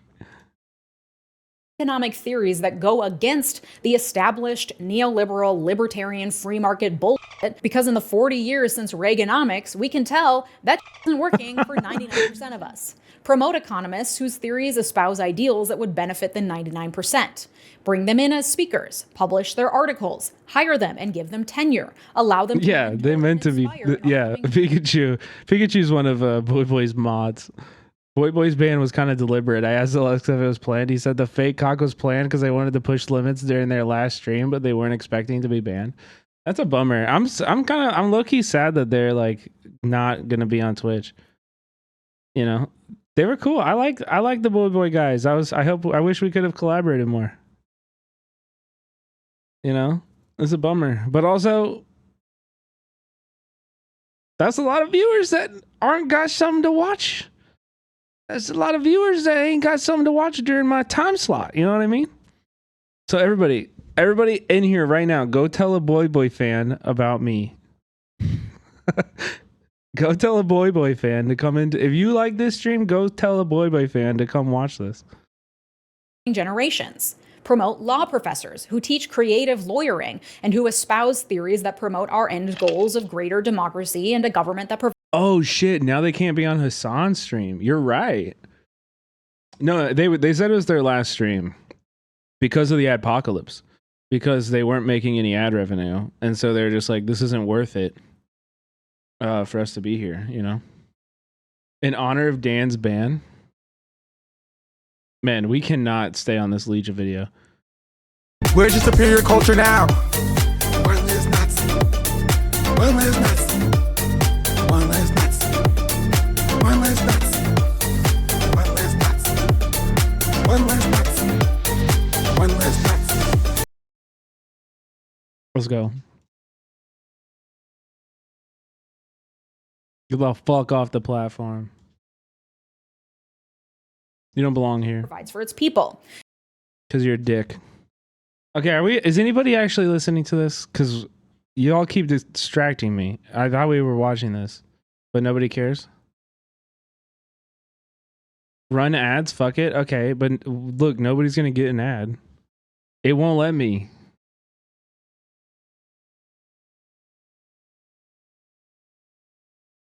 Yeah, hopefully it's not perma. Yeah. They probably got a time. It's probably like a month or something, and they're in fucking Australia at the end of the day. Yeah, Dan cannot stream. In fact, he can't stream. That's true. Why did Boy Boy get banned? Because they showed Hog, dude. They showed Hog. Bring them in as speakers, publish their articles, hire them and give them tenure, allow them to mentor and inspire upcoming generations.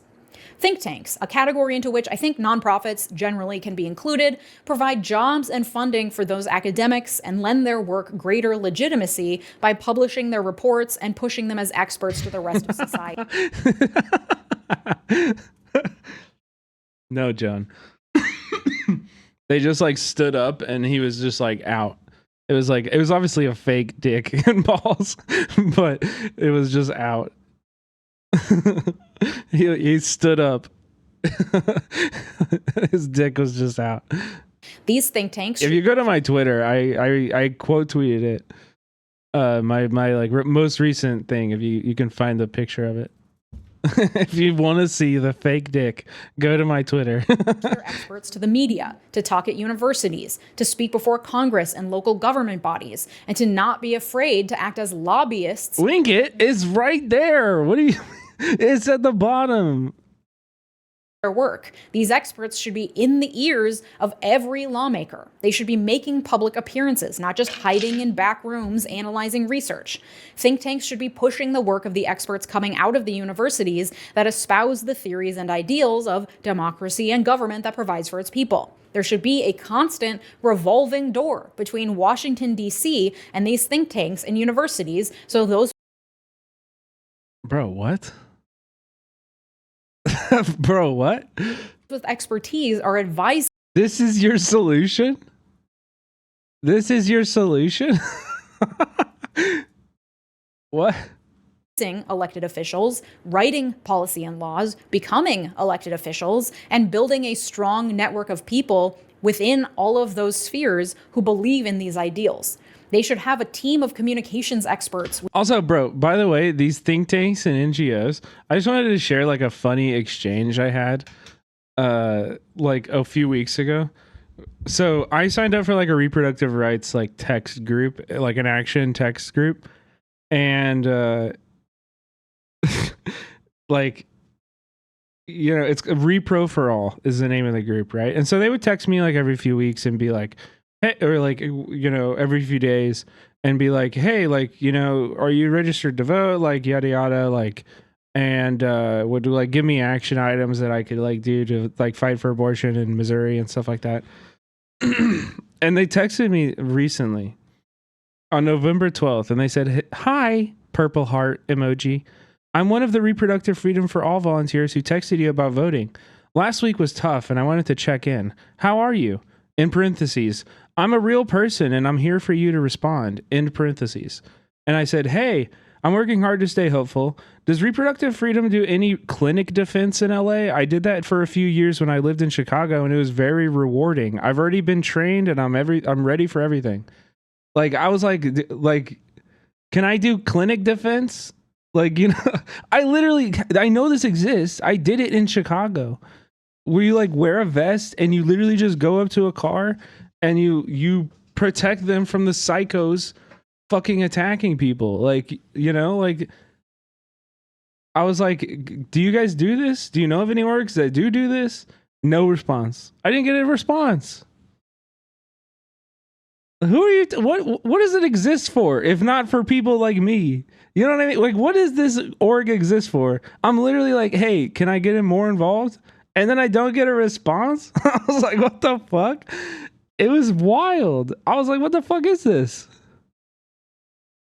Within a real person, by the way, but I think it was. I don't know. Maybe I just fucking freaked them out. Or maybe they Googled clinic defense and quit their fucking job. Maybe they Googled what that is and they said, oh shit, this exists? I'm out. I'm done texting people. I'm done. These think tanks and nonprofits that can package this work in-house and push it to a wider audience. And those communications people should also work with the media. The media should be in constant contact with these think tanks and nonprofits and with the experts working at the university level to rely on that expertise for their reporting. They should report on the research coming out of these think tanks. They should write thought pieces about the findings. They should publish op-eds from these think tank and university experts. Yeah, it's a patient escort. Yeah, exactly. Yeah. Clinic defense, patient escort. Some people call them like the vest teams and shit like that. Like, yeah. No, for sure. They exist all over. They should cite to them wherever possible. More news media need to be willing to stand up to far-right hateful ideology, to refuse to give airtime to fascist right-wing bullshit coming out of these think tanks and dude, yeah, I love that she's like, we just have to be more correct. We have to be more correct and more factually, and we have to cite our sources better. And that surely will defeat fascism. That surely will defeat the fascists. This is wild, man. This is super wild. Universities being funded by billionaires, to stop fearing the accusation of bias. That terror of being called biased is what got us here in the first place. The right funded think tanks and yeah, we watch Leisha. Their twisted ideology and then scream. But I do always think like she's very ivory tower. She's very ivory tower progressive, and she's very liberal. She believes in the institutions to such an amazing fault. Like to an incredible degree that is like actually unjustifiable. You know, like she is an institutionalist. She loves the institutions, and it's like, bro, like that shit ain't gonna save you. Like none of this stuff you're talking about is going to save anybody at all. It's not. The thing that's really going to save you is like knowing your neighbors, organizing in your community, building an organization that can put up posters around your neighborhood and get every single person in your neighborhood to have a phone number in their phone that if they see an ICE officer, if they see an ICE or Department of Homeland Security truck They call that number, and everybody in our neighborhood can mobilize to prevent them from entering and to make it known that they're not welcome there. That actually can protect you. That actually can protect all of us. Honestly, I think the 4B shit was more realistic than what Legia's suggesting here. True. Deemed bias when the news media didn't legitimize their work with coverage. And so they were terrorized into giving equal coverage and therefore legitimacy to the billionaire-funded, weekly researched, often debunked free market ideology being spewed from these right-wing sources. This means fact... Wait, why do you keep saying that? What do you mean? Trans woman? What do you mean? Maduro on Twitch. What would be wrong with that?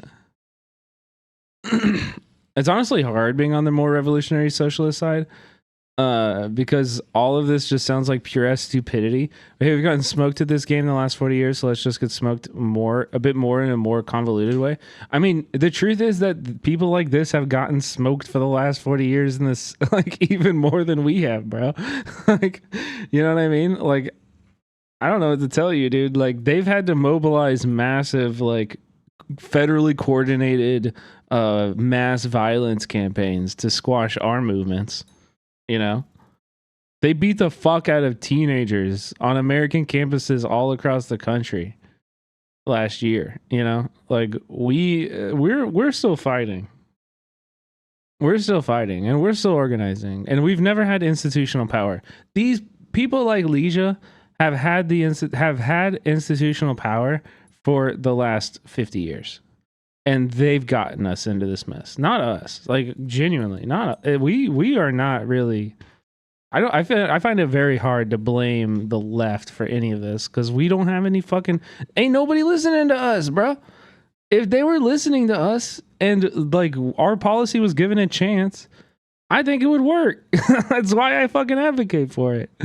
You know what I mean? Yeah, exactly, Joan. Trump at every turn. It means not legitimizing him or the people he surrounds himself with or right-wing experts by presenting what they say as though it has any merit. I mean, it's also like, dude, I loved that Piers Morgan conversation, because it was like, you see their hypocrisy like unravel, like the liberal like hypocrisy unraveling right now before fascism is so funny and fascinating to me, right? Because they're all going through this where they're like, wait, Trump is a Nazi, Trump is a fascist. Like, if I had a time machine, I would go back and kill baby Hitler.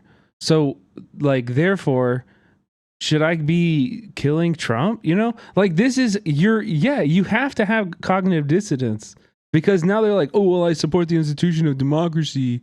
And so, you know what I mean? But, like, the truth is, yes, Trump is a Nazi, and yes, Trump is Hitler, and yes, Trump is going to enact, like, a scale of human suffering that this country has never fucking seen before. Okay? It's going to be brutal. It's going to be fucking, like, it's going to be awful.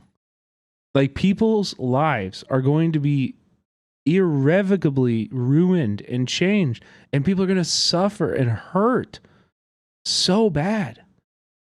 And, like, if you truly internalize that, if you truly understood that, then yes, like, the only conclusion is you should fight back in every way possible.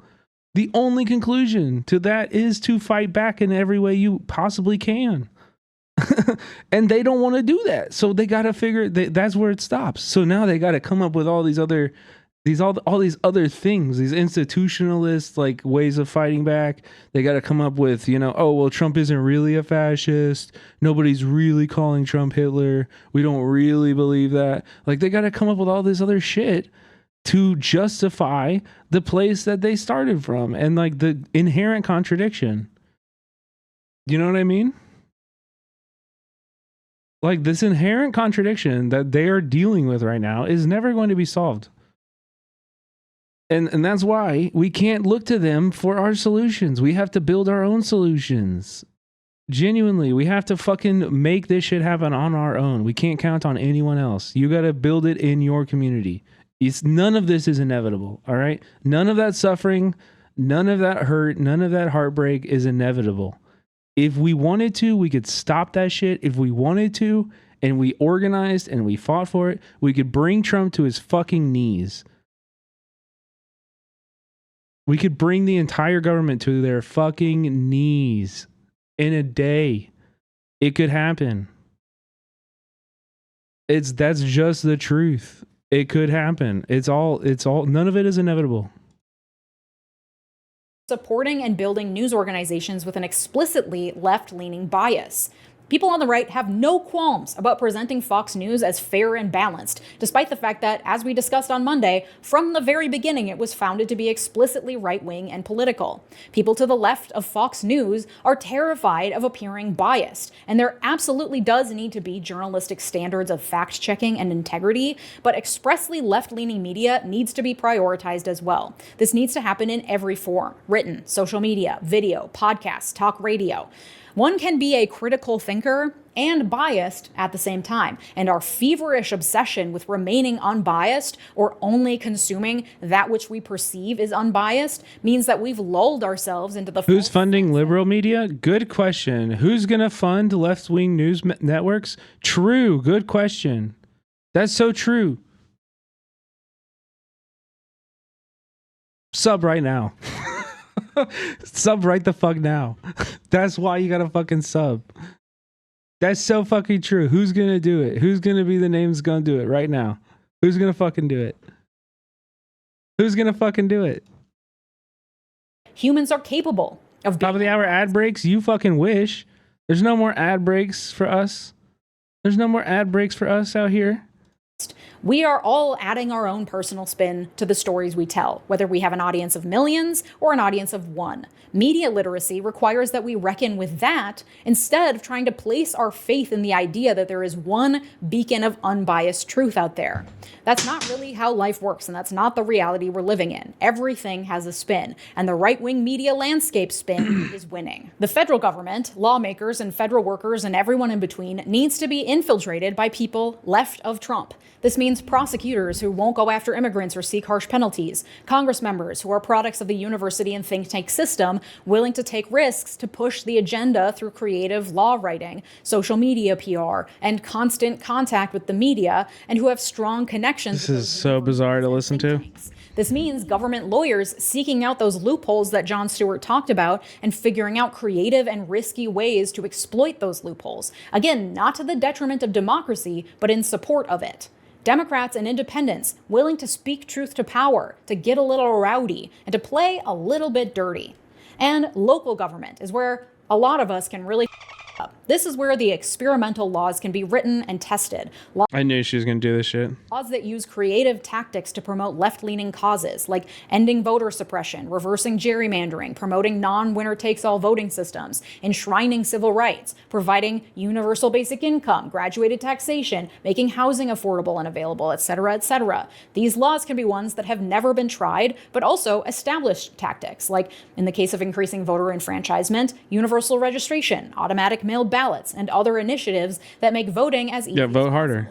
Your role No, vote harder. in this depends on who you are and what your skills are. Check out my episode from a few weeks ago about how to get involved in local government for more information, but the key is to pinpoint your skills. For me, one of my skills is communication and also being absolutely fucking annoying. I noticed a fence went up under an overpass near my house that displays some unhoused folks that don't seem to have been provided any services or alternatives for shelter. So I emailed the Minnesota Department of Transportation, my city council person, and my state house representative asking why my tax dollars were being wasted on a fence that didn't address the underlying issue of lack of affordable housing.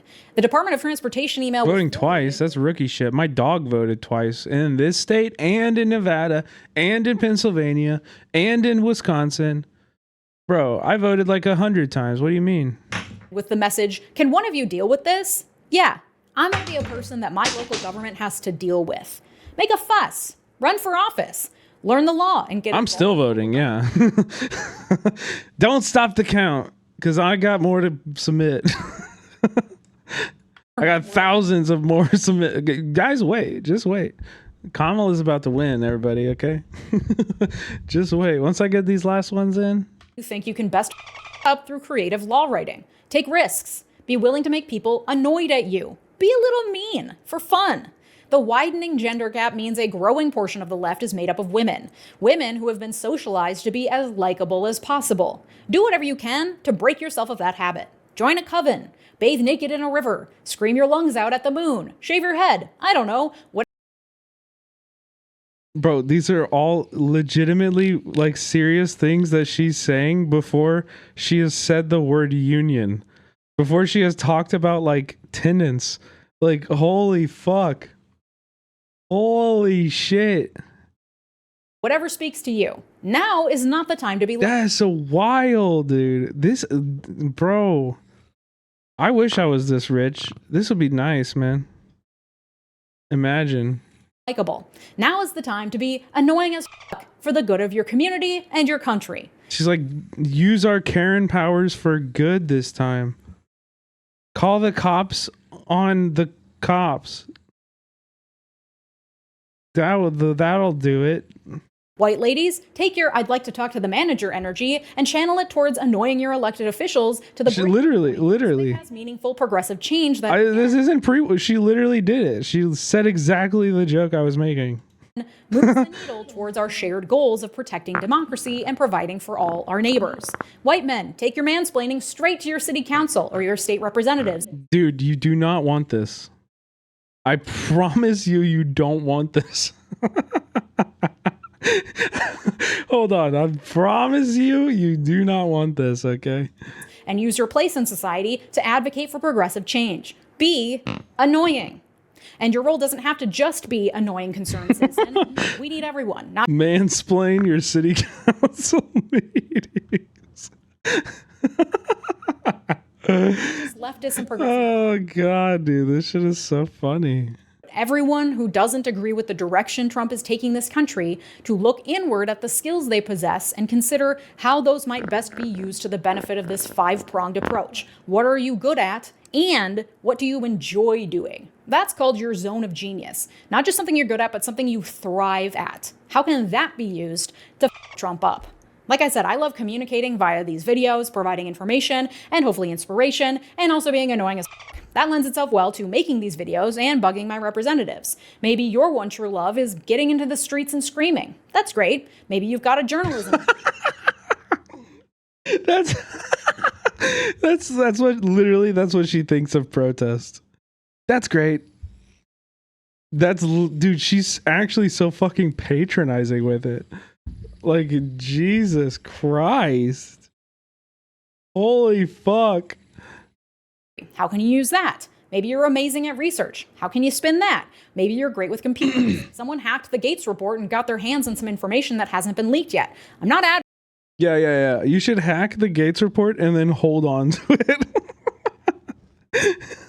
You should hack the Gates report and then not release it to the media. What a great example. Advocating for breaking the law. I'm just saying that's an interesting use of a skill. Maybe you love talking to people and advocating for them. Perhaps it's time to consider running for local office or getting a... Oh my god, dude. I really thought she was going to say, like, organize a tenants union. I really thought she was going to say something useful. Oh my god. Policy degree. Maybe getting a law degree? Bro, she is... They should have a paywall on this. I feel like we were too poor to watch it even. I think we're all too poor to even be watching this. Maybe you're incredibly creative. There are so many things creatives can do in these trying times. Look to other creatives throughout history to get inspiration for how to speak truth to power or inspire others through your art. Or maybe lend your... Wait, did you do this? Have you looked throughout history at like how fascism was defeated? Did you do that though? Did you like look at history? I'm just wondering, like, have you taken that advice? Like, did you? Is there any historical context to what you're suggesting we do here? Has fascism ever been defeated by white women being annoying? No? Oh, okay.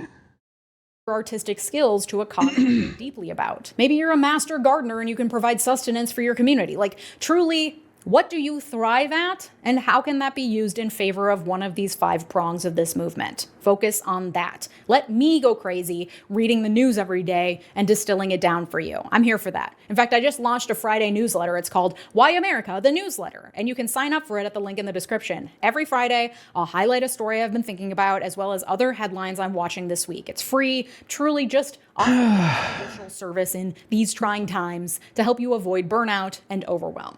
So, what can you do? When has fascism been defeated before besides Nazis? I mean, South Africa, colonial everywhere, Italy, yeah, Spain, Cuba. It doesn't have to be a major career change. America to an extent, Haiti. It can be a small act of resistance every day, but coordinating those acts of resistance towards a common goal will make all of our work that much more effective. If you're interested in learning more about money and politics, eating the rich, building class solidarity, etc., I invite you to join me over on Patreon, where we're planning some initiatives to help build community in Trump's America. Plus, you get ad-free and uncensored versions of these videos and episodes as well. Go to patreon.com/. Okay. How many times? We got a new Olayemi video, and it's about Will Neff as a murderer. Have you been watching a true crime documentary and learned that the police allowed someone to continuously abuse their victim or repeatedly ignored the pleas of a victim before the person finally kills their victim? Too many. Ooh, new hair. I like it. Yeah, I'll be right back. When I graduated law school and became a public defender, the question I was often asked was a question I know every defense attorney everywhere has been asked 1,000 times, and that's, how do you sleep at night? And as an abolitionist, or someone who just generally opposes the prisons and policing, the question you're most often asked is, if we abolish police and or prisons, what do we do with rapists and murderers? Neither of those questions evoke the internal dilemma the people asking them assume they do. They're actually some of the first questions we ask and answer for ourselves to lay the foundation for what we believe. The first question, how do you sleep at night? With my phone on sleep mode and the cat suffocating me. The question implies that one's conscience would keep them up at night, knowing they represent guilty people, which would necessitate that I believe that what I'm doing is wrong, and that people who are charged with crimes are guilty and thus deserving of the criminal system I'm wrongly helping them navigate. But I don't believe that. In the 1963 case Gideon versus Wainwright, the Supreme Court determined that people have a right to legal representation in criminal proceedings against them and must be provided an attorney if they can't afford it, thus establishing your right to a public defender. I don't just believe that you have a right to representation, but I believe that you have the right to the best representation possible. Further, I believe that the system itself is designed to put the most intentionally disadvantaged populations on trial for the ways the system intended and expected that they would respond to the circumstances the government has left them in, which is precisely why the vast majority of people in our criminal system are represented by public defenders, and public defenders only represent people living well beneath the poverty line. And the government then makes billions and billions of dollars via fines and fees they charge those poor people and their families with and make through their unpaid labor. So again, how do I sleep? Sleep mode. Second question, if we abolish prisons, what do sleep mode? No, this is she looks great. we do about rapists and murderers? First, that question implies that either the intention or the result of prisons is to deal with rapists and murderers. Neither. The police routinely choose to ignore cases. Yeah, if you're worried what to do about rapists and murderers, you should be absolutely fucking livid about the prison industrial complex and how much money we spend on it and how little we do to solve either of those fucking crimes. You should be absolutely livid about that shit, bro. If that's your response to abolition or abolitionist ideas, like, and it's also, if you're an abolitionist and maybe this is something that you still get hung up on responding to, we don't have to perfectly solve everything. All we have to do is be better than the system that we currently are replacing. All we have to do is be better than the system that is currently being replaced. And right now, police solve about 2% of crimes. This shit ain't working. It's not preventing rape. It's not preventing murder. I've said it a bunch of times on here, but like a national, in an education system that is very good and complex and effective, a national consent like education system like having PSAs that are consent forward and teaching people about consent on the TV, like having a national conversation about consent and respect of people's boundaries and shit like that would do more to prevent rape than any amount of money you could ever spend on the police. We have a rape culture, and some problems are cultural in our society. We do have cultural problems in our society. We have racism. We have fucking patriarchy. We have sexism. You know, we have a rape culture for sure. And that shit needs to be addressed. Police are not doing that at all. Sexual violence, domestic violence, and murder when the victims are women or children or boys, and they tell the public that they weren't able to make an arrest for one dishonest reason or another. Time and time again, police have had far more than everything they've needed to make an arrest, and simply chose. Yeah, right, Joan? That's what I'm saying. We've been watching a true crime documentary and learned that the police allowed someone to continuously abuse their victim or repeatedly ignored the pleas of a victim before the person finally kills their victim. Too many. But instead of the true crime documentary highlighting that the police willfully failed to prevent the very kinds of horrible crimes they bamboozled the public into believing they're there to protect them from, and that the dangerous criminal the police simply ignored was just some especially advanced criminal who couldn't be stopped, my mind goes to Rodney Alcala, aka the dating game killer, who was the subject of the Netflix movie Woman of the Hour, starring Anna Kendrick. The Netflix movie tells an incredibly truncated version of the horrific and prolific murdering spree of Rodney Alcala, who is suspected of having killed more than 100 women, men, and children Jesus. in a decade. The Netflix movie chooses to Wait, I don't know about this guy. center itself around a woman Rodney Alcala met when he appeared on a dating show for one episode in the midst of his killing spree. The woman was played by Anna Kendrick, and the movie treats her as a protagonist, although in real life, she in the dating show could not be less relevant to the horror story that was this insidious, evil man's narrative. Because although Alcala did win the dating show, the woman played by Anna Kendrick told the studio that he seemed weird and she never actually went out with him or saw him again. What the movie does do better than true crimes, though, is it attempted to highlight that the police failed to act. In the movie, a friend of one of Alcala's victims tells us that she had gone to the police to report Alcala, and she's shown both being ignored by the police and being ignored by the dating game studio when she tried to make the dating game studio aware that he was dangerous. And while I credit the movie with at least bothering to shine a little light on the negligence of the police, in real life, the truth was so much worse. There were so many horrific crimes the police willfully allowed Alcala to commit and or get away with. They had opportunity after opportunity to stop him, knowing he was a rapist, an abuser, a child molester. Would you even believe me if I told you that in 1968, the police knew Alcala had literally lured an 8-year-old girl into his apartment, brutally raped and beat her with a steel bar, and left her in a pool of her own blood, and she ended up spending 32 days in a coma? Police knew what happened because a man who'd witnessed Alcala luring the little girl into his apartment called the police. So that's how the police were able to arrive and find the little girl in her pool of blood. But somehow he managed to flee. And then the police made no effort to pursue his arrest warrant, allowing him to get all the way to New York City, where he continued killing people. In fact, in 1977, after already having been arrested, rearrested, and convicted for sexually assaulting another 13-year-old girl and becoming a registered sex offender, his parole officer just let him fly from LA to New York City, where he immediately murdered several other women. This went on repeatedly, where police knew exactly what danger he posed and had every opportunity to protect the public, but just shrugged their shoulders. But speaking of having the opportunity to protect yourself, today's sponsor is Aura. If you haven't been taking precautions with your personal information on The dating game killer is one of the most sus killers. The FBI file has been redacted so much.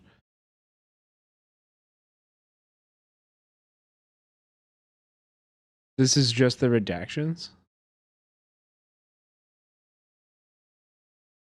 He studied under Roman Polanski. Ooh. That's interesting. That's interesting. He went to freaking film school. He went to Tisch. Bro, Tisch is hard to get into, man. That's crazy.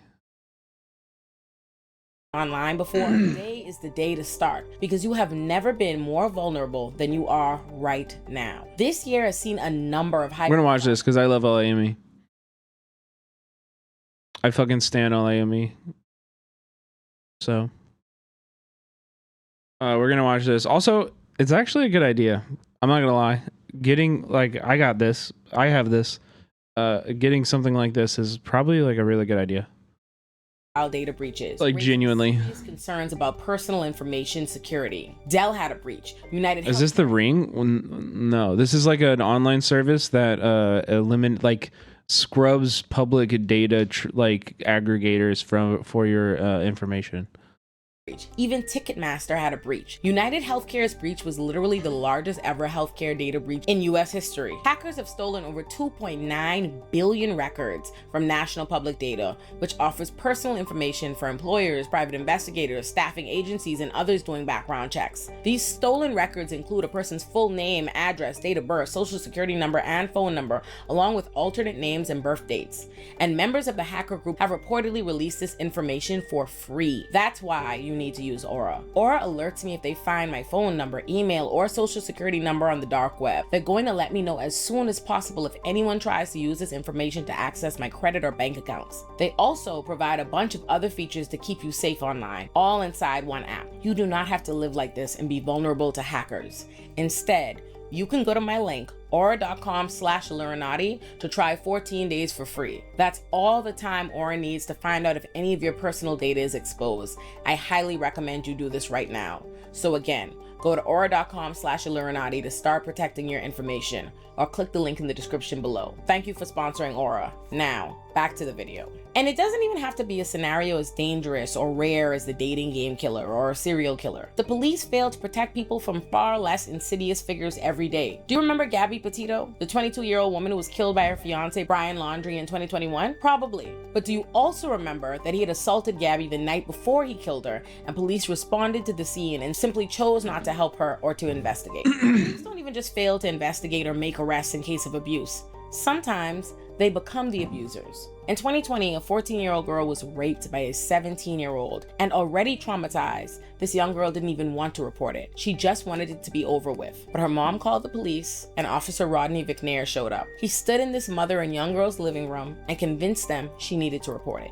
He said to the little girl, "If I'm a young man that has done something wrong to a young lady and she doesn't follow up and press the issue, then I'm gonna go out and do it to another young lady. And it's gonna be worse maybe the next time, because I'm gonna think in my head, oh, I got the power. I can go further this time," end quote. So the little girl agreed to make the report and go with him. He then proceeded to rape and groom that little girl for months. I don't need to drive Oh my God. who does this. What I do need to drive home is just how common Oh my God. this is. Quote, a Washington Post investigation has found that over the past 2 decades, hundreds of police officers have preyed on children, while agencies across the country have failed to take steps to prevent these crimes. At least 1,800 state and local police officers were charged with crimes involving child sexual abuse from 2005 through to 2022, the Post found. Abusive officers were rarely related to the children they were accused of raping, fondling, and exploiting. They most frequently targeted girls who were 13 to 15 years old and regularly met their victims through their jobs. Whenever you talk about abolition, which is in and of itself a vision for the future, but when you talk about abolishing police and prisons, people always reply, what about rape?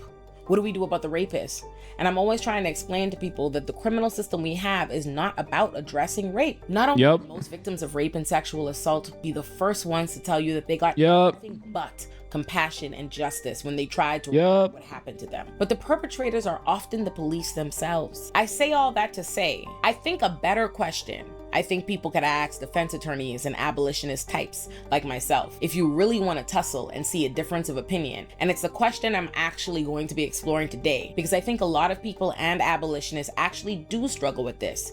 And that's, what do we do about killer cops? Or put Facts. Can people who believe Oh my God, dude, this video's unfolding in a way. I don't know why I'm surprised, because Olayemi always fucking delivers. Always delivers. Rodney Alcala was also a paratrooper from Fort Bragg, one of the most sus places in America besides Fort Detrick, for shit like covered up murders and drug trafficking experimentation. Fort Bragg was also the CIA's base for mind control experiments, and Roddy had a nervous breakdown during the height of CIA MK Ultra experiments. Whoa. I mean, are his victims like convenient for the government? Or are they just like random people? Do people think that he was like operating on behalf of the CIA, or do people think that he was just like fucked up by the CIA and you know what I mean? Yeah, and just like, yeah, right, set him loose. Yeah. Prison should be abolished. Demand that police who commit police brutality and kill people be criminally charged and sent to the very prisons we want abolished. I mean, for the record, by the way, acid does not make you murder people. Take this from somebody who's done quite a bit of acid in his life. Acid does not do that. Short answer is yes, but I believe that the fruitlessness of that endeavor is precisely why we should be abolitionists. Allow me to talk your ear off for a little while so that hopefully by the time— Here, hold on. Let's get that full thought. Charged. Demand that police who commit police brutality and kill people be criminally charged and sent to the very prisons we want abolished. My short answer is yes, but I believe that the fruitlessness of that endeavor is precisely why we should be abolitionists. Allow me to talk your ear off for a little while so that hopefully by the time I'm done, that answer makes sense to you. Reasonable minds— I think that makes sense. I think that makes sense. I'm on 150 micrograms right now. Damn, psychonaut. Okay. The only person acid made me want to murder was hitting Henry Kissinger. Yeah, that's a joke. Okay, but to this point though, I think a lot of people are like to me, I don't really give a shit after. Like I have a very hard time celebrating when cops are convicted. I have a very hard time celebrating like Derek Chauvin's like, you know, prison sentence or him getting stabbed in prison or anything like that. Like that's not justice. Justice is George Floyd being alive. You know what I mean? Like justice is Breonna Taylor being alive. Justice is not the police being murdered or like, you know, the police being imprisoned after that. You know, that's the truth, right? However, I kind of agree with this. Like, yeah, like if we are at that point and we're talking about it, they should be put in prison. Yeah, if it exists, like let them be the last ones let out. You know what I mean? Let them be the last ones let out as we're abolishing it, you know? But some people, yeah, some people agree though. My guy, Alex Vitale, author of End of Policing. I've actually interviewed him or like had a pre-interview and we decided not to go forward with the interview. But yeah, I like Alex Vitale. I think that book is really good actually. Consider an authority on abolition. Haven't seen exactly— How do you reform a policeman? It's really easy. They just quit their job. They quit their job, they get another job. It's actually very simple. You know what I mean? I got no hatred for people who quit being a cop and join the working class. Yo, Carter, welcome in. Thank you for the raid, brother. What up, Carter? We're watching an Olayemi video about murderers and abolition. My favorite topic. I got my hat on and everything. How you doing, Carter Heads?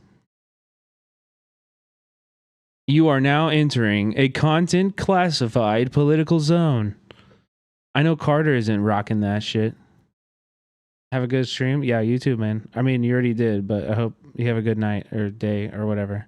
I'm apolitical. Get the fuck out of here. I'm gonna ban you for that fucking shit. Also, weird way to spell white. Know what I mean? Am I saying? You know what I mean? On this topic. You know what I mean? You know what I mean? Although I do not disagree with him at all. If you ask Alex this question, he would probably say something along the lines of, no, you either can't be an abolitionist and call for the charging of killer cops, or that you at least shouldn't be an abolitionist. I watch camping videos and play Cyberpunk based. Wow, camping. So you watch videos advocating for unhoused people? Wow, Carter. I see what you're doing. You'll be hearing from my lawyer tomorrow. Okay, you'll be hearing from my lawyer. If you ask Alex this question, he would probably say something along the lines of, no, you either can't be an abolitionist and call for the charging of killer cops, or that you at least shouldn't be an abolitionist calling for the charging of killer cops, because in one way or another, you're enforcing and legitimizing the very system you want abolished. And you're playing into this idea that what justice is criminal charges and convictions. Yep. And that underlying rationale enables the prison industrial complex to keep expanding. And he is not wrong. That is sound. And I pretty much agree. I just have a little bit more to say on it. I believe that as an abolitionist, you can 1, enjoy seeing killer cops prosecuted, 2, join in on the people's protests or demands that killer cops be charged, 3, draw attention to how infrequently killer cops are prosecuted by the criminal system. Or 4, wish killer cops felt the weight of the criminal system they weaponize against people every day. So long as you recognize and explicitly make clear in your advocacy that prosecuting killer cops is not justice, that it does not do shit to save any lives, to stop brutality, to root out injustice, or to reform the criminal system in any way. It does nothing to change the circumstances that led to the particular police killing or to prevent another one from happening again. At most. Nah, number one, socialism, decrease their fucking budget. Continue. Number 2, decrease their fucking budget. Number 3, decrease their fucking budget. Put that money into better shit. Actually fucking help people with that money instead. Number 4, continue decreasing their budget. Number 5, question mark, question mark, question mark. Number 6, profit. It allows people and communities who are grieving, who live under the weight of the criminal system's cruelty, to see the people who usually enact that cruelty get a little bit of their comeuppance once in a while. And for Black people living in a nation where police disproportionately brutalize our communities for generations, I can't.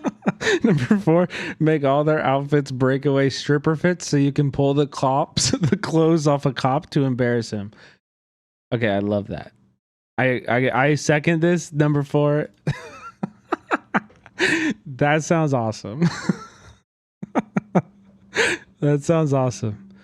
Double bonus points because it makes sure that I can tell when a cop comes in the bathroom that they're not trans. I can check real quick and put them back on them.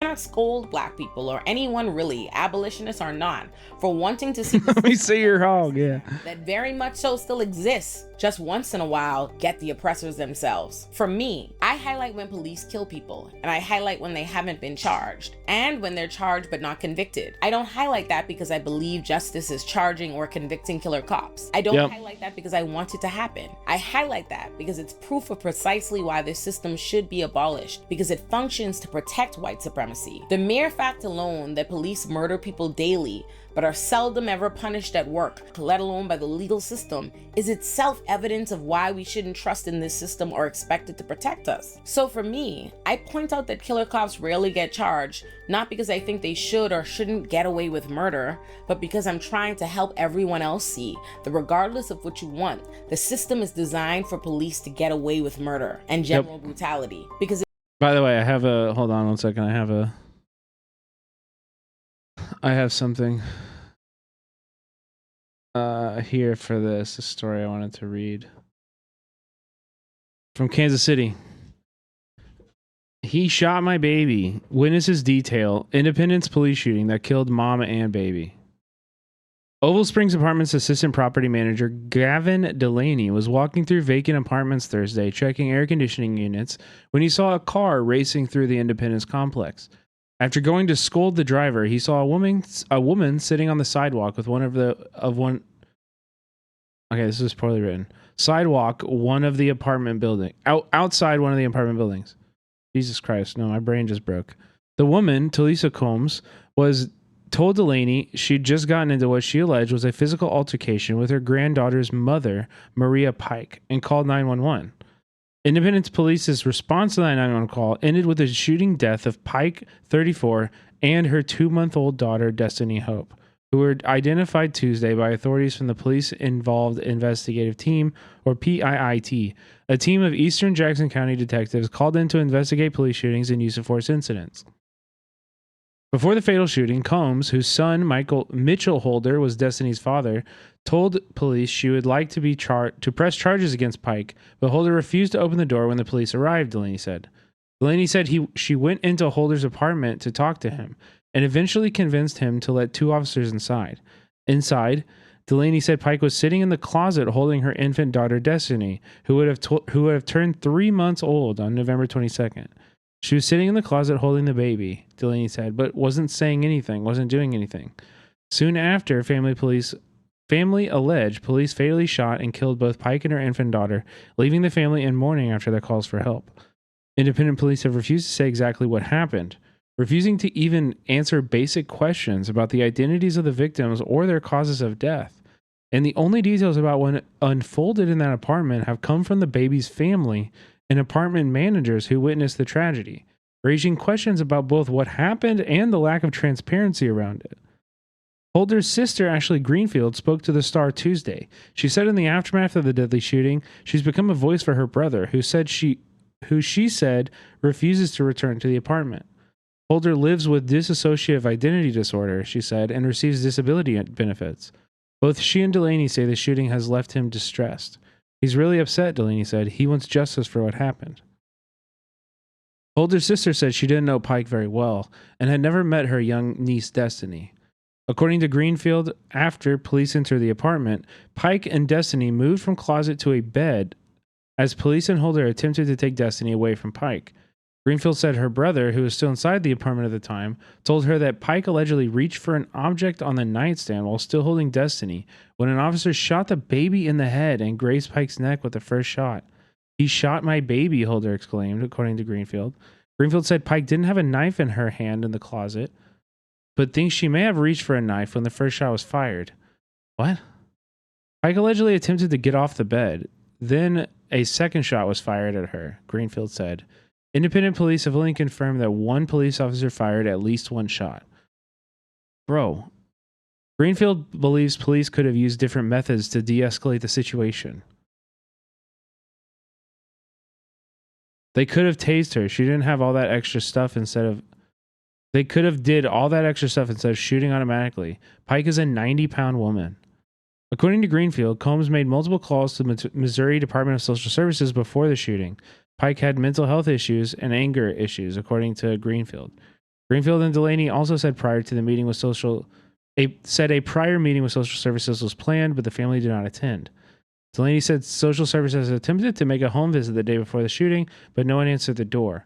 On the day of the shooting, Oval Spring property manager Carrie Lufkin said a social service official told her they visited the apartment to take the child. I wish they would have come to the clubhouse. Wish we would have let them in. Because we would have let them in, Lufkin said. We would have let them in to save a life.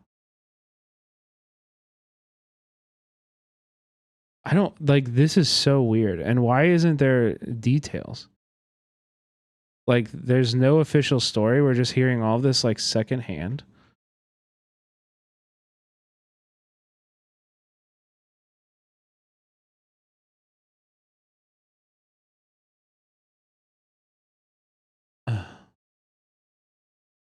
It's actually third hand too, because I don't even think that this person, Ashley Greenfield, was there.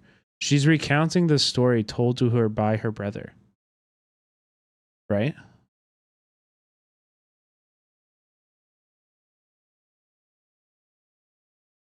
So the two people being quoted here are the property manager and the sister of one of the persons that was there.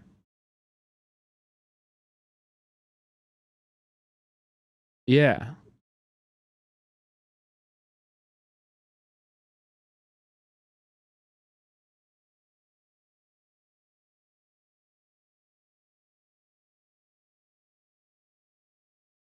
This is fucking crazy.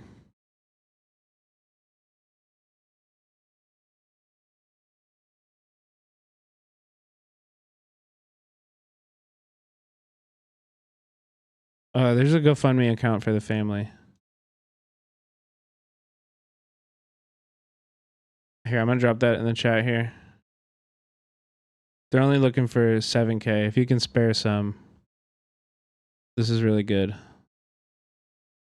Pay for the family's funerals and stuff. It's the system that enables it to happen in the first place. It doesn't only empower them to do it, but it's what it expects to happen. The violence is routine. It's a part of the job. It's how they control and beat specific populations into submission. You wouldn't know it if you checked the news or the trending topics on your social media timelines. But the police have killed 1,145 people so far this year that we know of. I don't think this will come as a surprise to anyone, but the media lies to us. But more than that, the media shapes what we think and how we see the world around us. Media does that through the stories they choose to cover, how they choose to cover those stories. Yep. what they fail to cover altogether, what they underreport, and what they overreport. The media sensationalizes crime by overreporting much rarer occurrences of violent crime, and overreporting things like retail theft and outright manufacturing crime waves even when crime is at an all-time low. But you probably knew all that. I think most people are aware of how the media and social media alike can overrepresent some things as opposed to others. But I'm betting that there is a significant amount of people who would disagree with me if I said, you know what the media does in fact underreport? Police killing people. And I want to intentionally distinguish between police brutality and police killing, because it's important that we understand that it does not have to rise to the level of murder to be police brutality, abuse, or criminal conduct on behalf of the police. Yep. Murder is a form, if not the height of police brutality, but it's not the only thing that qualifies as. Yep. The amount of like sexual assaults that occur during searches, the amount of like fucking, you know, theft, civil forfeiture, which is police stealing from people, is another way to phrase that. It counts for more money taken than all robberies combined. Just think about that. Police brutality. Because media has shaped our understanding of police brutality, the everyday violence of police on our streets and within our Yo, what up, you do? doesn't get treated as though it's police brutality. And I say within our criminal system because the abuse of incarcerated people has been completely left out of the police brutality narrative altogether, as so many people see the abuse of incarcerated people as permissible, as an acceptable function and consequence of ending up in the system. Yeah, Mal's bad. People die in jails all around the country every day, and the media doesn't even bother to report their names, and no one makes them. Places like the New York State Department of Corrections have gone a step further and straight up will not tell the public about the deaths happening behind bars anymore altogether. And they're able to do that through no true pushback or mass outrage. We've become so accustomed to media and entertainment that casually displays police routinely being aggressive, assaulting people during the course of arrests or interrogations without scrutiny. Yep. We often don't process that kind of behavior as improper. New erotics, long time lurker, first time chatter. I've had cops just straight up take cash out of wallets and say file a report to get it back. No, I don't know if you guys, yeah, maybe you didn't understand me. I totally understand, like civil forfeiture versus like burglary. Yeah, cops still take more stuff from people than burglars do. Let's get one thing out of the way. It's not normal to stuff $100,000 cash into a suitcase and then check said suitcase onto a domestic flight. It's extremely weird. In fact, it's not something you just expect a typical person to do in their lifetime. However, doing so is emphatically not illegal. Here, this is what I want. Feds took more stuff than burglars in 2019. Billions. $6 billion. In 2019, it was $3 billion that they stole from people. The total annual losses to burglary that year, just below that.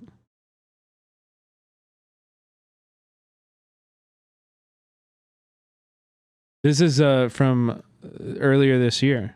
The amount of police civil forfeiture is now more than all civilian theft and burglary combined.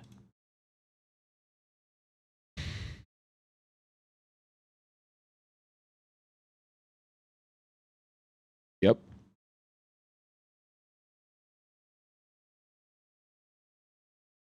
Oh, KC Defender article about that. Thank you.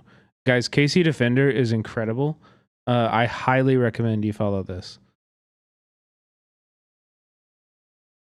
2-month-old Destiny Hope and her mother, Maria Pike, were gunned down by Independence police in what community members are calling a state-sanctioned execution. The killings have sparked outrage and demands for justice, with critics pointing to this as yet another example of the escalating violence in American policing. Tragic chain of events was set into motion in the afternoon of November 7th when Talisa Combs, baby Destiny's grandmother, called the police to report a domestic dispute at the Oval Spring Apartments in Independence. According to Talisa, she had been assaulted by Maria during a heated altercation. She wanted Maria arrested for assault, but what unfolded far exceeded anything she could have imagined. I wanted her arrested for assault, not executed, she told the defender. Talisa described to the defender what happened in the months leading up to the officer's raid. In the moments, they asked me what happened. I said I was assaulted by my son's girlfriend, and they asked if there was any weapons upstairs in the apartment. I said no, but there's a baby up there, my granddaughter. Moments later, officers darted upstairs, the scene immediately escalating in unfathomable fashion, and Talisa would soon learn that her warnings were completely ignored by the police. Exclusive footage obtained by the KC Defender shows officers storming the building with pistols drawn and at least one cop sprinting up the stairs wielding a military-grade assault rifle. Dude, this is... Guys, I'm telling you, this is... Kansas City Defender is so fucking good. This is such a good fucking outlet, bro. Like, they got fucking surveillance video. The Kansas City Star is so much bigger than them, and they're not doing this. I think there's TOS in that video. It just shows them going upstairs. What do you mean? Is there? I don't know. Their target, a 100-pound petite woman holding her infant daughter while in the throes of a domestic altercation. Witnesses describe the chaotic scene with no visible attempts at de-escalation. Instead of waiting for the mental health correspondent reportedly dispatched to the scene, officers charged into the apartment as if raiding a combat zone. Maria's boyfriend and Destiny's father, Mitchell Holder, spoke to the Kansas City Defender in his first interview. So they actually got the guy there too. In his first interview since the horrific killings, his voice trembled as he recounted the events that unfolded that day. Yes, I was in the room when it all happened, he began. From what I could see, I never once saw Maria armed with anything. I honestly don't even know where that came from. I've heard crazy things like she was holding the baby hostage in a closet, that she had a knife, all this crazy stuff that's not true. I mean, all I can say is it's possible she had a knife and somehow I didn't see it, but all I know is I never saw her holding anything, and I was right there in the room. Bro, I am donating already. I got the monthly sign up, bro. Trust. And I'm so glad I do. Holder described how he tried to reason with police through the door before violence erupted. Before they came in, I asked if we could talk through the door. I didn't want my baby Destiny to be around the cops with their weapons out like that, he said, his voice breaking. But ultimately they came in. What followed was a nightmare. They shot my baby, Holder said, his voice shaking with grief and fury. It looked like her head exploded. Oh my God. Oh, God. You killed her. I just kept saying the same 3 words. I was screaming it over and over again. He paused, collecting himself before continuing. I know she died instantly. The Independent Police Department's narrative hinges on one dubious claim, that they shot Maria Pike because she allegedly had a knife in her hand at the time she was murdered. Yet the alleged weapon has yet to materialize. And thus far, every piece of eyewitness testimony contradicts the police account. Mitchell Holder insisted that at no time did he see Maria wielding a weapon. Talisa, who initially made the 911 call, told the defender, I was in the apartment when I got assaulted and there was no weapons at all, none whatsoever. Whether or not Maria had a knife ultimately will only be revealed when body camera footage is released. But even if she did have a knife, Grandfather Brian says, I don't get it. Even if she did have a knife, how you got 2 big burly guys, police officers wearing bulletproof vests, and they supposedly can't take a knife away from a little bitty woman? That don't make no damn sense. Why do you feel like you had to pull out your deadly weapon and shoot this woman while she had a baby in her arms? Grandmother Talisa lamented the horrifying fact that she'll never get to hold her grandmother again, or her granddaughter again. She was an infant. She had a life. She didn't even know how to walk, talk, anything. And now she ain't going to be able to because she's gone. She was a happy baby. I've been around baby Destiny since she was born until now, and I can't hold my granddaughter in my arms anymore and see her smile when I say grandma. You know, nothing can replace that.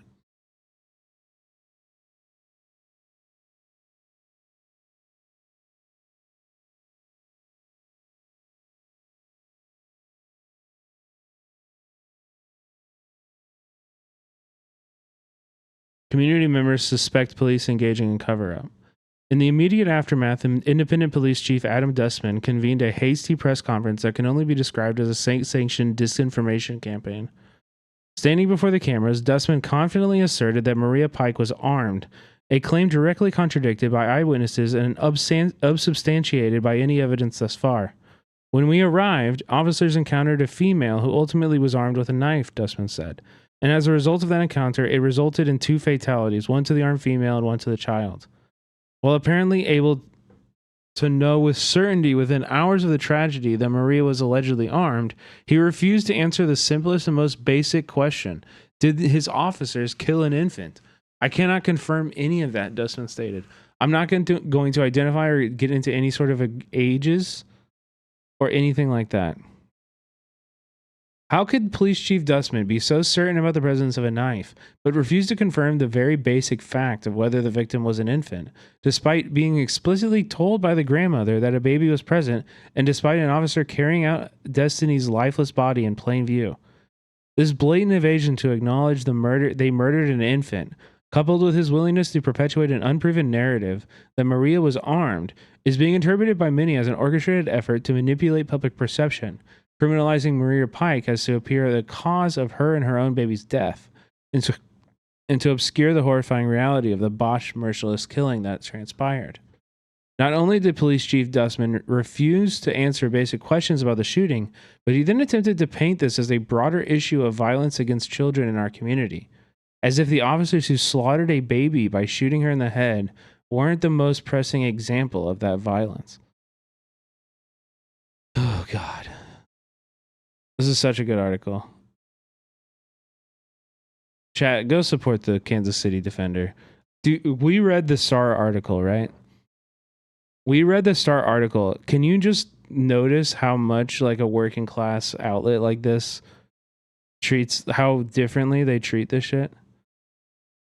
Can you not see the difference in reporting for something like this? This has to be supported by local Kansas City people who care about that shit. Actually, the truth of those situations actually being reported. The Star couldn't even fucking talk to the fucking person that was in the room. They talked to nobody that was in the room, dude.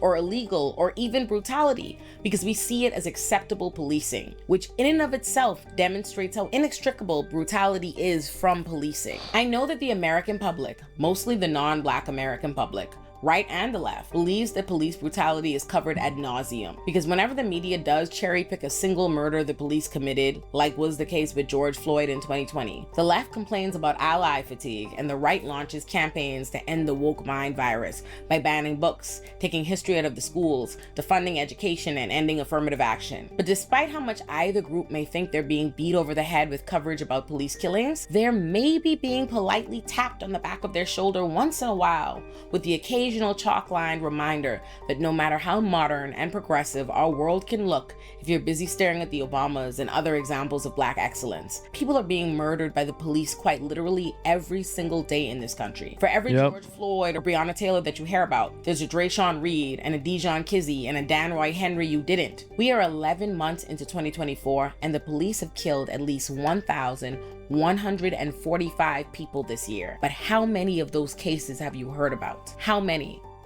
I don't wager very many. My heart breaks for Sonia Massey, the 36-year-old Black woman who was killed this That's the one I was going to say. Called 911 for help, only for Illinois police to arrive and shoot her to death in her own home. My heart breaks for 43-year-old Kevin Durham, who was in his home with his 15-year-old daughter in Vegas just nights ago when intruders broke in with a gun. Kevin tried to wrestle the intruders off. He tried to protect his daughter, and he called the police for help, only for the police to arrive. Oh my God. Stopping the intruders, the police shot Kevin to death in his own home. They shot him 5 times. Last year, police killed at least 1,243 people. And that's just actually who they admit to killing. Because there's no telling how many they're not. No, these reporting laws are really bad.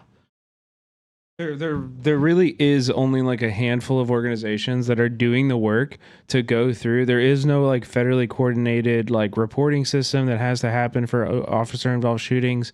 Like this is almost entirely like a grassroots effort. Not admitting to, because understand that the police don't just defend themselves against the murders we watch them commit on video. They cover murders up too. In 2019, Louisiana police told Ronald Green's family that he died in a car accident immediately after hitting a tree. It was more than 2 years later when the family obtained body camera footage revealing the police kicked, dragged, and tased him to death. Just last year, Betterston Wade spent 172 days searching for her son Dexter Wade. She reported him missing to the police, and they told her that they could not find him. Whole time, they had known that on March 5th, 2023, less than an hour after Dexter left his mother's home, a Jackson police officer hit him with his car and killed him as he walked across the road. The police knew his name, they knew his mother's name, they knew she was looking for him, but they told her nothing and allowed her son's body to sit in a county Jesus, morgue neurotic. until he was buried in an unmarked It's so fucking What I'm trying horrific. to drive home is that there are only 365 days in a year, and the lion-ass police still admit to more killings than there are days every year. Every year. And it's worth mentioning that of the 1,243 people that police admit to killing in 2023, 27% of them were black, despite the fact that black people only make up 13% of the population. But this conversation isn't even about the fact that police disproportionately kill black people. It's bigger than that. I'm sure you've heard someone say they don't want to become just another hashtag, but the real fucked up reality is that most people the police murder don't even get that much. We only hear about police brutality if people are Goddamn. Oh, God. able to force it into the discourse and public outrage demands the police be charged. And that's what I really want to talk about today. 98.1% of police are not charged for the killings they commit. And of the few that are, only a third are convicted. But I'm sure you didn't need the statistics to know that. How many times have you seen that a prosecutor declined to charge officers who killed someone? How many times have you seen grand juries choose not to indict, or for the only consequence an officer who killed someone to experience is paid administrative leave? And the issue on top of another issue is not only is it incredibly rare for killer cops to be charged or convicted, the few times they are, the media and the government try to convince the public that this is justice and proof that the system is changing somehow, when that could not be further from the truth. My mind goes to the murder of George Floyd and the way this nation was placated by the conviction of Derek Chauvin, the officer who snuffed his life out after kneeling on his neck and ignoring his pleas. I remember people rejoicing when he was convicted, either pretending Mr. Go, welcome in. Thank you for the raid. to believe that this conviction, the protest they'd witnessed that summer, meant anything other than one officer was being discarded in order to protect the entire institution. The whole purpose of cherry picking and choosing some killer cops to punish once in a blue moon for things the entire institution of police do regularly is to further entrench this idea in people's minds that policing is not the problem. Yep. Just these specific police officers were the problem, and all that needs to be done to correct the problem is to get rid of them, the sacrificial lamb, so to speak. Which is part of the reason why I don't think police and other agents of white supremacy should be the primary beneficiaries of our advocacy as abolitionists, and why grieving communities calling for the prosecution of killer cops do not hurt our efforts as abolitionists. Because not only is our advocacy as abolitionists much better served anywhere else than in service of our oppressors, the system will rarely prosecute killer cops regardless of the wants of the communities they've harmed. And those that are prosecuted were not prosecuted because we wanted them prosecuted. They were accounted for by the system that always planned to sacrifice a few to appease us. The rare and deliberate prosecution of a handful of killer cops is not what's upholding our criminal system or preventing it from being abolished. There are far bigger fish to fry. But more than that, who am I to tell black mothers grieving their children who've been murdered by the police that in the current world, where the criminal system still exists and punishes them daily and harshly, that they should not call for the police to be punished as they would have been had they done the same? Am I to tell grieving family they're legitimizing and enabling the prison industrial complex? I don't think it's necessary we do that. The system will ignore the many killer police and sacrifice a few regardless. And that's what Derek Chauvin was. Just like it's what the 5 black officers who beat Tyree Nichols to death were. Because at the exact moment the nation celebrated Derek Chauvin's conviction and the lie of a new America, over in Columbus, Ohio, police officer Nicholas Reardon was shooting a 16-year-old black girl to death. Her name was Ma'Khia Bryant, and she was in foster care. Ma'Khia was being attacked by 2 adult women, and she was holding a knife to defend herself from these 2 adult women attacking her. And the police, the ones so many believe, protect, and serve, arrived on the scene, and instead of helping that child, he shot her 4 times and killed her. And on March 11, 2022, a grand jury declined to charge that officer because one conviction means nothing. it changes nothing, and it does not save a single life. So while I will never judge or oppose the people who seek charges for killer cops, I want us to focus less on how we respond to killer cops and focus more on what we can do to prevent them from killing people, which will require us to tackle over policing, starting with removing police from things they absolutely do not need to be handling, like mental health crises, traffic offenses, schools. Abolition is a vision of the future, a world where we've invested in people and communities and rid ourselves of the conditions that create crimes and thus have done away with the need for prisons and policing. But we know that prisons and police will not be abolished overnight. So while it's here, in spite of all our wishing and resistance, in my mind, I don't think there's any material reason why on the rare occasion the system intentionally chooses to sacrifice individual killer cops for the sole purpose of protecting the system at large. An abolitionist, a human being with emotion like everyone else, someone a part of a community they're fighting with and for, isn't allowed to rejoice in that with the rest of the community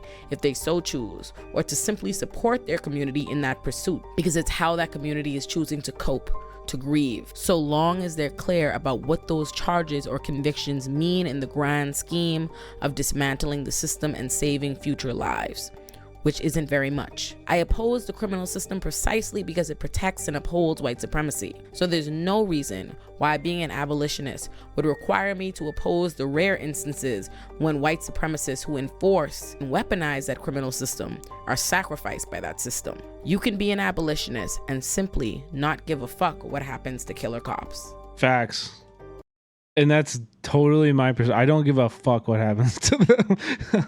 I do not give a fuck. It's true.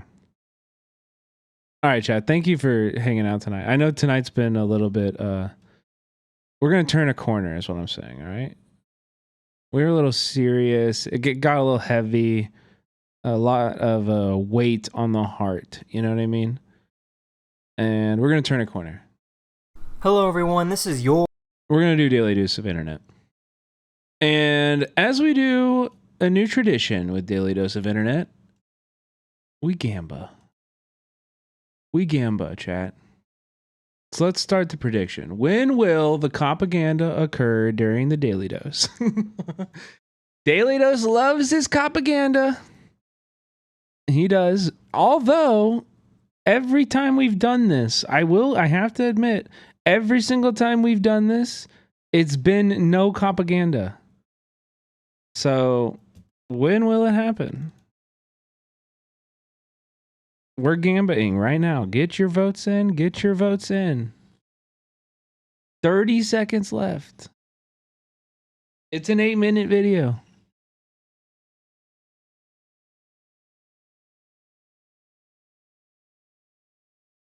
Gamba, gamba, gamba, gamba. When will he... I think we're definitely going to get it this one. Because the boots have gotten dirty. He hasn't licked them for like 2 whole weeks. Those boots are dirty, dude. They got good marinade on them right now. This guy's hungry for the boot. He's going to eat that shit. All right. The votes are in. The votes are in. 70% said below 4 minutes. No propaganda is paying out 5.9 to 1 right now. Or Daily Dose of Internet. This Walgreens employee was using the bathroom, but this customer had a question. Do you work here? Yeah. In the pharmacy? Bro, this is literally all that Nancy Mace wants to prevent. This is Nancy Mace's worst nightmare. No.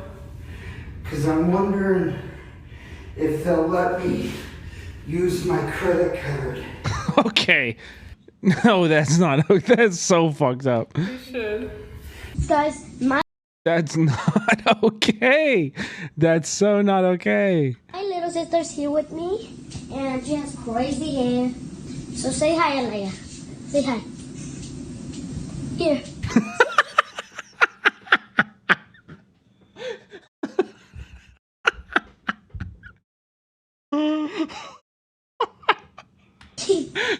Oh my god. Holy. Oh. Bro, try that out. Try that. Oh my god. In a second. Bro, I miss weather. I miss storms. This turtle didn't like the taste of this worm he was trying to eat.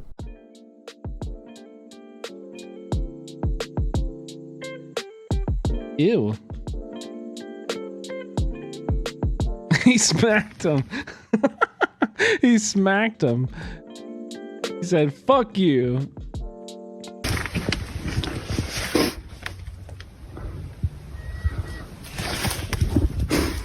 Dude, aren't these extinct? Isn't this a dodo? This is the legal and acceptable way of crossing a street in Vietnam. W. This is Da Nang. I can tell already. Wait. No, this is Saigon, I think. Yep. I've done it 100 times.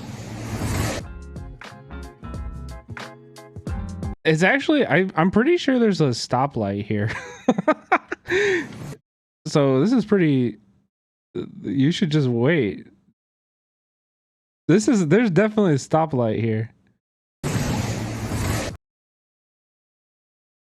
Google enhance.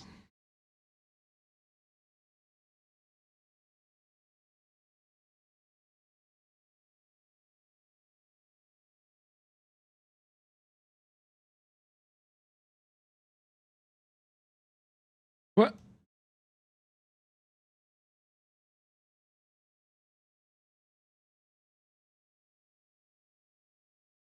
Okay, here's what I think it is.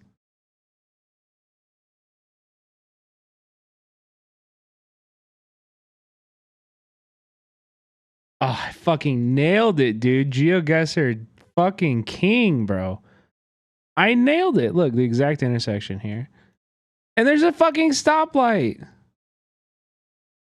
Just wait.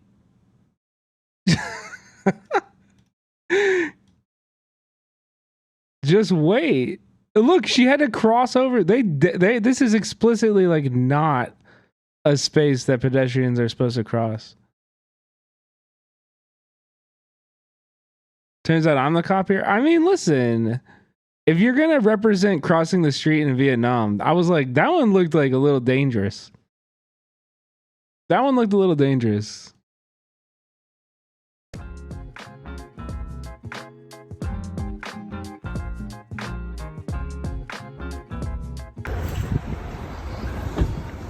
Good morning. He wanted to slam her face into the cake.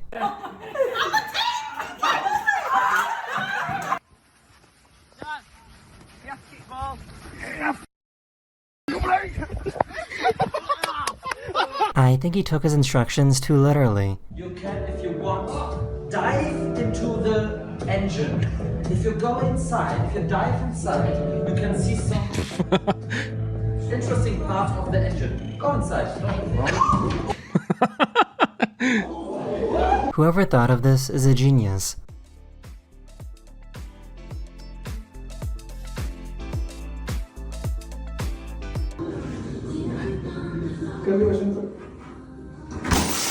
Oh! Put a lock on their microwave because their cat kept trying to get inside.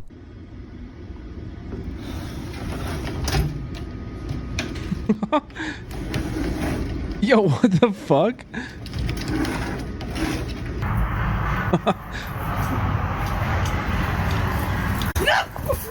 There's this internet challenge where people try to stand on an egg.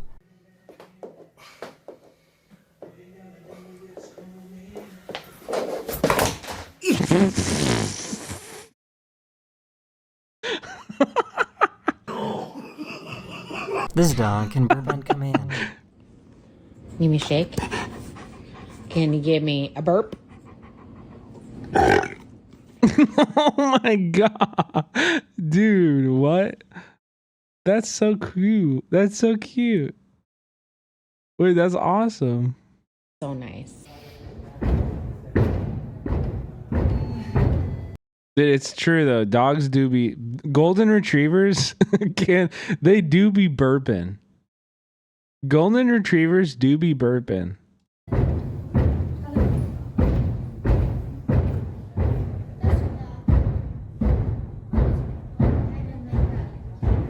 had to watch this twice to figure out what happened.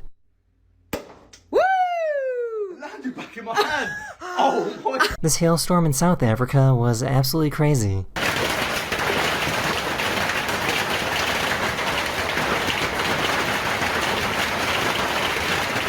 Jesus. Dude, if you're outside during that, you just die. Do you just die if you're outside?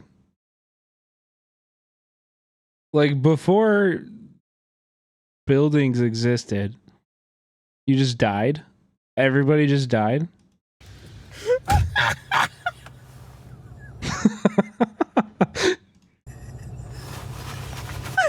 can't assess. People are saying correct. Can't assess.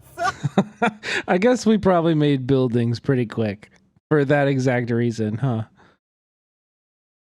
For that reason. We probably made a building pretty fast. It would appear that someone's bed was stolen.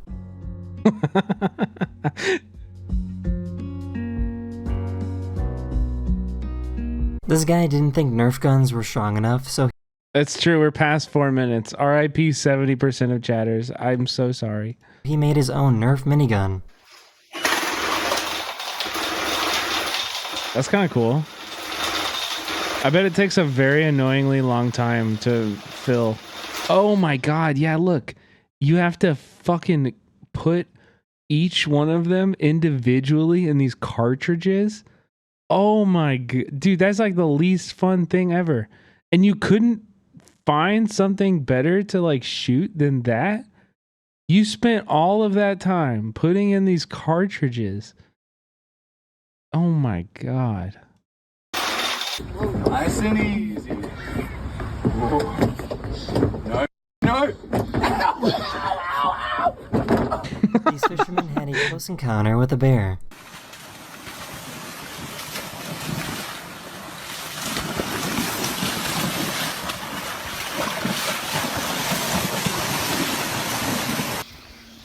Would you give it a head nod? Would you give it a head nod? Would you go, what up? Yeah. I'd just be like, yo, what up? yeah, I'd give it one. I'd be like, yeah, what's up?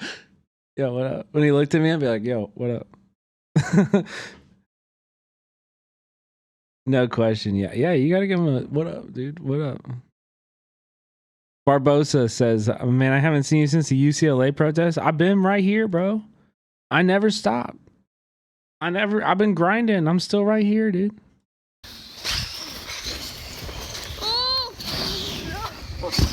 Yo! This jogger had no idea how close they were to a mountain lion. It's me. I don't think I know who you are, but welcome in. Could you try and stay awake just for a little bit? You just slept for 3 hours. And you just... He is him. It's true. Hey, Brisket, I got a question for you. Brisket, do you want to go to Dunkin' Donuts?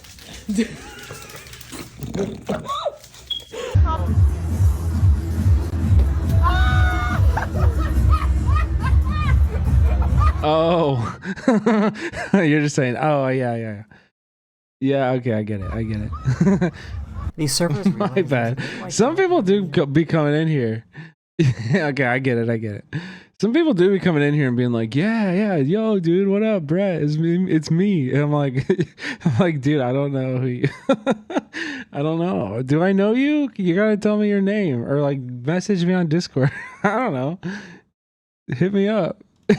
Yeah, exactly, Joan. I don't know. Oh, he found it. She's here. Oh. Wait, did I miss the propaganda? Yeah, of course I remember Iraqi Mo, dude. These surfers realized there was a great white shark underneath them. Oh, he found it. She's here. Oh. Oh.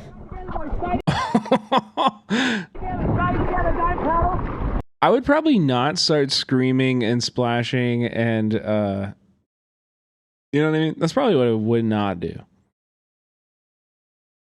If it was me, I probably would be like, shh, They were trying to figure out who was responsible for putting a hole in the wall. Nope, that's not gonna work. Nope. Nope, that's not it. Could be. That. Someone recorded their plane making this noise on takeoff.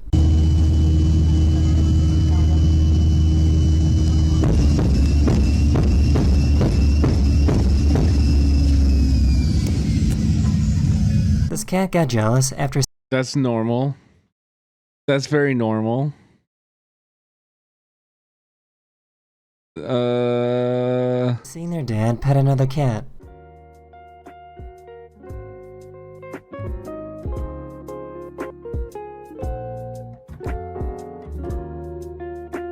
I just hurt my back doing a, well, I'll just show you. You're self-sucking. Oh yeah, you're self-sucking. Yeah, sure. Yeah, of course. Okay. Yeah, you injured yourself in a self-sucking accident. That's yeah. It's very natural. Don't worry. This cat really likes to get wrapped up like a baby.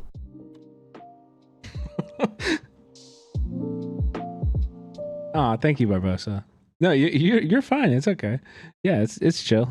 People come and go, and you know it's a open spot here. You're welcome anytime. Appreciate your coverage on the ground reporting. Yeah, thank you, man. Thank you. What is that emo?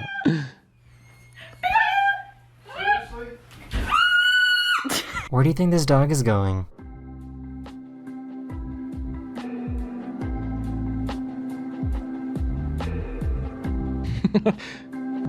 He ain't going nowhere. Ever seen a cow sneeze? These guys took a break from building a road to play in a playground.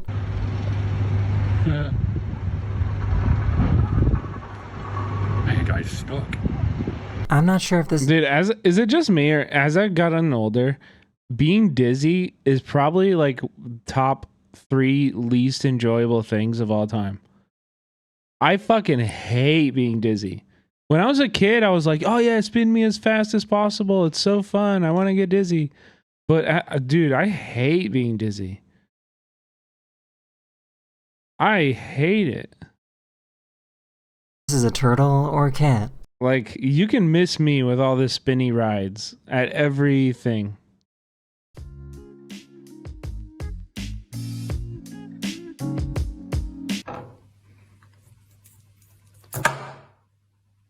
Oh. Where do you think this guy's off to? That's an awesome bike.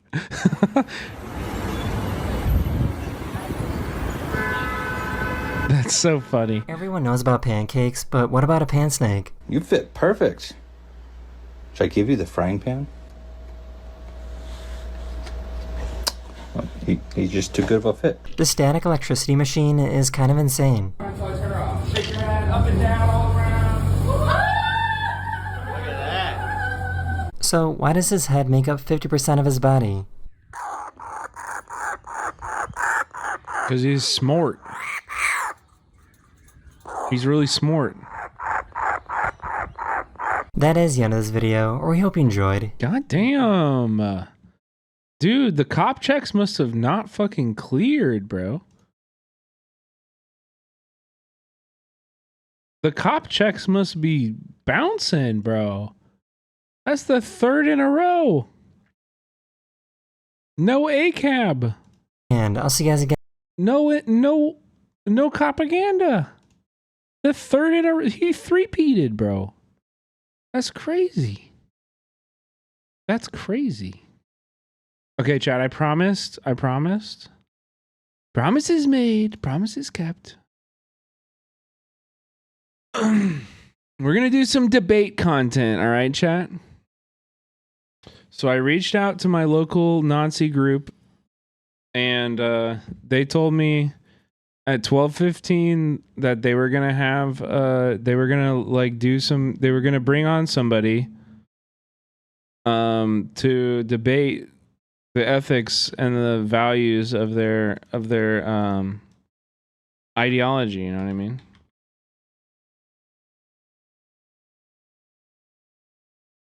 And so that's what we'll be doing for the rest of the stream. I'm getting him into Discord right now. 1 second. Okay, there we go. Here we go. Should be good.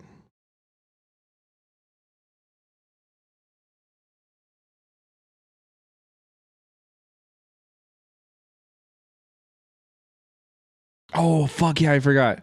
We're on Venus. Okay, we're playing Wolfenstein 2. We don't fucking debate Nazis, bro. This is how we treat Nazis, alright? You want to see how we treat Nazis? This is how we treat Nazis, alright? Non-political stream, by the way. We are no longer doing politics. We are no longer doing politics.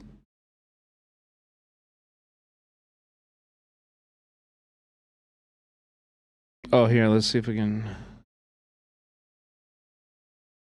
Oh, there's an audio. My bad. 1 second. Here, let's just do that. Damn. Oh, god damn it. Now it's working. Burning up. Yeah, so we got shipped to Venus. We got cast. Ooh.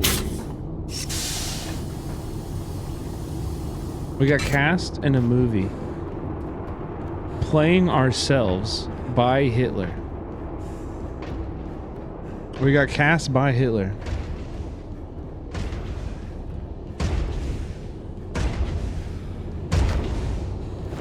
And there are big ass Nazi robots everywhere. Nazi robots. This game's actually fucking based. I only played the first. I played the first one on stream earlier last year, or earlier this year, and this is my first time playing through this one. Oh fuck.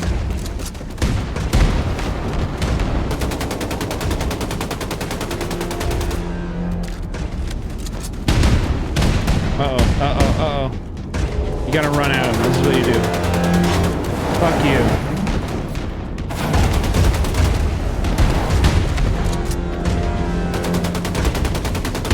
Can you beat these things, chat? Need to cool down.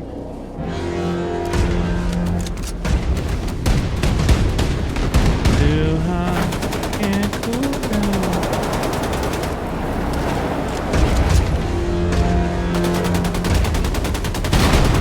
Got him.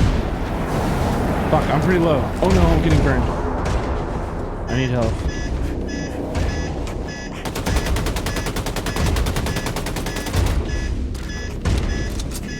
What's that sound? Got him. Gotta find a way to cool down. Oh shit, it's my fucking... Oh. Oh, I didn't realize what that was. I didn't realize what that was. Okay, luckily I didn't die. Fuck you, Nazi robot.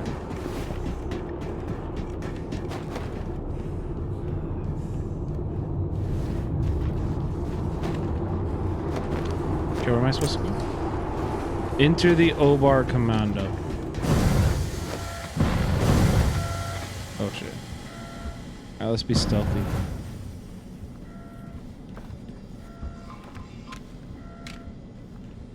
Oh!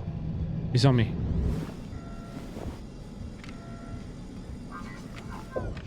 Fuck, he saw me again.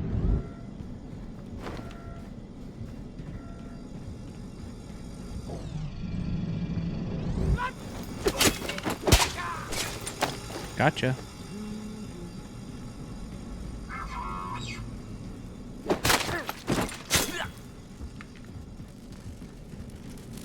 Man, this guy sure has a weird way of voting. This guy sure has a weird way of voting for the liberals. Am I right? Wait. Ah, fuck!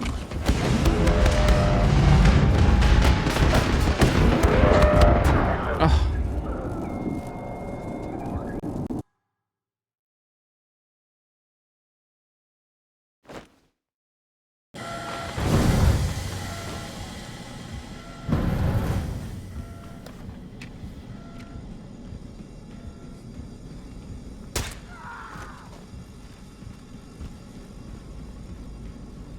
How many hours? Probably 9 or 10. I don't really know how close I am to the end or not.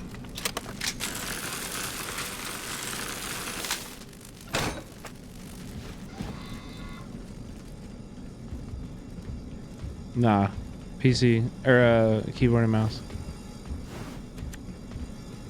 Wait, I maxed out on.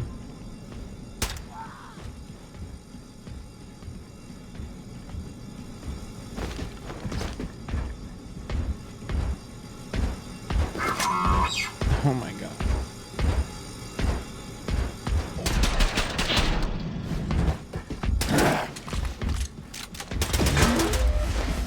Dude, what the fuck?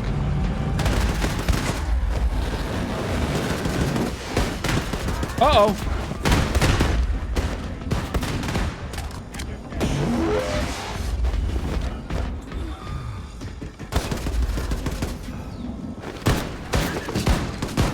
Ah! Who's shooting me? What the fuck?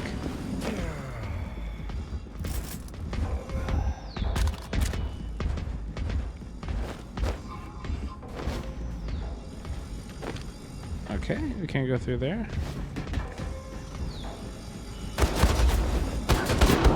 Oh my god, dude. Shit's so annoying. I know why I'm losing.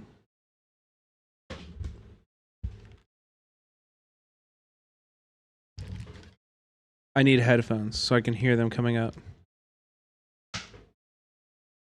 I also need some performance enhancing substances.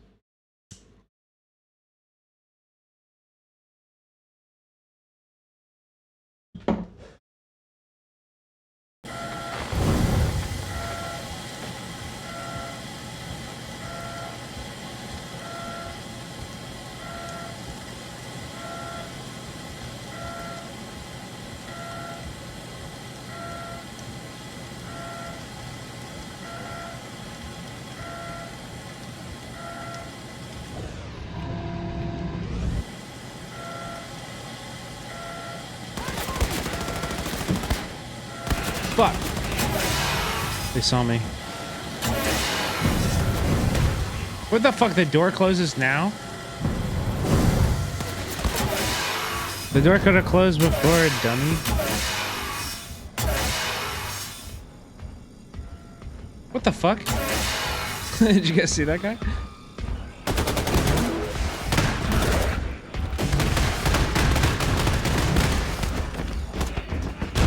Did you see that?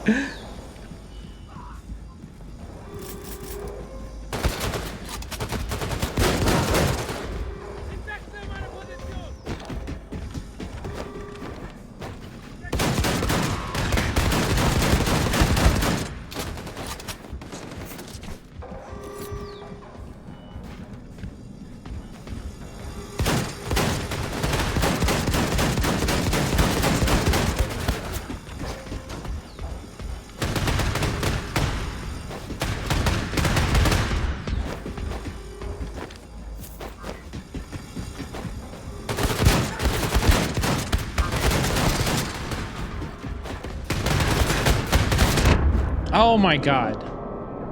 That gun is sick as a shotgun, but it actually kind of sucks. It doesn't do like nearly enough damage as you want it to. I don't know, it pisses me off. Yeah, I know close up, but the thing is, with the gun animations in this take so long that you kind of are committed to like one gun for the entire interaction. Like that's just like the unfortunate truth. Oh, that's under here. I'm playing on the hardest difficulty ever. It's like the you know, the hardest one. That's the one I'm playing on. Just kidding. Oh.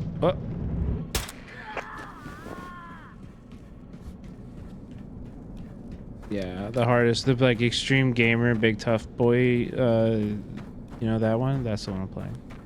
Of course. I mean, you guys know I'm a fucking alpha, dude. Sigma gamer, grind set, you know what I mean? So, of course.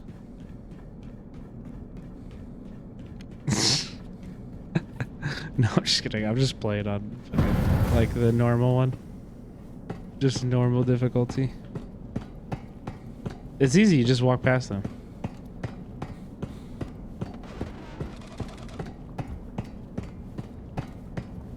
Wait, Prodigy, did you change my title to add with guns?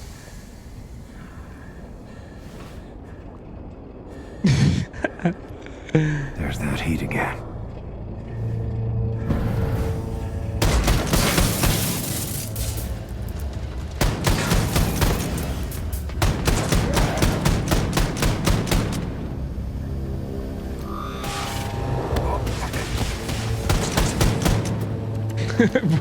I don't. You say no politique here.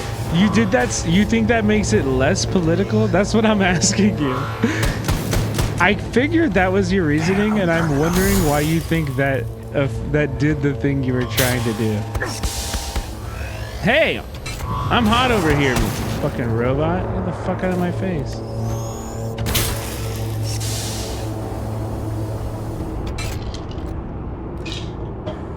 It's a good title. I don't mind it. I just thought it was funny. More absurd. Oh yeah, you think like yeah. I don't really care. I don't even. It's not like. Yeah, I'm not counting on ads because everybody's gonna subscribe, right, chat?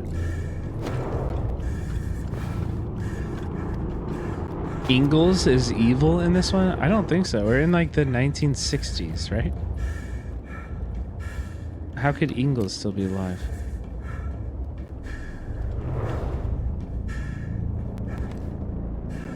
Oh, you did like a melee only one? We were talking about that one of the other nights where I was playing this. Oh. Angle, the character. I thought you were talking about Ingalls.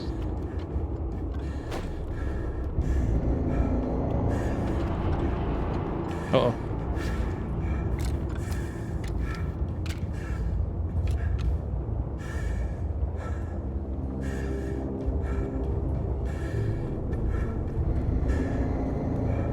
They don't do that with Lennon. You can go see his body.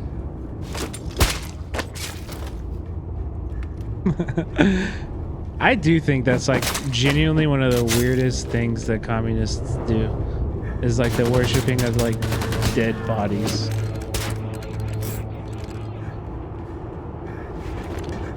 They have Ho Chi Minh's body on display, and I actually have tried to go see it, but every time I go, it's like they only show it for like half of the year, like 6 months a year, and every time I've been to Hanoi, it's been the wrong year. Bro, I don't like that at all. Oh my god. Oh my god.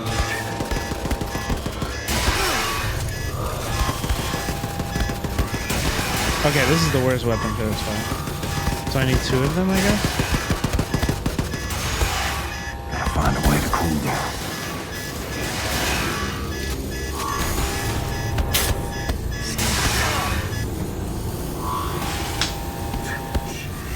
Yeah, robot dog. Okay, where the fuck is this last robot? Oh my god, I gotta reload.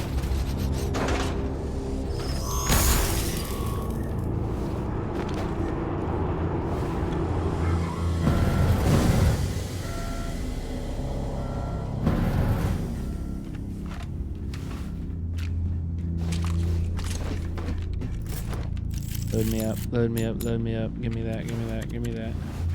Give me that. I need health. Is this where? No, this is not where I came from, right?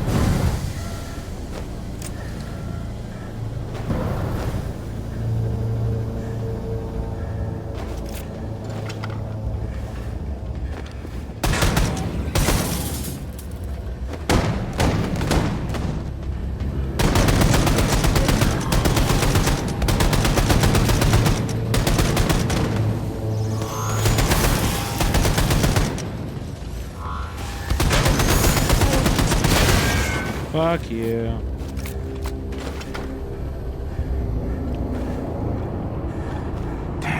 burning up.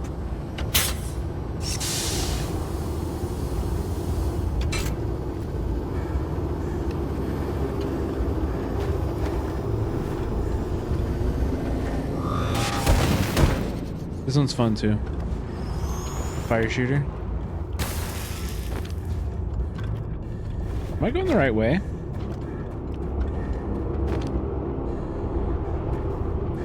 I think I need a specific ability to get in there or something. Or maybe I should use this gun?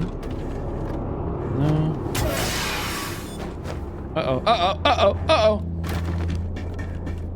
Oh, shit.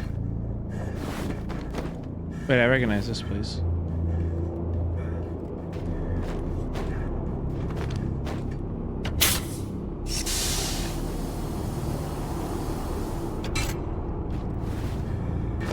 Because I got, so earlier in the game, spoilers, the Nazis cut off my head, and my homies, being absolute fucking, you know, the real friends, you know what I mean? How many of them? They caught my head and then placed it onto a new body so that I could survive. Don't ask questions. It's just awesome. That's it. There's no other explanation. It's just because it's awesome. Hello?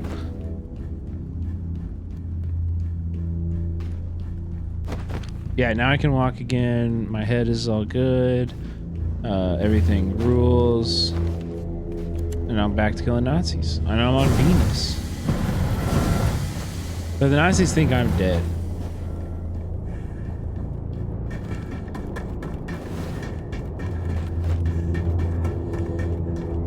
So I was going the right way. This is the only way to go. Well, was I over there? Yeah, I was over there.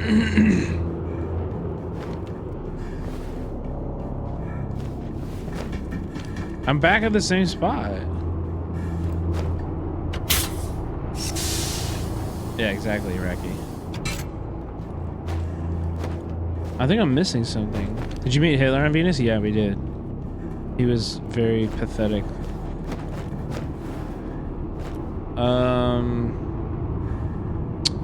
Well, that's unfortunate. I must be missing something.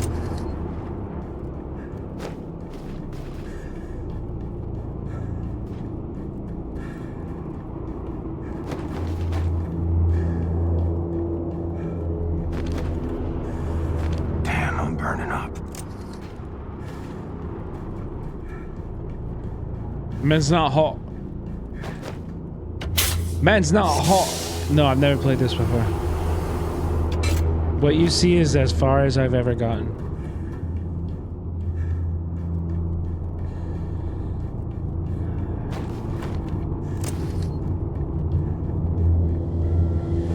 I say, take off your jacket. I said, man's not hot. Scoop in the boot. Boop, boop, boop. Man's not hot. Okay, well. Chat, I need to look at the map. I don't know what to tell you. I know I can't go through there, but... Also, what the fuck am I supposed to do with the Enigma codes, man? I think I have to go back out.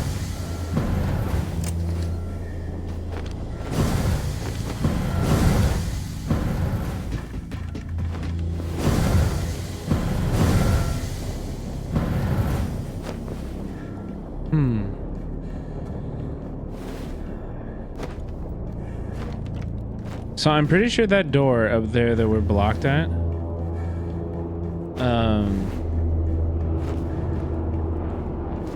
is like one of the abilities. Like you could charge through it or something. I don't know. And I did not choose that ability. I chose the one that let me sneak through small places.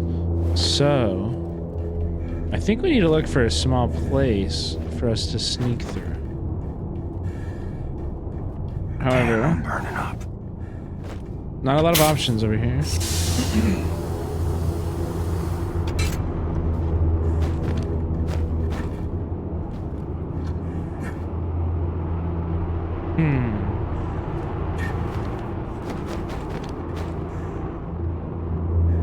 Just don't know.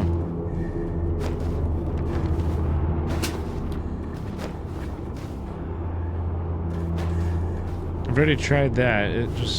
I just fall.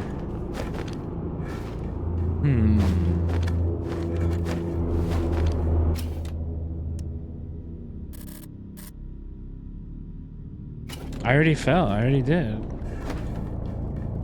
I fell. I think I need to go around this somehow, or like through it, or I don't know.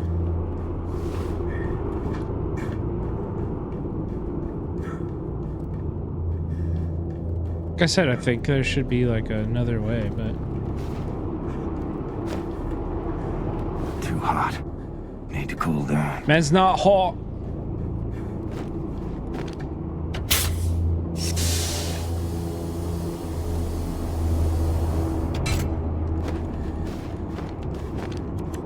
I'm freaking lost, chat.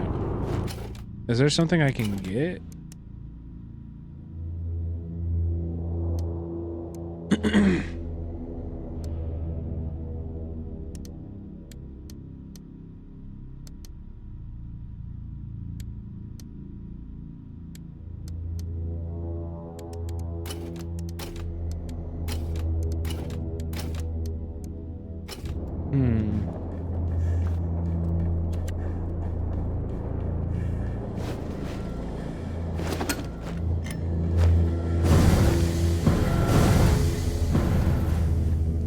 Yeah, I got a PBR for the game and time to keep me going. Oh. I make a big boom.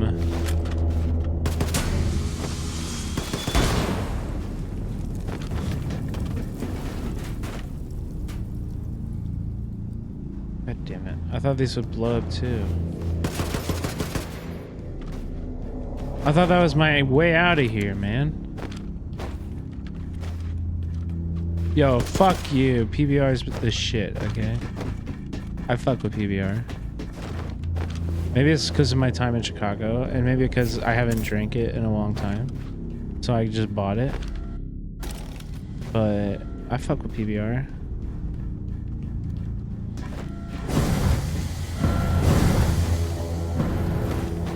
I lived in Chicago for like 6 years when I was 21, so I drank a shitload of PBR. I drank a fuckload of PBR when I was in college. It's a little nostalgic for me. Chat, literally, can somebody like fucking... can somebody Google this shit, or like... What the fuck am I supposed to do?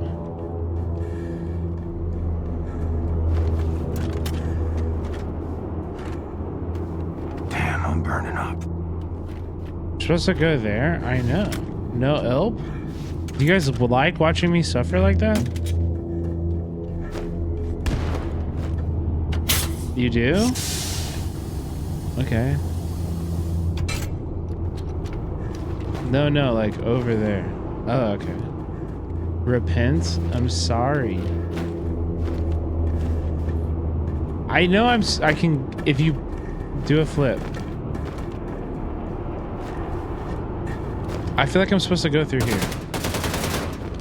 Well, the door won't open though. So...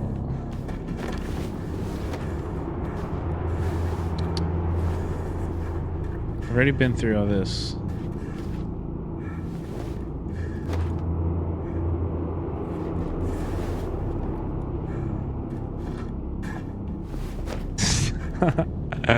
Please be serious. Please be serious. Please, please, please, please, please. Please, please, please, please. Hawkinson, what up? Have you played this before? Can you help me? I'm walking around in circles, brother. Like, I'm going everywhere. You'll figure it out? Okay. You say so. Can you use your thing to squeeze somewhere small? Yes, but where the fuck is the small where's the place? Where am I supposed to squeeze? I don't see it. I've been looking everywhere.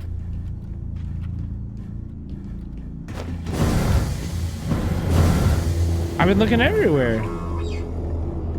Where's the squeeze port?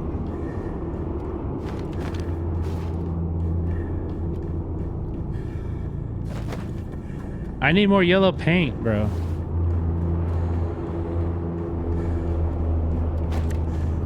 Can we just all say fuck people who complain about yellow paint?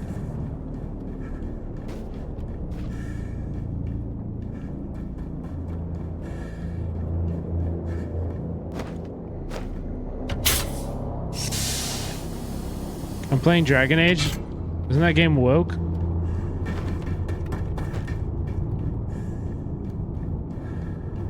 Yellow paint? Yeah, like it was like a big game design conversation that happened like, I don't know.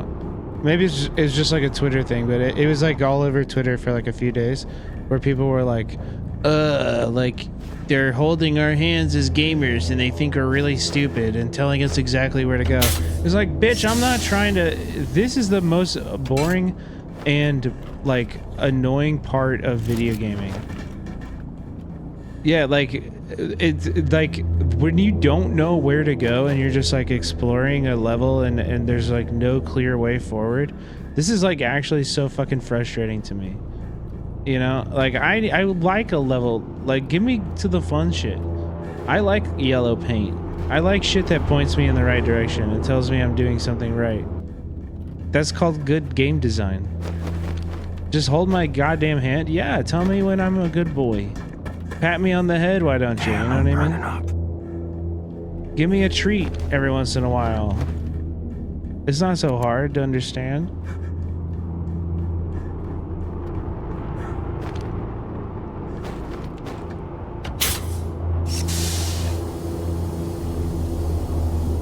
Just put a big ass arrow. That's what I'm saying. Nah, dude. But actually, seriously, you can look at other games that do that incredibly well. Like, wait, can I fit through there? No. Bro, like, Ghost of Tsushima. Okay, that game is does this incredibly well. No HUD involved, and you always know, like, there's always something around leading you to the next thing. You know what I mean? Like, it's so good at that. It's so amazingly good at that. It's just very good visual game design. In Ghost of Tsushima, it's literally like the fucking wind. You're following the wind and like, a fox. I see a fox, and you chase the fox, and it leads you to some cool shit. Or you see an interesting looking bird, and the interesting looking bird, if you follow it, will take you to like a level up area or some shit. Like, it's so good. I love that. Like right here, I just genuinely am lost. Damn, I'm burning up. Do I not know the like action? Do I not know? Like it's just like I'm gonna go to the tutorials. Takedown. No. Power armor. No, I don't think so.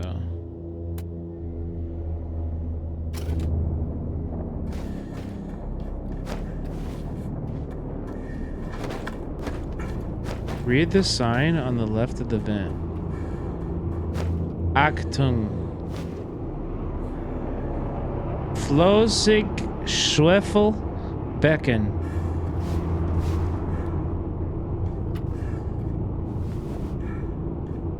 This one says Achtung.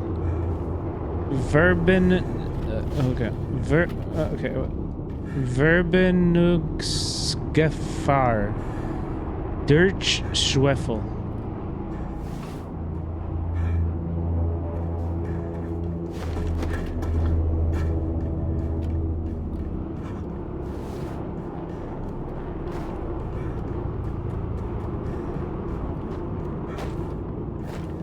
Too hot. Need to cool down. All I hear is Britney Spears every time he says that line.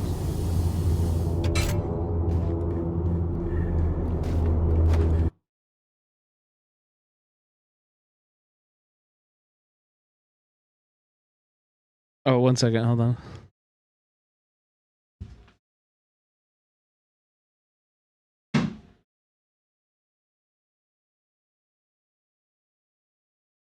Becca hit me with a noise complaint, bro.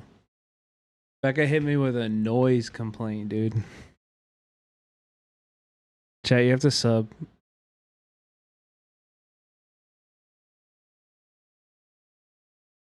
You have to sub. It's important. Okay, how do I get fucking through this level?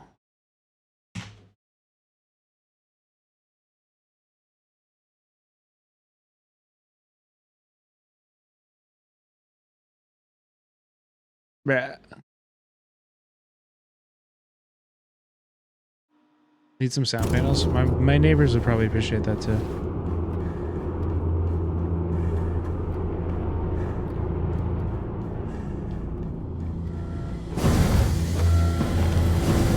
Chat, how many times can you see me walk through this fucking environment before you fucking help me?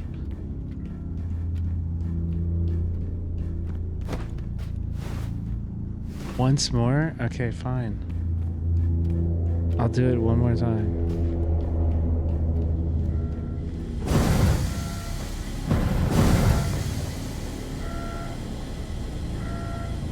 I already told you to try falling.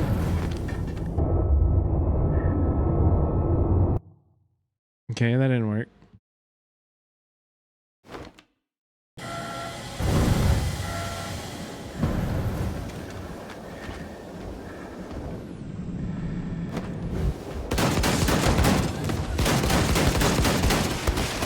Oh, hi.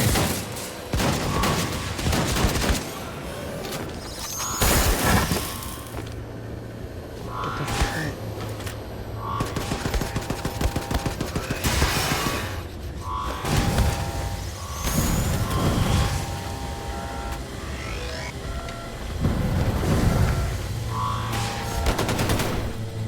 Yeah, I want to use this.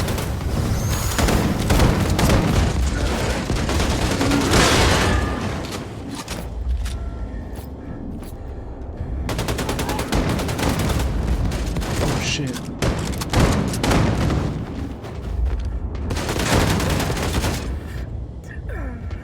Bro.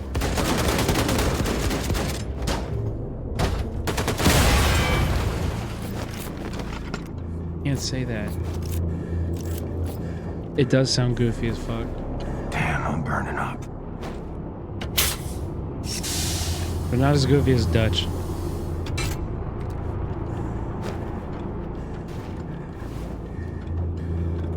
How long has he been stuck here? Too fucking long, man. I'm trying to get through it. Look, the level progresses, right? The level keeps going. It goes in a logical direction. Every time I'm like, yep, I'm moving through the level like I should in a video game. Yep, I'm moving. And then you get to this part and it's just like a wall. Like, it's just a wall. And there's nothing. Shoot the vent? I am!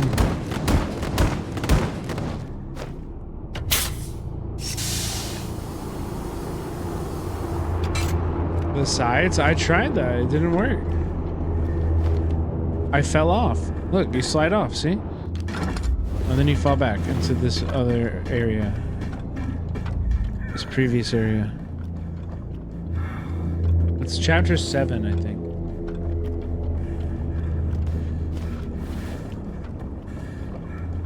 I really feel like if I were to guess, the solution is that there's a small little vent that I'm supposed to crawl through that I can't find. I don't see right now. And I don't know where it is. Into the Obar Commando. I don't think it's in here because I've looked at, I've gone through this so extensively. I don't think it's in here. I think it's over here. Mobile commando, yeah. I think it's over here. But again, I don't see it. Oh, what? Okay, okay. Oh, oh, uh-oh. We're breaking the level. Damn, I'm burning up.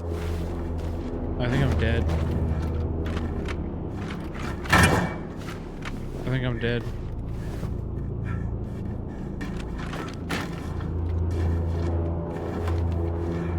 I'm stuck.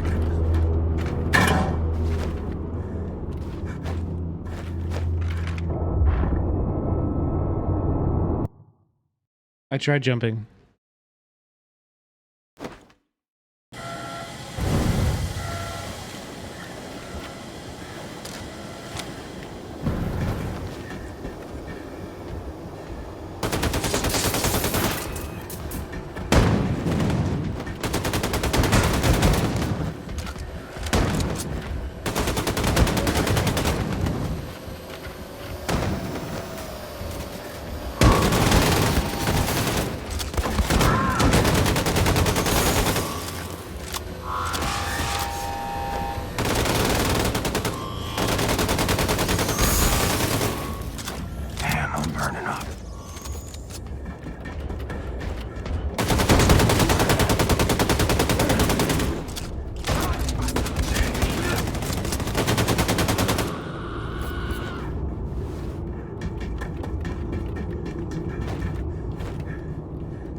Use the harness.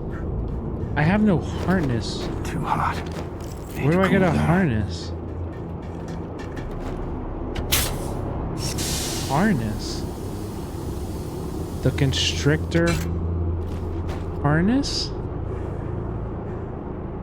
What the fuck is that? Get small? That's not how it works. You just approach. Yeah, that's. You just approach it. You just. It just is supposed to make you smaller. Like you just approach a vent or something. Get small here. Under it.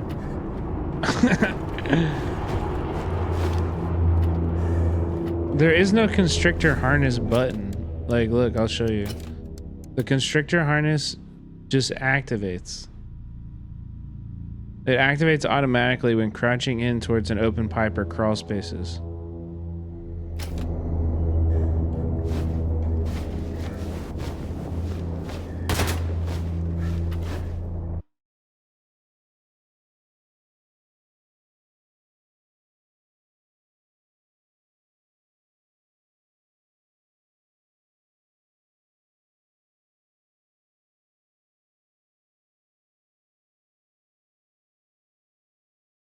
Oh my god. This is such bad design. Oh my god. Chat, look at this.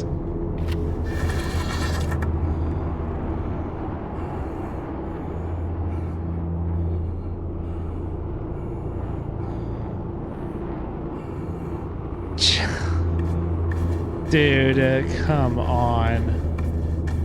That was the furthest thing from obvious. I literally knew exactly what I was looking for. And it's still, that's bad, bro. Alright, at least I gotta shoot some Nazis.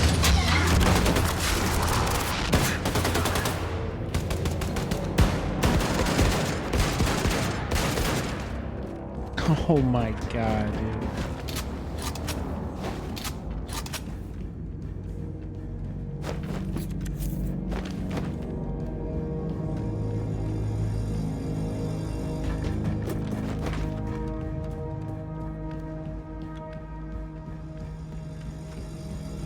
That was so obvious, true.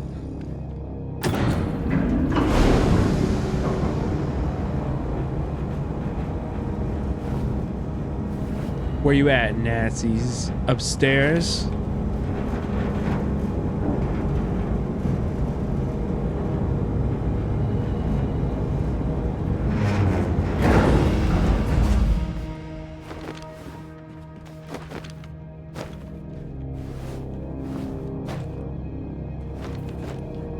Bro, the door didn't go away. I can't.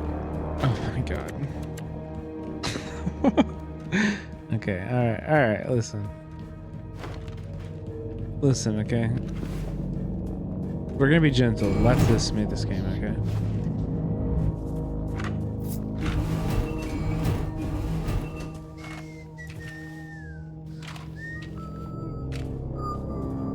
Small indie studio of leftists, exactly.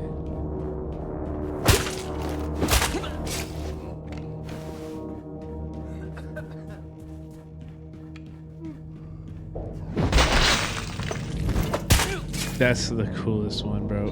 When you chop his legs off. You might call this a howling hellscape. That view is prettier than a pie supper. What? Oh my god, new weapon?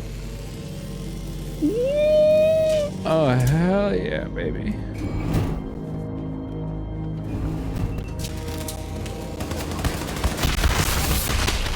Oh!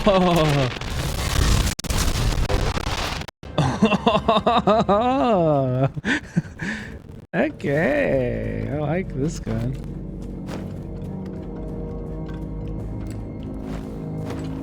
It's a little experimental. General Angle, there she is. That's, yeah, she's crazy.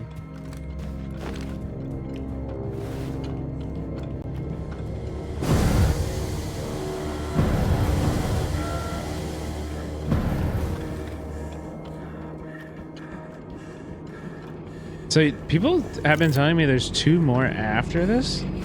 Is that true?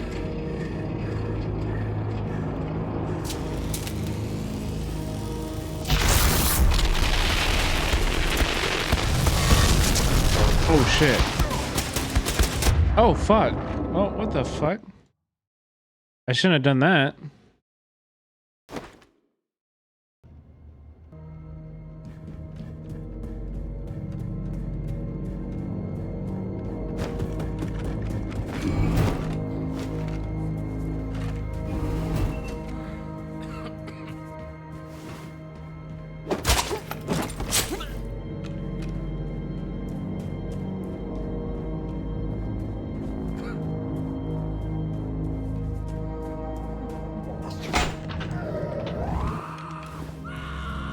You might call this a howling hellscape.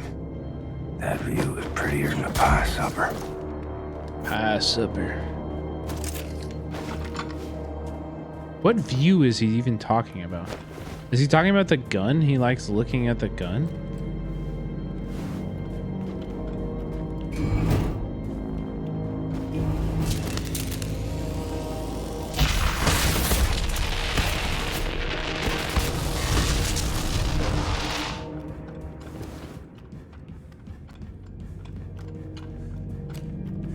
He's talking about murdering Nazis. True. Okay, so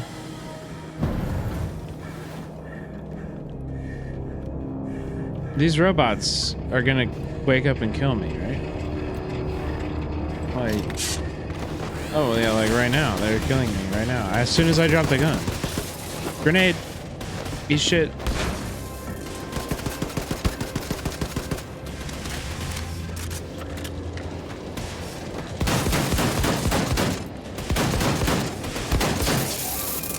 Gotcha. Damn, I'm burning up.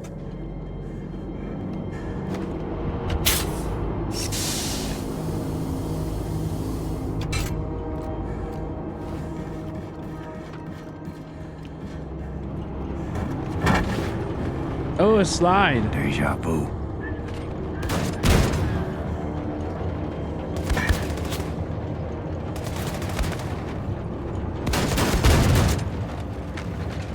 I swear to God, I'm hitting a different button. Why is this happening?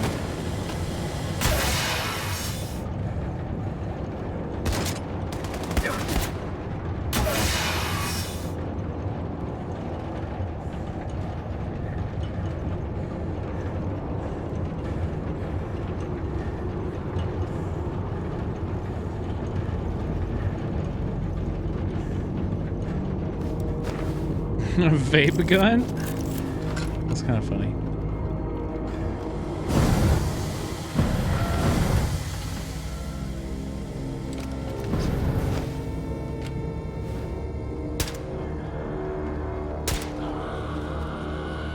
Easy.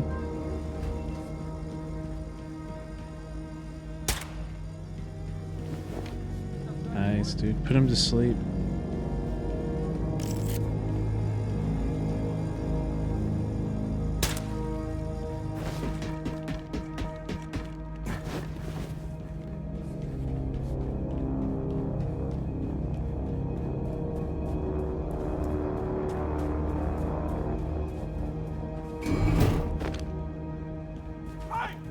No. Be quiet.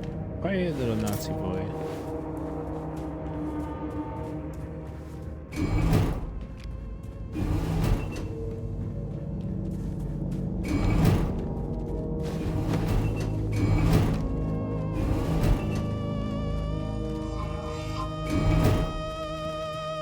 He's playing a theremin.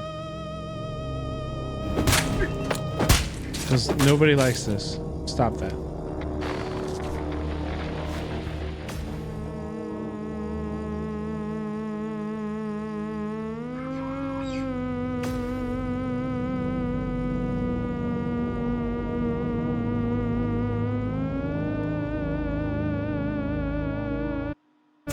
Okay, stop. Stop. This instrument kind of sucks.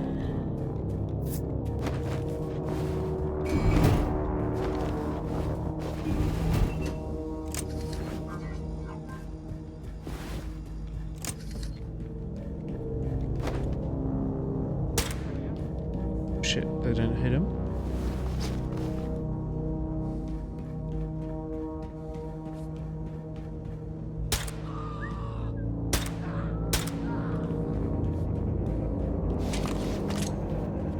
Easy.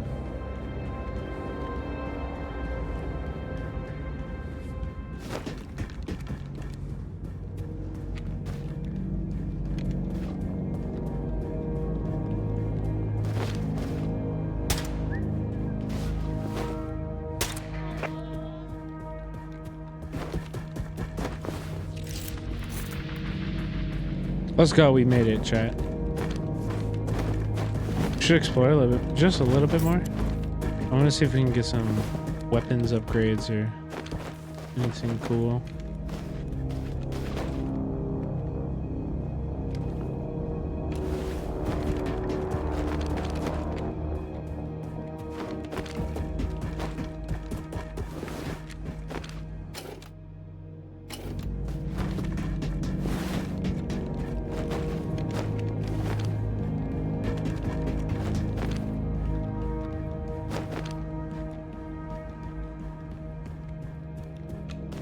Man, what's the point of this even?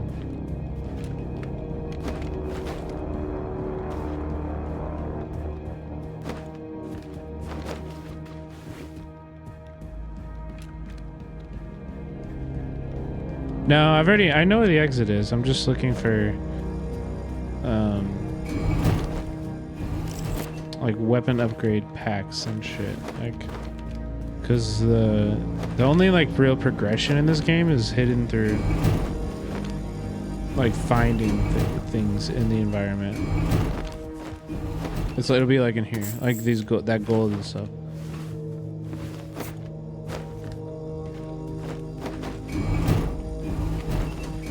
Like this weapon I'm using to go through this entire area, it doesn't even get, it's not silenced. You have to unlock that. Those are the only unlocks. Okay, I'm bored with that. I looked everywhere I wanted to.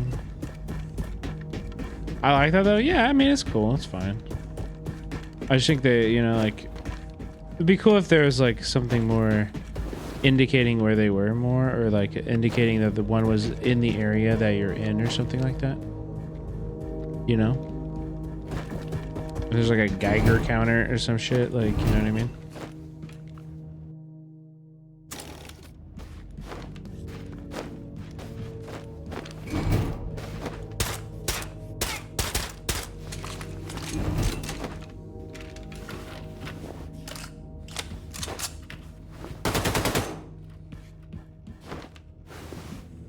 Yeah, like nothing in here. Worth looking though.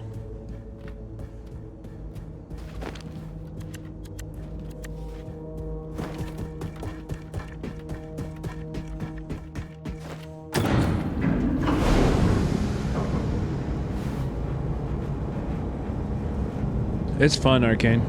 If you play the first one's really fun too. Commando. Population. Shitload of assholes. I think this one's better though. Odin codes. Assholes. Are these future Nazis? Kind of.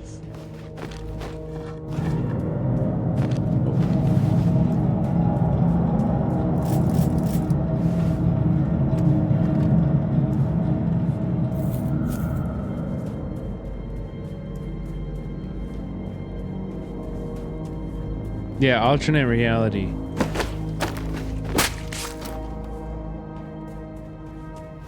I guess it's not technically the future.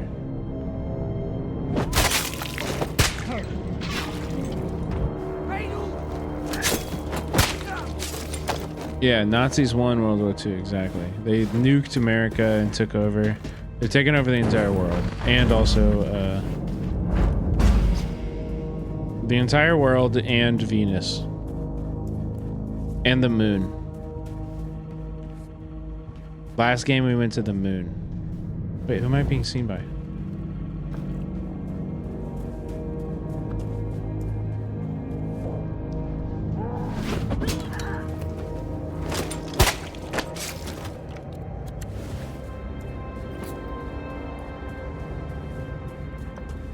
The fuck did Venus do? I don't know. It doesn't even seem like it'd be that cool. If you're asking me. Like, I'm not trying to go to Venus.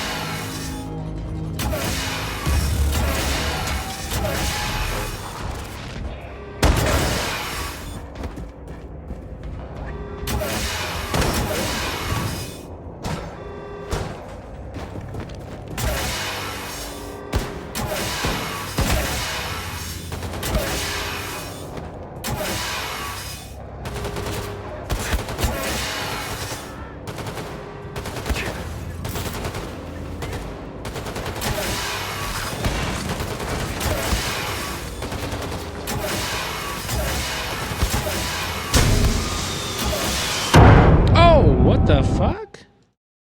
What the fuck? No, I don't know what Iron Sky is.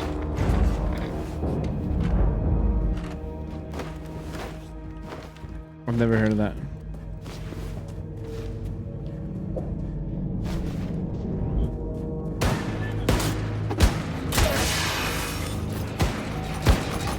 Oh, hi, dog. Okay, this is very much worse than this one.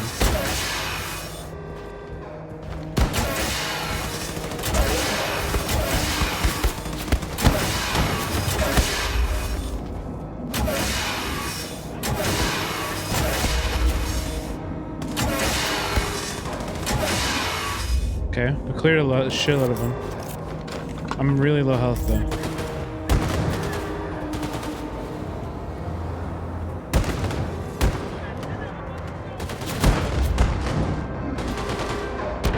Oh my god.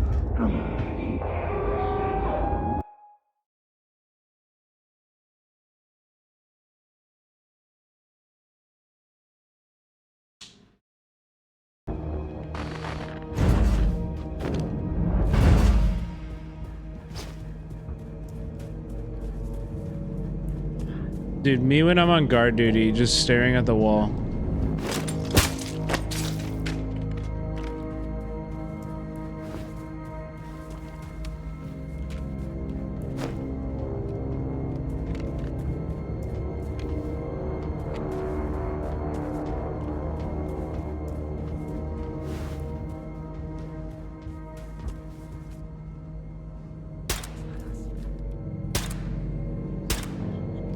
Okay.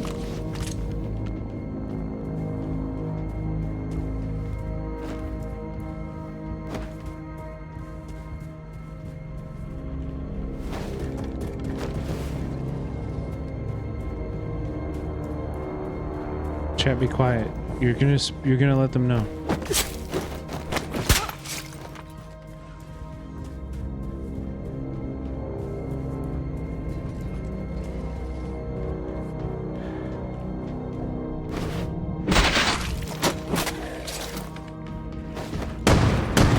Okay, they didn't like that. Ah!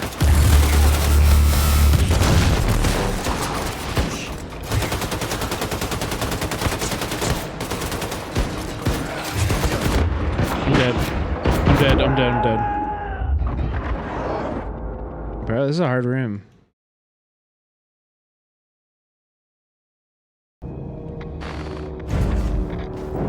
I'm going stealth version. I'm going stealth mode. It's just a hard room.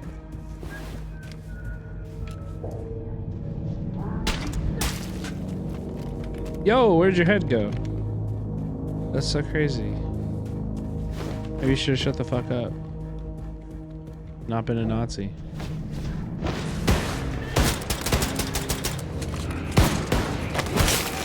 Okay, everybody knows I'm here.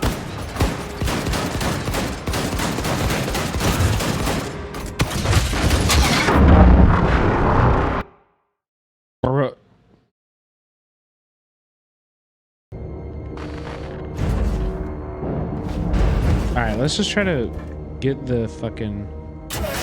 No more stealth. Just winning. This fucking dog, dude. Bro, this dog kills me every time. The dog single-handedly kills me.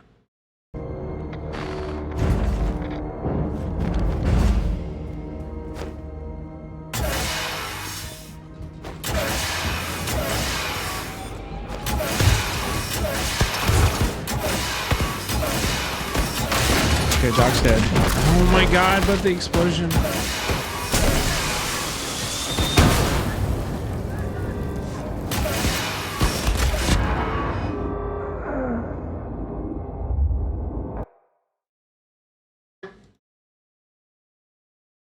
Is it pro-Nazi or what? This kind of sounds pro-Nazi.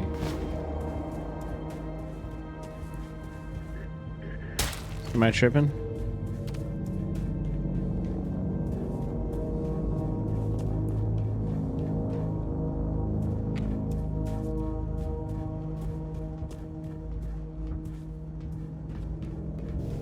Oh, it's a parody?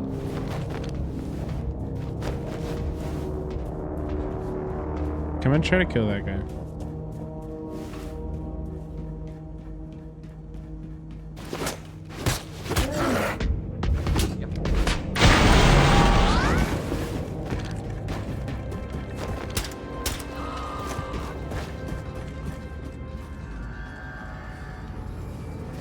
That guy just exploded. I don't know what to tell you.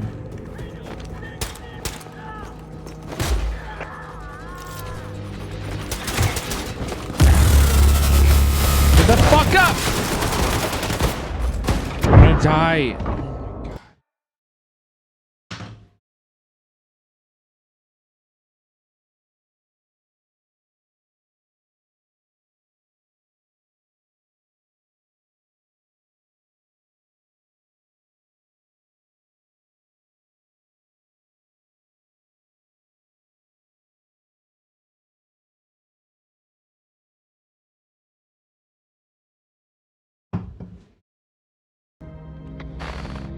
We're back.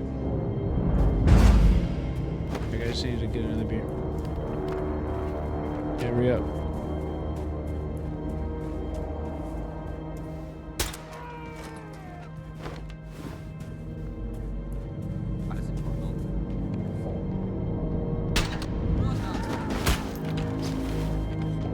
Easy fucking clap. Ah, shit.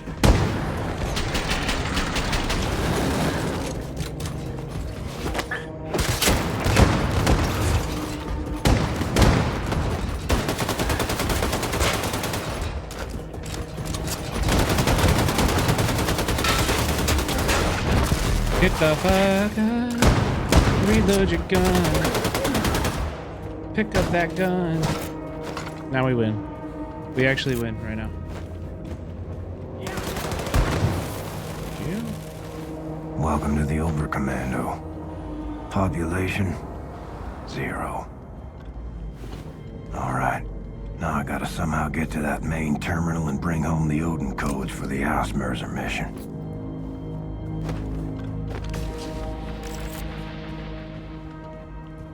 Hey, maybe open the goddamn door? Maybe open the fucking door?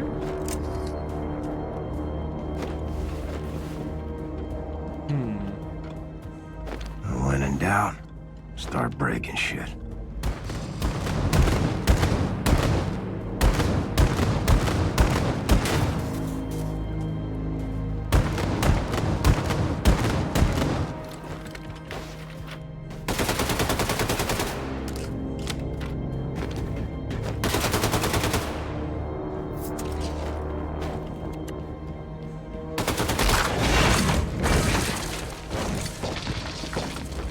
Did that work?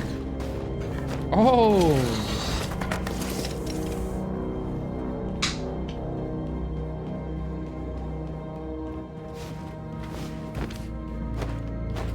There we go.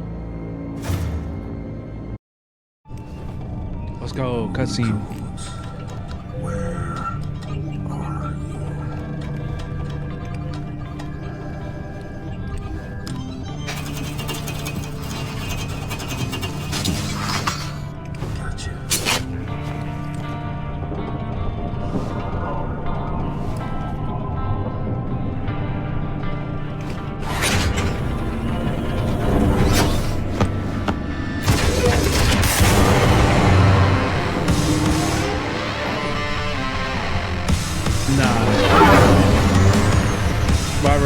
Nah.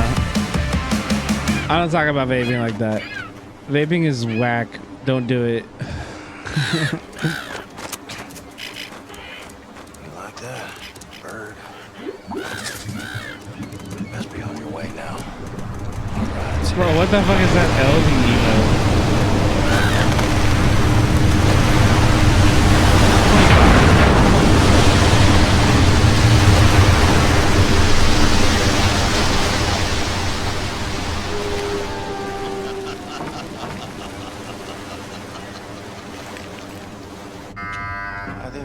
Lights on.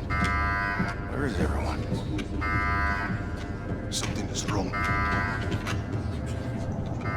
Be ready for anything. Actually, I have a lot of Enigma codes, and this is my chat was telling me that yeah, but okay. Oh! Birthday, William. Here's to you, all American. It's a surprise party. Right, old Kojo. Congratulations, Blaskowitz. Aww, thank you. I love you all so much. Nice sauce. It's your favorite. Banana cream pie. Let's make. That's so sweet. Didn't think I'd make it this long. Well, here's to Brother Blaskowitz, toughest motherfucker I ever met. Terrible. That's some hot damn good banana cream pie right there. Max made it. Next sauce. Max, good job. Here's some wicked love. Oh, Lord, I was gonna tear a hole in poor old Horton's tummy. Boys. So, how was Venus? Did you bring me back anything? Well, the souvenir shop was closed. No, the story is actually really solid. Brought you this. Holy shit, Blaskowitz. Well, I absolutely must tell you about the silverfish. It's definitely true. It's a very small. Sigrid. Yes, Blaskowitz. Listen, I'm gonna need your Nazi eyeballs on this one. I am not a Nazi. Whatever. Look, I'm trusting you to decrypt the Odin codes so we can disable the defense system and hijack the Ausmerzer. Yes, Frau Chris. But please stop calling me a Nazi. Oh, I'm sorry. Did I hurt your Nazi feelings? Suck it up, princess. You still here? Yeah, you got a lot more repayment to do before we forget that shit. God damn it. Sorry. Oh shit, now it's on. Comrades, brothers and sisters, thank you very much.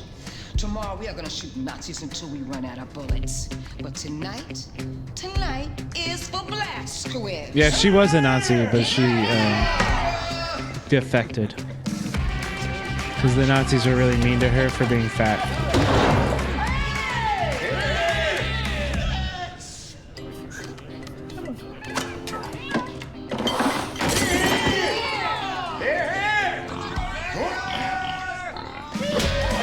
Oh yeah, is she Ingalls' daughter? Is that what it is?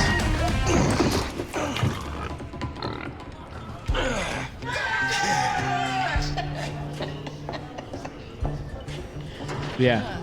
Yeah, she was okay with genocide and ethnic cleansing, but body shaming was where she drew the line. Which is why it's totally acceptable for people to be a little mean to her on this boat.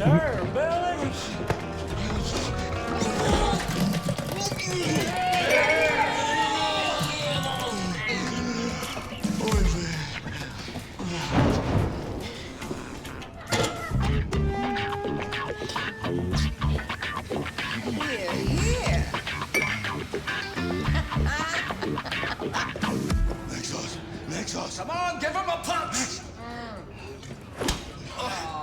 Nexus! Nexus! A schmear! Give him a schmear!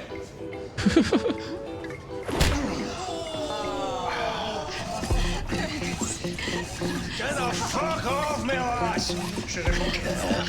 This is funny. This is just like pure character design. Oh, this is a terrible idea. Oh, this is bad.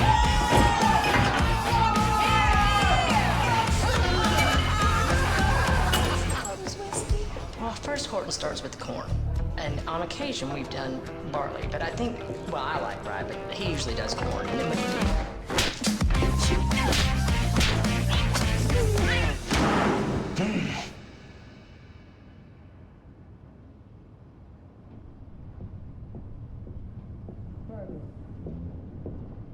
Wake up, man. You're on pilot duty. Man, where's your arm? Chris, what's going on? Our pilot is still drunk, and we're supposed to be in the air by now. Can he fly in this condition? Well, he sure can't fucking fly with one arm. Okay, Horton, Anya, get him some coffee or something to sober him up. And Blazkowicz, find Fergus's fucking arm before this whole operation turns into a shit show. God damn. Hey. Fergus. Fergus. Fergus. Hey, wake Can up. you hear me? Hey. Fergus, it's Anya. Hey. Come on. Is he dead? He's dead. I tell you, when a man's gone teetotally drunk and disorderly, there's only one cure. What's that? Old Horton, Hampton, hangover, blaster. Okay, wait, where do I do the Enigma stuff, chat? Damn it, Fergus. Why you always gotta be losing your arm? Is it this?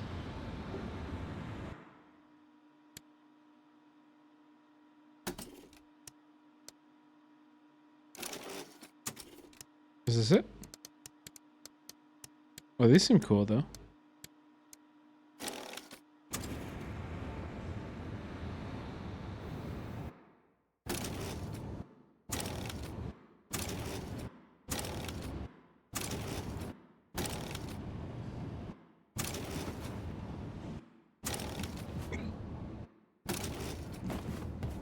What's Curtis and Sid got cooking in there? God damn.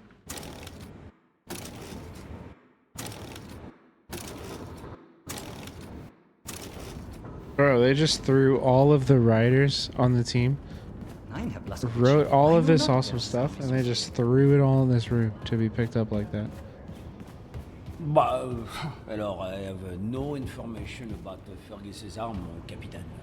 But the professor maybe knows.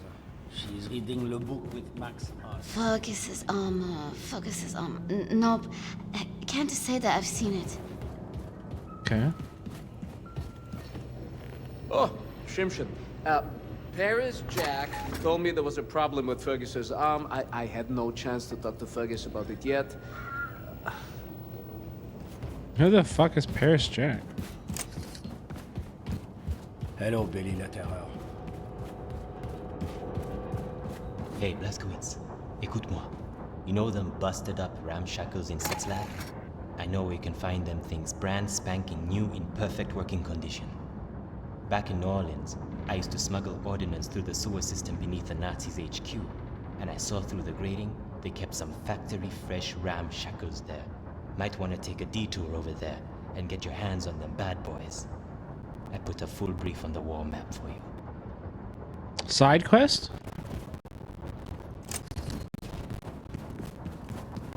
I heard you were looking for Fergus's arm. You should speak to Paris Jack. I saw him talking to Fergus last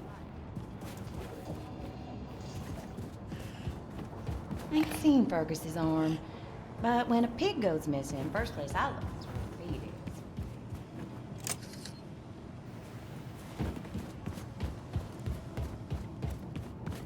It's a life and death situation. You've got to help me, man.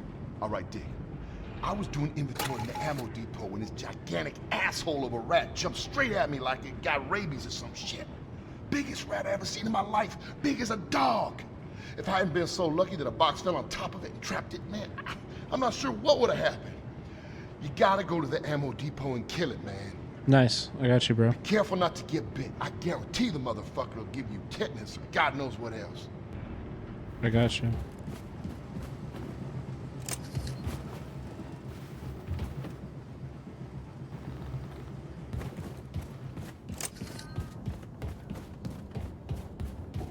Hey man, got a moment? Now listen to this, B. We managed to intercept a transmission detailing all of the construction material they shipped over to planet Venus. Get this. On the list is a fully functional battle walker. They gotta be using it for painting ceilings or some shit. I mean, who the fuck knows? Anyway, All right, more than you should check that. out the brief on the war map. Good luck out there, B. Cool, thank you. More side quests. I didn't know there were side quests in this game. That's cool though. Okay, Max, come. You and me, we'll play some footy. Max, no sad face. Okay. Come. Let's play. Make yours. Do you not think I see it? Look, you take the easy way out. Do you not think I've been there too? To see my friends murdered in front of you. Family. I already did that, Barbosa. I'm not one to brag. That was on Venus, yeah. And stay there till life means That was the last time we played it. Do you have any? Wait, actually, I want to do the Enigma shit though. Isn't that beneficial for us? E. Training course, the help sets workshop, Hacker Central. Is that where I need to go? Hacker Central? Oh yeah, I've never been there. Oh yeah. To keep myself from breaking? Like over here. Hey Sigrun. I haven't seen her Fergus's arm. Not like this. Oh, because it reminds me of something. The old Scot lost his arm. Well, sorry, I can't be of much. Fergus's arm on his body, I suppose. I don't know. Is this where you do it? Is this where you do it, or what? So, you were a teacher? History teacher. What's up? I like history. It's just hard to tell what actually happened.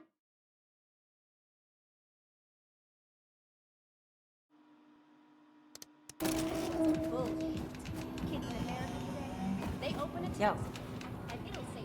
I wonder where they run to now when you made it clear they're not even safe on planet Venus. Is this where I do the Enigma things? How's it hanging?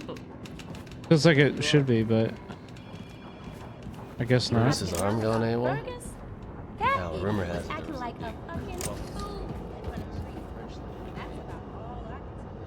Did you talk to Paris Jack in the cantina? Oh, thank Word you. morning, honey. Sorry, buddy. I don't know where the fuck everybody is in this whole shit. How am I supposed to know he's in the cantina? Hey, Parashak. So, I'm looking for Fergus's arm. You seen that thing? You know, I did see Fergus late last night.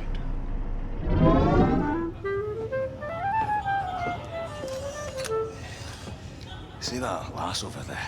Christ, man, don't look. Yeah, I was meaning to give her this rose, and I wanted to say something romantic. You're romantic, right? No, on occasion. Right. Nothing sleazy. She's a good lass, and I want her to know I'm an honourable man. So, how's this? Maria, ever since I saw you, I've been wanting to do this. And then I hand her the rose and I say, this rose is a symbol of my good intention. I hope you'll consider going out with me. If it's honest and from the heart, it's all that matters. Yeah, I'm nervous. I don't want to fuck this up. Let me play something to set the mood. Nah, that was pretty good, Fergus. Actually decent, Fergus. Maria, ever since I saw you, I've been wanting to do this. Oh no! What kind of woman do you think I am?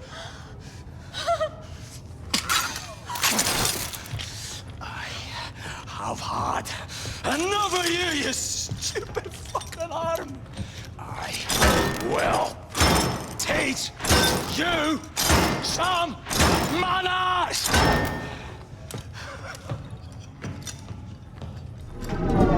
So you saw him storm off toward the hangar? Mm-hmm. Don't think I've ever seen a man that angry. Thanks. Look for the arm in the hangar. That's where Fergus went. You might Where's begin that? to look in the hangar. Shut up. I heard you. Sir, Section 66G was sealed off because of a gas leak back when you first took over the U-boat. Now there is something rotting in there, and we have to get rid of it. We have a serious fly infestation on our hands. You have that extraordinary constrictor harness, and so I speculated you could venture into Section 66G through the ventilation system and turn off the gas so that I may send a cleanup crew in there. Here. How the fuck you along get with- flies on a Open this hatch. submarine? Love you. Ugh, smells of death. Yeah. Good thing I'm playing a video game and I can't smell. Oh, it's melee only. That is one foul smell.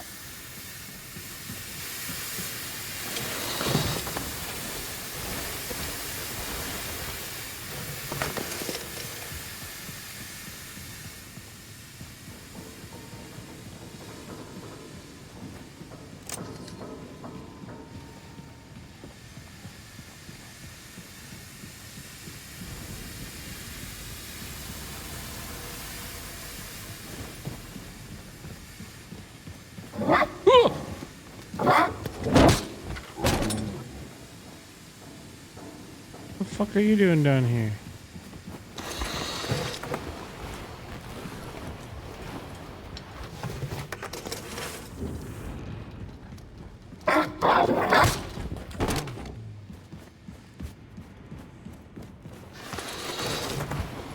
Look, the horror part of the game.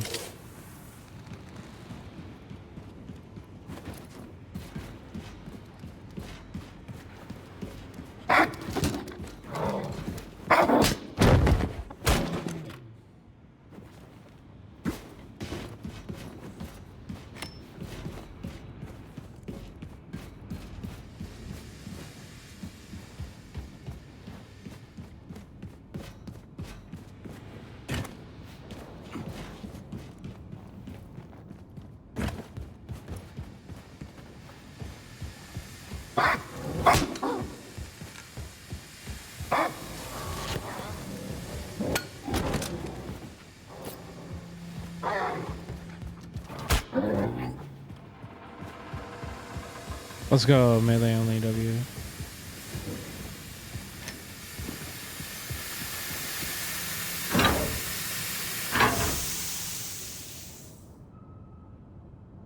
Also, are dogs not affected by gas? Like, what is this gas? Right?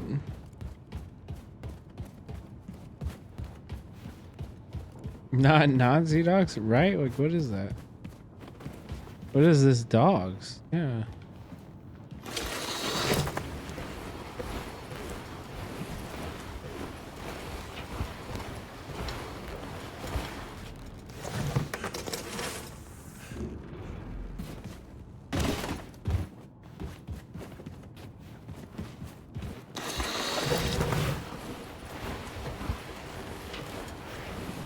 Colonoscopy could be looking like. Oh, good gracious, you made it out, Captain. I heard some awful noises and wagered there was trouble. I will make sure the cleanup crew knows the gas has been turned off. Yeah, there's gonna be a bunch of dead dogs down there. Yo, Barbarossa, thank you for the 200 bits.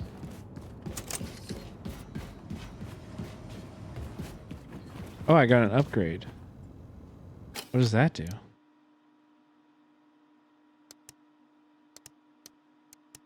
Wait, I gotta choose one?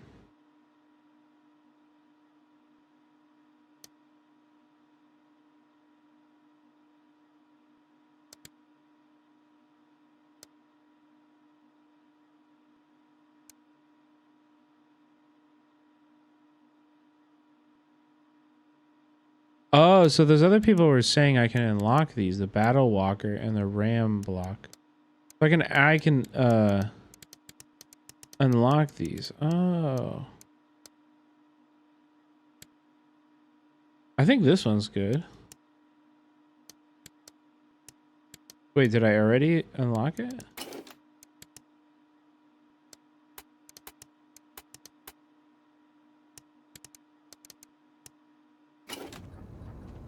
Unlock the constrictor harness upgrade. Okay, I guess I unlocked it. When I speak to Fergus at party, both arms But were all of attached them? to shoulders. All right. Fergus was last seen heading for the hangar fuel depot. Maybe he left his arm there. Mr. Blaskovich, as writer, I have habit of observing people. How they usually I stream? have observed our Until like friend 2 a.m. Max. I see big sadness inside of him. Whatever we can do to help him is good. I know Max? Max has love of toys. Maybe you keep eye open for toys when you're out fighting Nazis? Sure. Please, do this for Max, Mr. Blaskovich. Yeah, I can do that for Max. Okay. Ugh. This god-awful book could crawl away and die somewhere for all I care. Sure thing. No problem. Not seeing the arm of Fergus, brother. I was too busy drinking. Like a gardener in springtime. Oh, I mean, excuse me, Mr. Highfalutin author, but I'm reading your erotic mystery novel. Haven't Get seen turned Fergus's on. It's not the exact opposite. Look at me.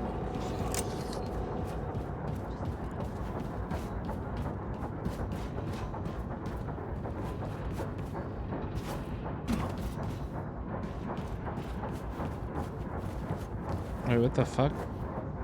I got down there. Okay, Arm. Where are you hiding?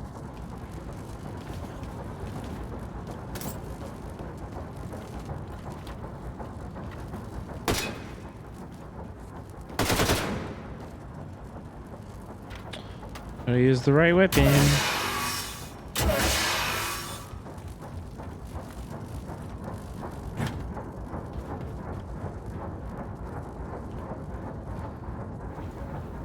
Okay, for real though, can you guys tell me where to get the Enigma shit?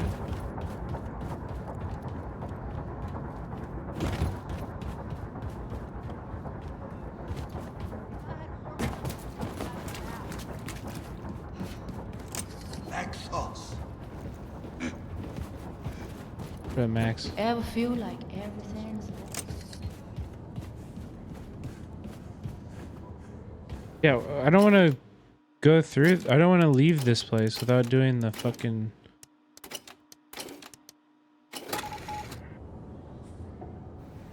Turn off the gas. I did that. Wait a minute.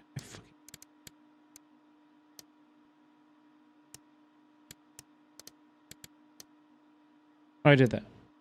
Bring some toys. W, I can try. Battle Walker. Ammo Depot rat problem. Should I try that?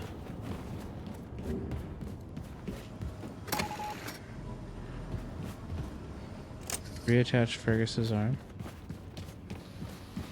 Show you some.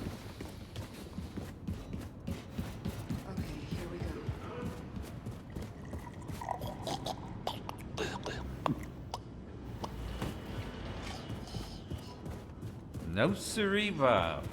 I haven't seen. Yeah, I don't want to exit the level. I want to do the Enigma things first. I have a fuckload of them. Where am I supposed to do that?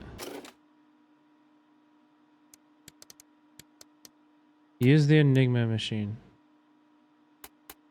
Show map.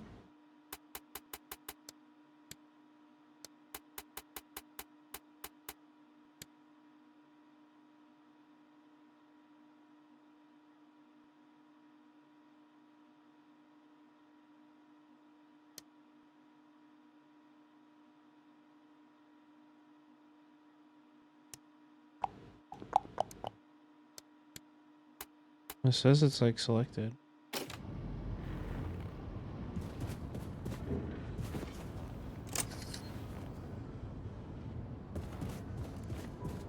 Let's pour some more gas in the tank. You guys are drowning. A few him. more sips of this, he'll be right as rain. William, you found it. Alright, whatever, let's just do it.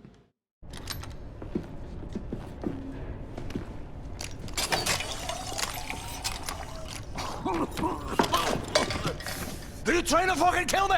Well, there you go. Old Horton's patented hangover blaster always delivers. Boom. What are you lot loitering around for, huh? Oh, really? Have we got a Okay. mission briefing to attend? The party's over. Inconceivable. Incomprehensible. Sorry for going off on you about my shirt the other day. You're a good lad. Makes us. My brothers and sisters. My brothers and sisters. Check this out. In less than 6 hours, Frau Engel is gonna make a scheduled appearance on the Jimmy Carver Show, live from Hollywood, California. Hey, let's Now, go. while that We're going to bitch is getting Hollywood. her ass kissed on national television, we're gonna infiltrate the Ausmercer, disable the Odin defense system, and hijack her ship. And then we find that bitch and we take her out. What you got? Frau Grace, I decrypted the Odin codes Herr Blazkowicz brought back from Venus. Turns out it's just one simple word. Valhalla. Type in Valhalla in any of the Odin terminals and you will have permission to shut down the automated defense systems. Well, all right. Now fuck off, Easy. Nazi. Like I was saying, we are gonna find that bitch and we are going to take her out. What? Oh, hell no. Call me a Nazi. Oh, hell. Oh, hell no. Nazi. You do not have the right to label me as something I am not, as someone less than yourself. Oh, Someone hell less than no. human. Say it. Say I'm not a Nazi. Oh, right. Okay, I get it. You're not a Nazi. And you. I'm in love with you. Don't you understand that, you dumb idiot? And it hurts. It hurts that you are so stupid you don't love me back. But I will dry the tears from my eyes. Get over it and move on. Because I don't need you to be happy. I will just be mentally using your body from time to time for my own personal pleasure. And there's nothing you can do about that. Sigrun. But I'm leaving, okay? No, wait! Don't be silly. Oh, You coming with us? Hey, you're not allowed to leave, you Nazi.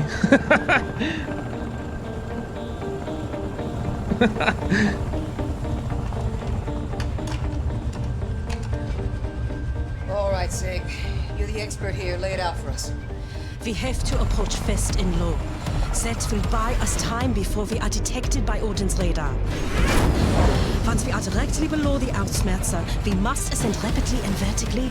This will give us the greatest chance of surviving Odin's opening salvo. If we are lucky, we make it back out before Odin has a missile lock on us.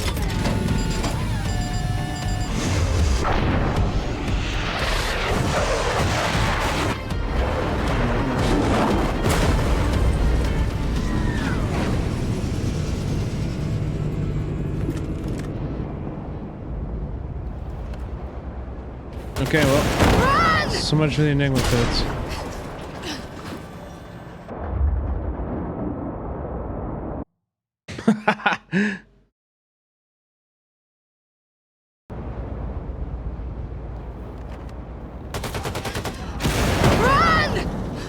I ran the... Wait.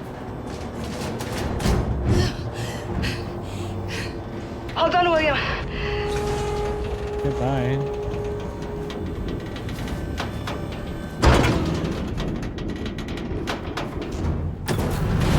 However you want to handle this, William, I will follow your lead. Okay, let's go quiet.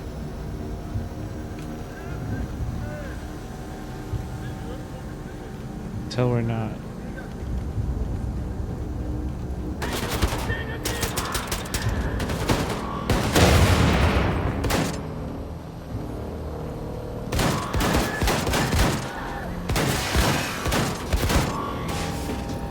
Are you helping? Oh, you're not gonna shoot with me.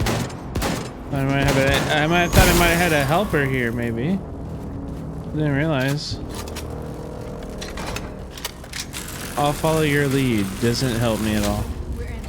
There are 3 different Odin control centers on the Earthsmerzer. Oh, you're back? 2 of them controlling the automated defense system. The Hugin control center for the port defenses, the Munin control center for the starboard defenses. Finally, there's the Odin main control center for the ship itself. Understood. How do we get to them? There's a terminal concealed in the floor in the center of the room, which will open the door leading to the Hugin control center. Found it. The other parts of the ship are harder to access from your location. Bring up the ship schematics in the terminal and see if there's a way to reach them, Anya.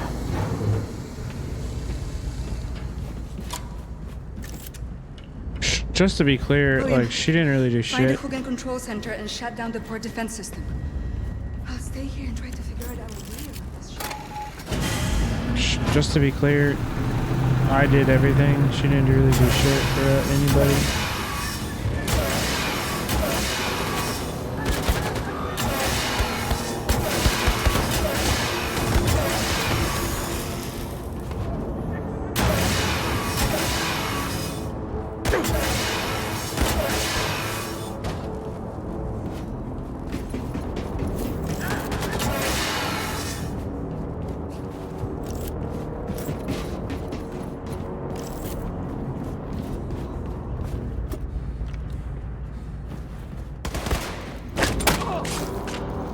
Bye.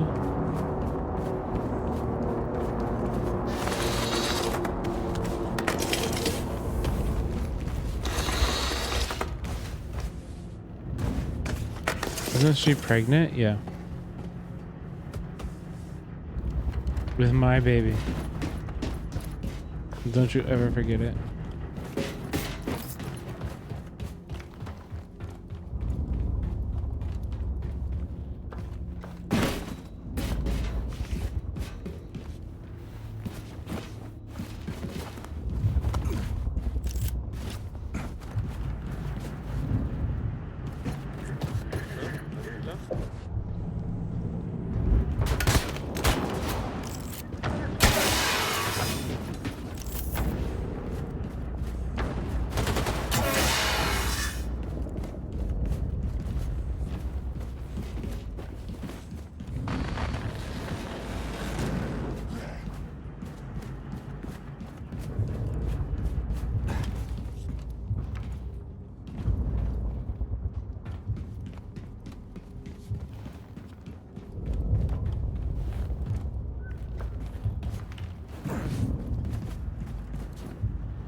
H-A-L-L-A.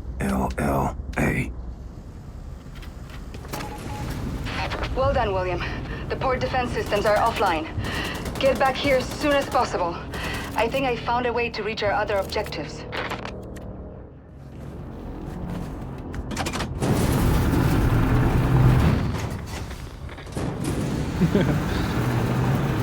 Getting funny with that.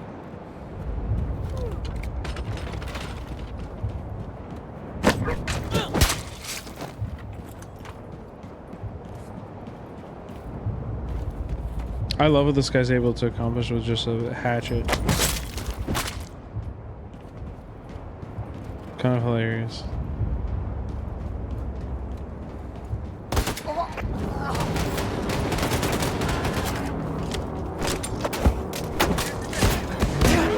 Fuck, I gotta reload.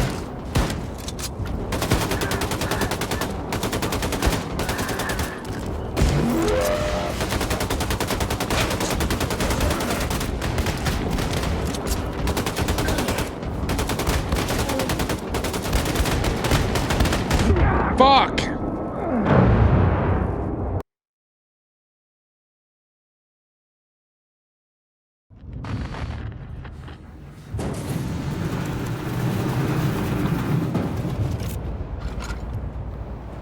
I don't really want to go loud from the beginning. I think I like doing some stealthers. Oh, I've never gotten that animation. That was really cool. I like that one. Stabbed him in the nuts.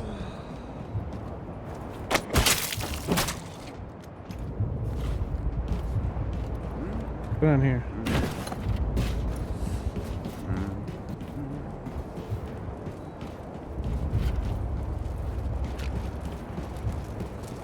Oh, I love that.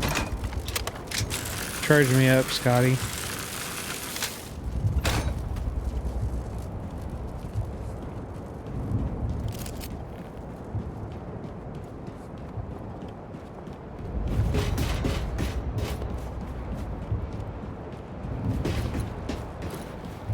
We know he's right here, right? So we just go bop.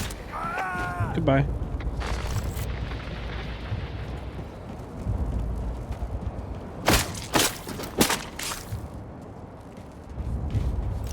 Still stealthing. Still stealthing. Still stealthing. He's dead. They're doing a full search. Frick.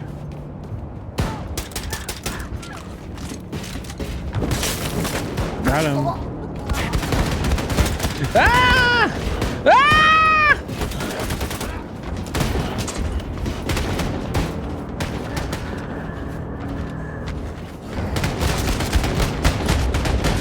Fuck! Dude, that's so silly. Ah, fucking. Man. So annoying. You know what? I should go through all of my guns and just reload them.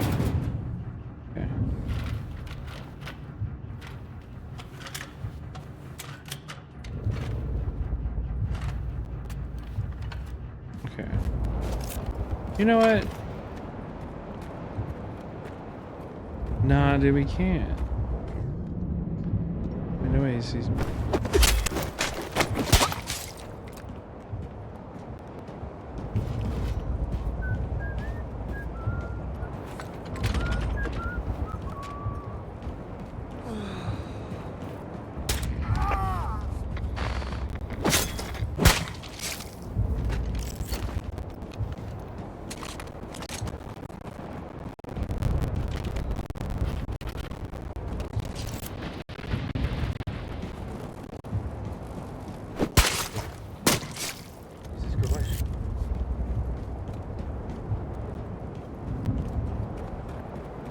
There's a guy like out here. Wait. Oh fuck, they saw me already. Oh my god. Get me the fuck out of here. You gotta be kidding me.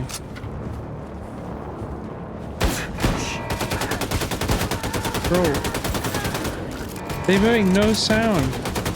They just approach you and start shooting.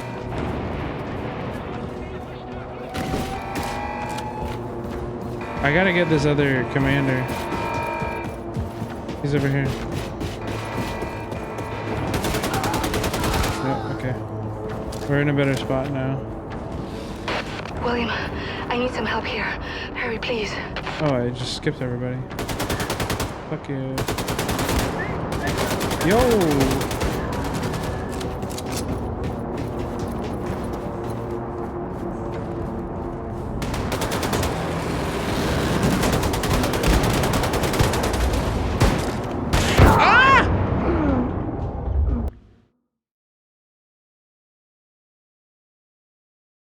Hurry, please.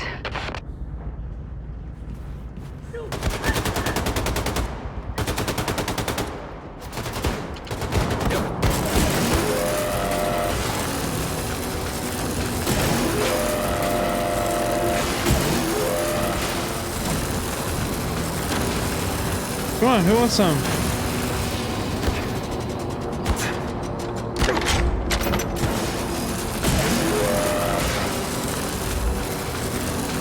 Who wants some?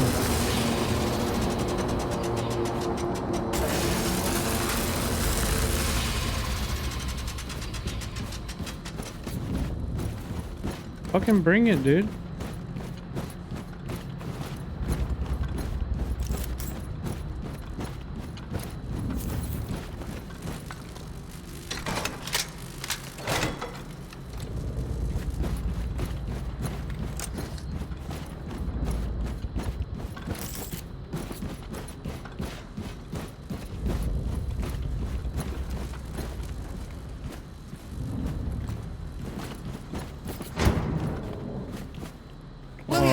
I'm in here. I almost lasered you William, so jump hard. into the transport pod. They're on the other side. I've reprogrammed these to take us to the upper parts of the ship. We can reach the other O-ring control centers from up there.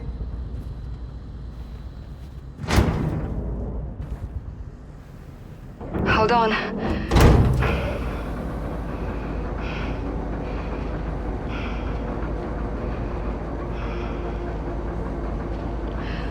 I love you, William. Hey! Let me out, let me out, let me out. It's on top of you!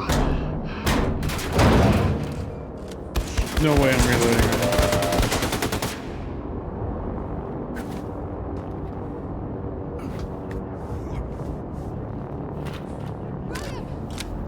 I'm up here. Thank God you're okay. Listen, destroy the big fan over there and go through it. You should be able to find your way out of there through the ventilation system. William, there's another shaft on the other side.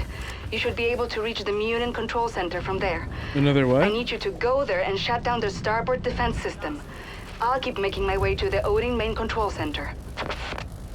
Another what?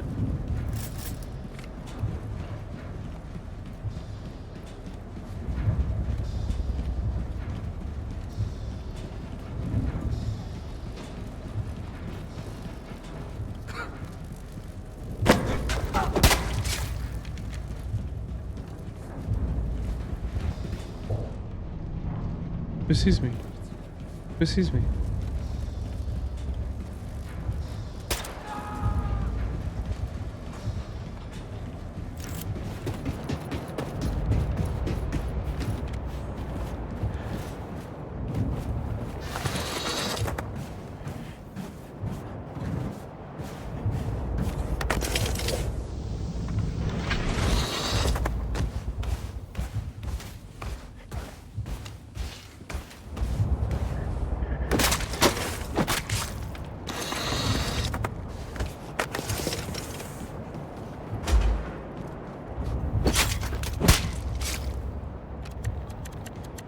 Seltsam.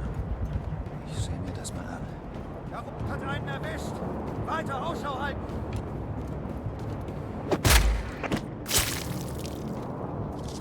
Lala. V-A-L?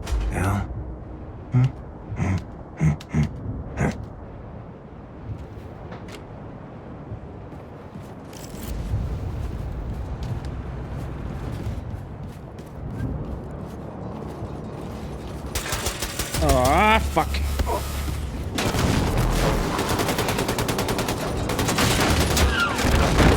I hate these dogs, man.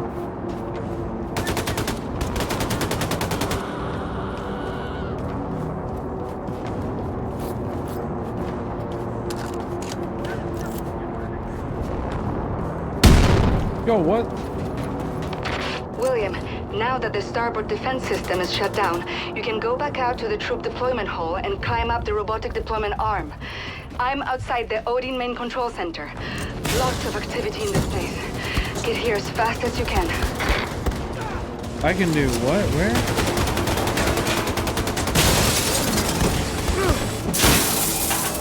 Am I supposed to know what any of that shit meant?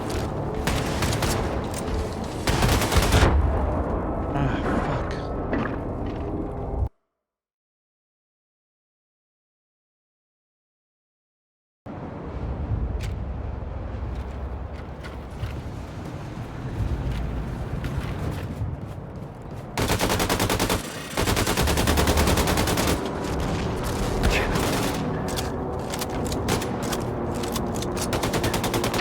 William, now that the starboard defense system is shut down, you can go back out to the troop deployment hall and climb up the robotic deployment arm. I'm outside the Odin main control center. Lots of activity in this place. Get here as fast as you can.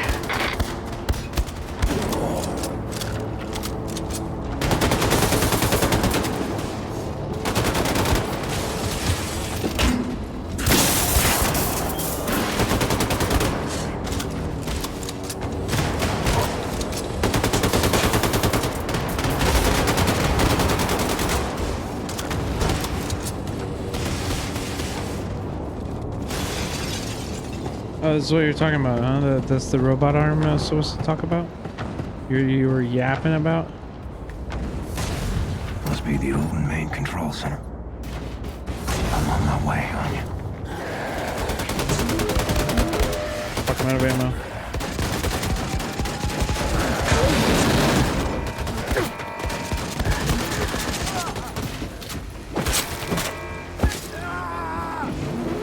Easy.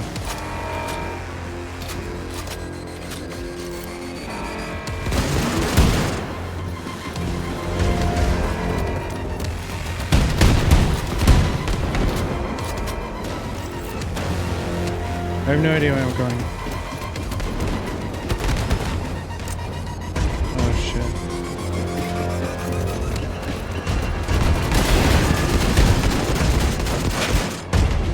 Yo!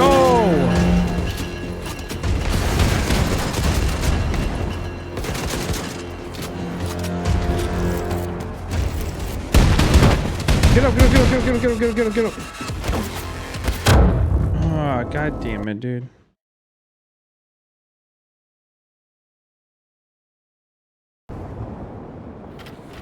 Alright, let's Must be the Odin main control I need to center. switch weapons like right now. I'm on my way, Anya. Maybe if I do both of these, we can fuck with some.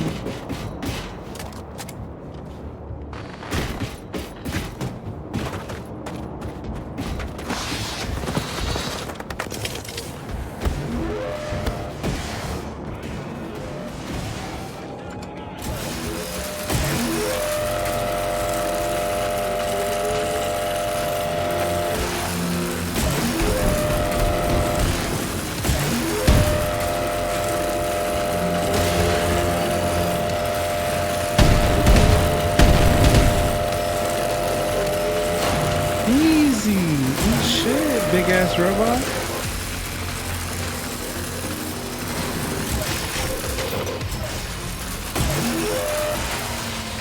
Good to hear you getting close, William.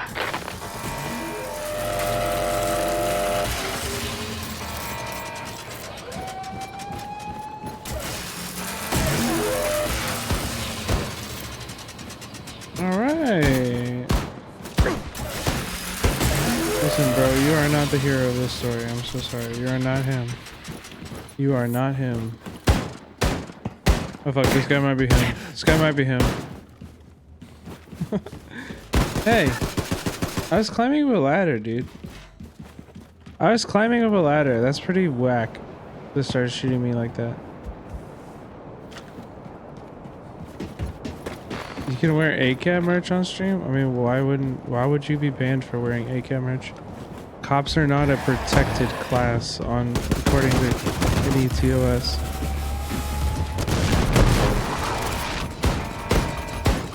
You can just like quit being a cop.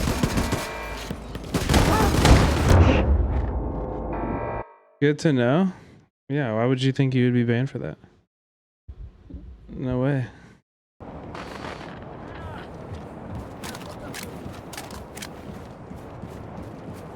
Like, literally, there's nothing in the TOS that would apply to this.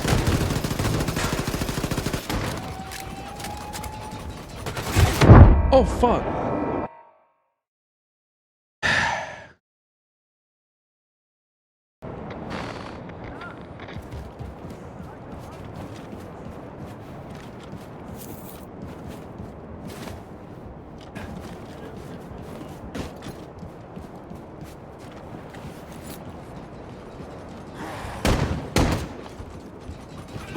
Yo, where's that fucking dog, dude?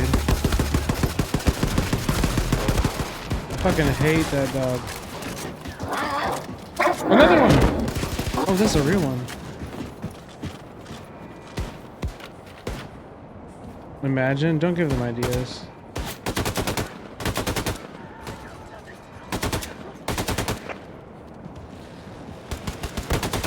Although, I'm not gonna lie, I would, like, low-key, I'd love to see the political movement that, like, caused that to happen. I mean, shit, bro, I'm gonna be part of it. Like, suppression of that specific idea, yeah, like, that'd be hilarious. Fuck you, robot dog. Also, what's wrong with all cats are beautiful? Like, what's going on? That's what it means, right?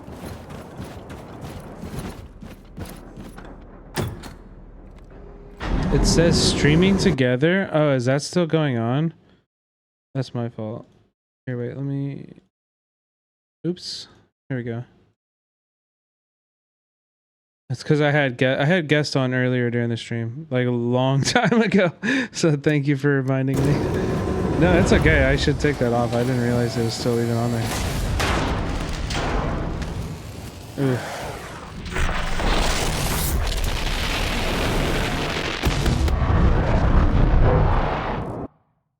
Oof. Oof. Oof. Yeah. Bad, man. That sounds rough, man. I'm sorry. I'm at 20 HP. I don't have any options here, guys. I'm gonna fire this in the middle of them this time. Hopefully that does better. It did not. It did not. It made no difference. I thought I could, like, you know, it would, like, I don't know. I think it might work if I shoot it at the ground in the middle of them. Just get some health. Where?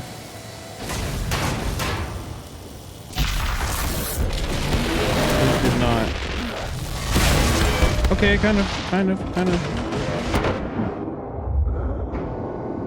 Okay. Nah, one of them's gonna dive at me no matter what, so I kind of need to fix that. Alright, I'll look for health. Some ammo. Armor, that's a W. Some health, there we go. Max out armor, max out health. Are you happy, chat? Are you proud of me, chat?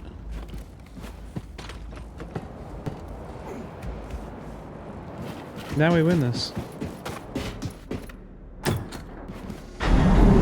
Wait, where's my gun? Wait, where's my gun? Oh, it's chilling. We got one here. Turn that shit, brother.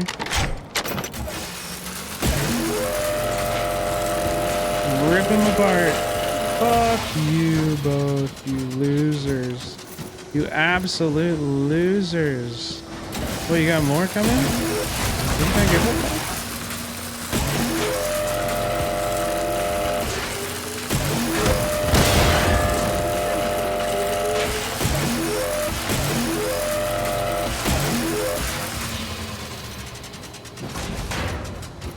You're dorks. You're lame.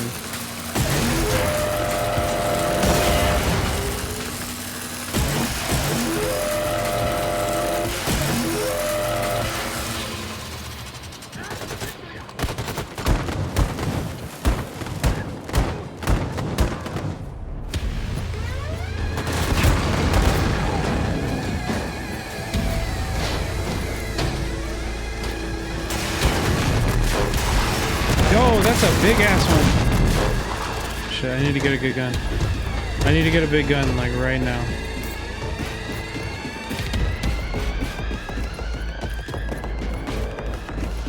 Alright, here we go, here we go.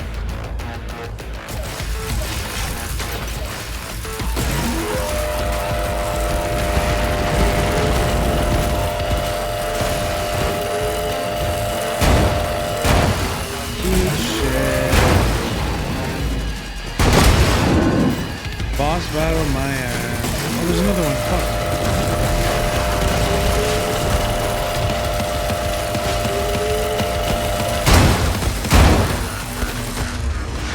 Oh shit! No way I died. No fucking way, bro. No fucking way, bro. Oh my god, they put me way back here. I gotta go back and get health and shit. You know what? Fuck that shit.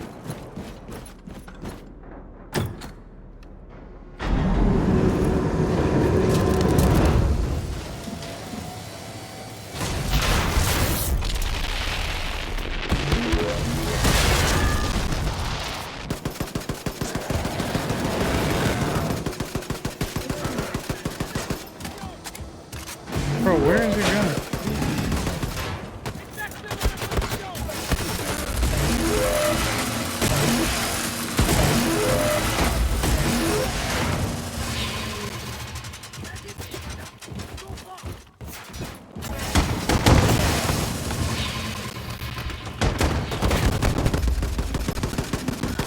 I hate that gun. I'm dead here. I'm just dead here. I'm just dead here. Wait. I'm not dead. I'm not dead.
Like, who's shooting me right now?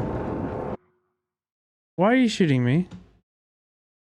Who is shooting me and why? You know?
God, dude.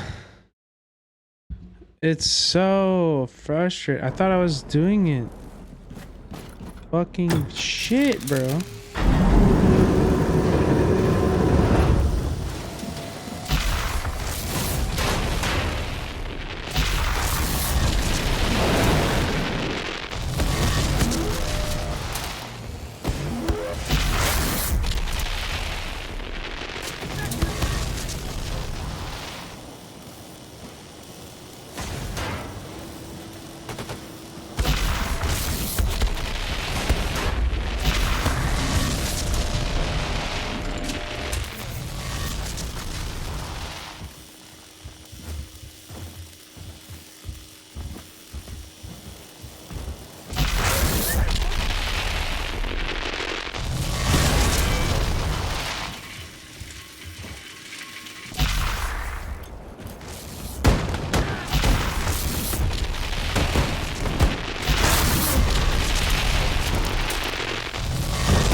god, there's nowhere to fucking go.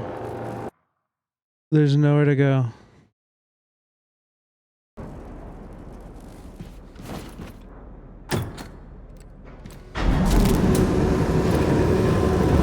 This is crazy.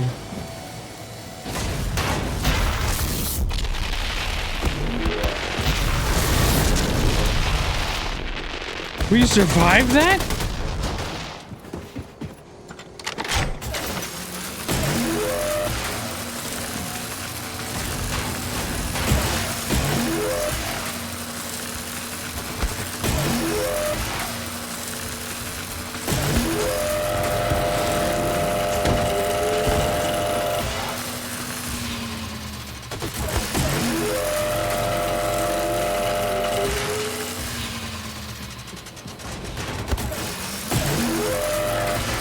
Bro, my health is so low already.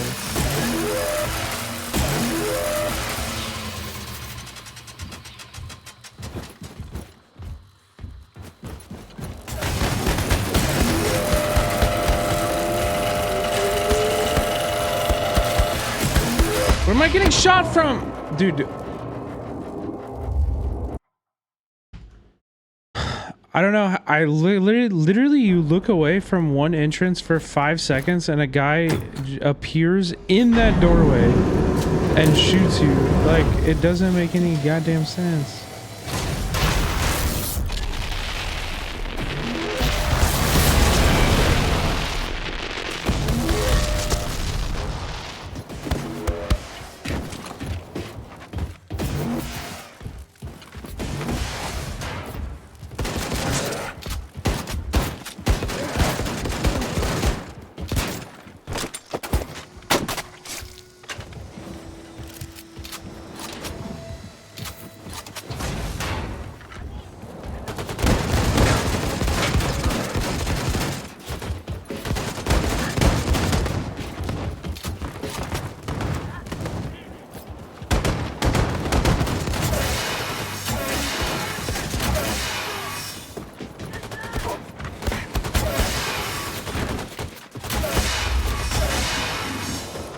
I need to run to get more health.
It's crazy because I've already been here. It's the big ass. Those are the big ones. Like I've already done this.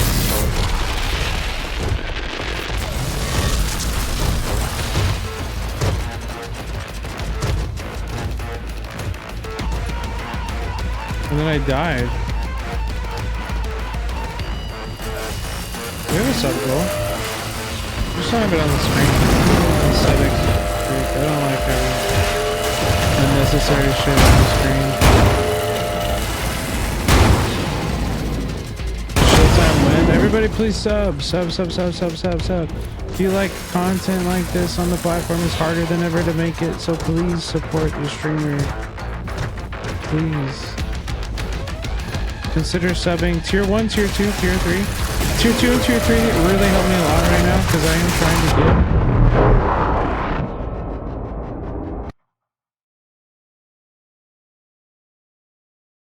I am trying to get 70-30. And 70-30 requires that I have 300 subscribers for 3 months in a row. So if you can be one of those people, I would really appreciate it. It means the world. Increases with my revenue so much. Bigly increases my revenue. 10%, you know, but I mean still. That's big.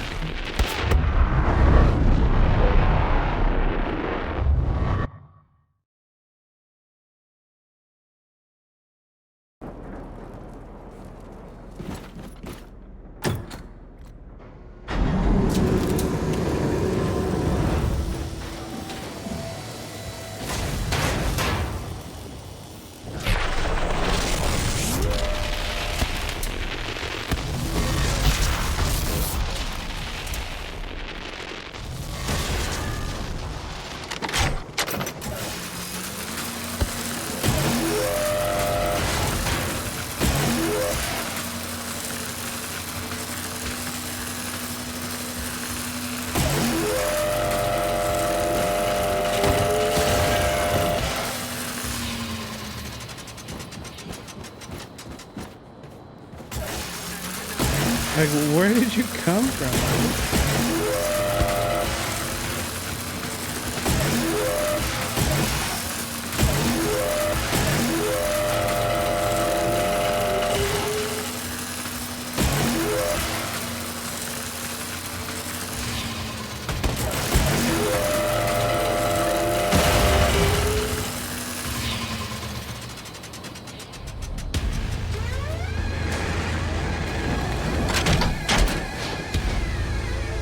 Recharge.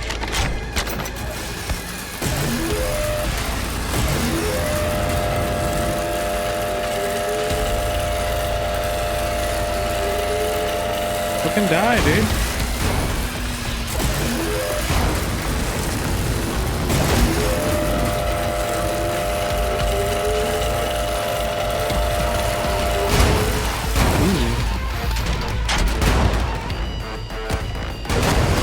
Wait, how the fuck did you do this melee only? But am I still gonna die now? No. I refuse. Can you feel it, Jenna? You are the old and weak. And this is your day of doom.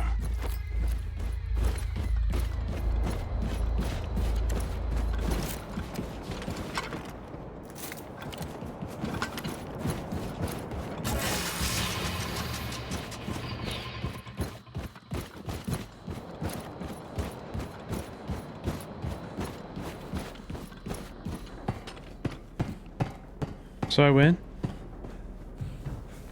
Game over. GG. Go next.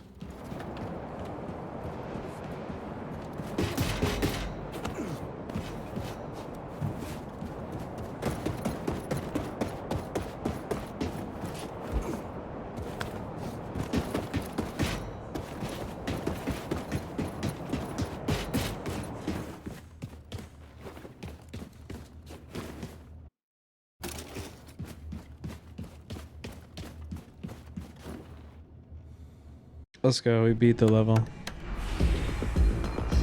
Watch out! Whoa.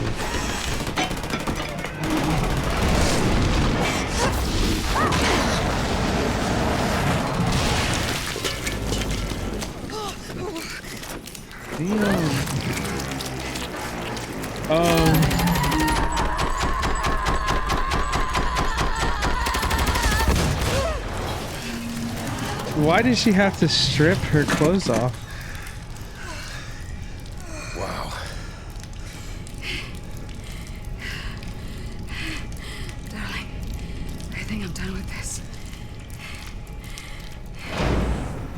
That was sick. It's character development. Okay. Okay, I get it. I get it. I've seen the vision.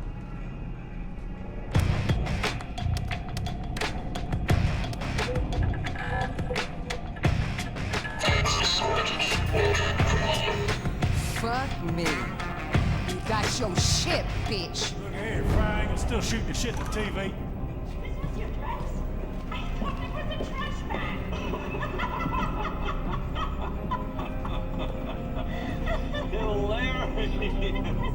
Wunderbar! Wunderbar! We'll be right back with more from General Angle and Decapper after this. Can I stay here? I just can't be a part of what must be done. It's okay, Sig. You've earned your keep. Now for the rest of y'all. Y'all ready to start a revolution? Hey. By peacefully protesting, right? Peaceful protest, right? Chat, how close am I to the end? Am I like a few hours or like oh, very? Okay. Okay.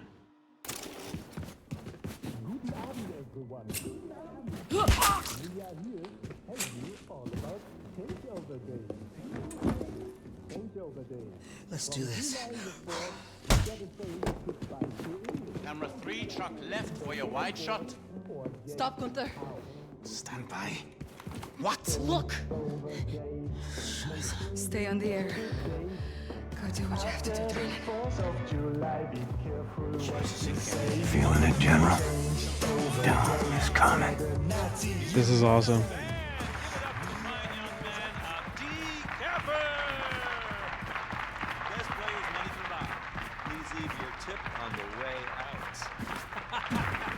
Dude, we have to have some ass level design just on the way out, just for some, you know what I mean? Just so you, for good time's sake. Just blockages for no reason whatsoever. It might as well be invisible walls.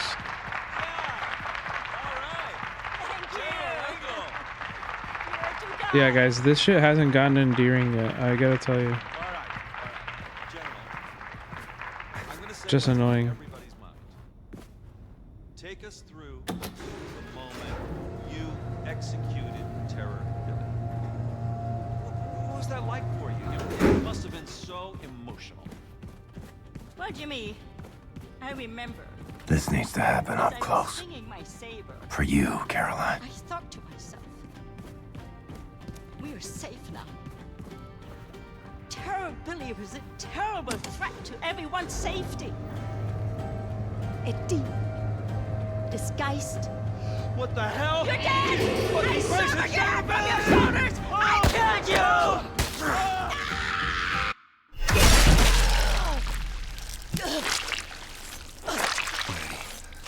Is that the best you got?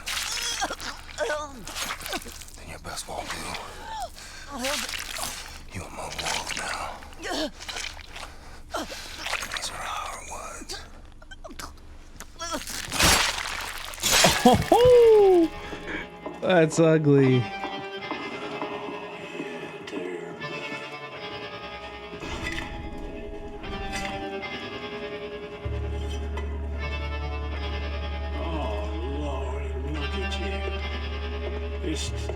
Stuff in your faces, full of bright words. They're just sitting in front of your Nazi television boxes. Just laughing. Laughing all the lies they've been feeding you. Laughing till you're choking. Well, it ends tonight. Oh, yeah, it ends tonight. My brothers and sisters of the United States of America, tonight, we, the free people of the resistance, ask you to become one of us. There's a lie. There's a lie.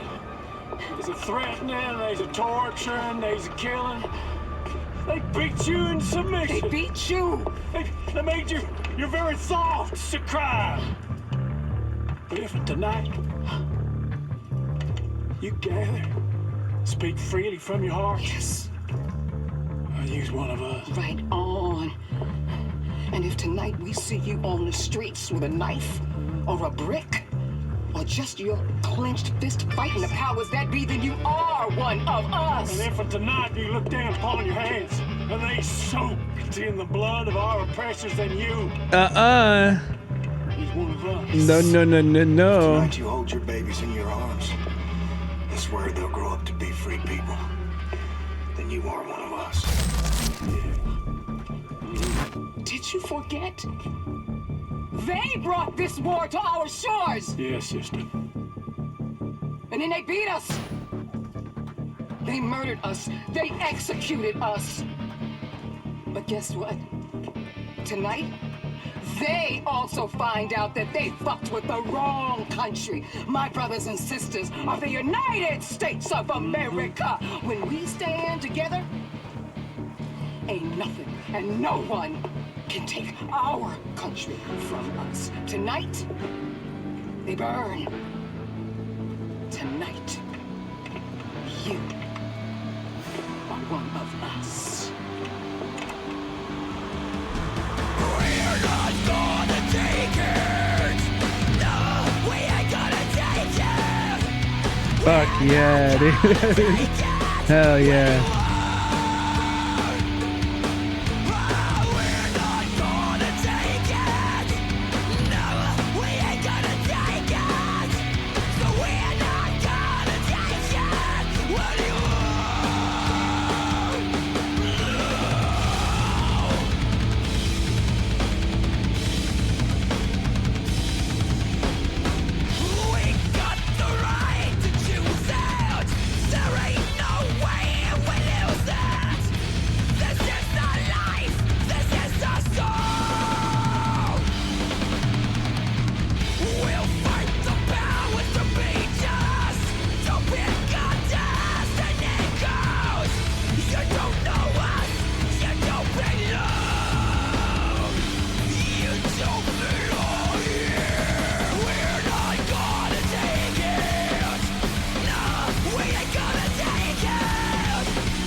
Wait, really? The Wyatt ending is like voting? Wait, no way. You're joking.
Anya.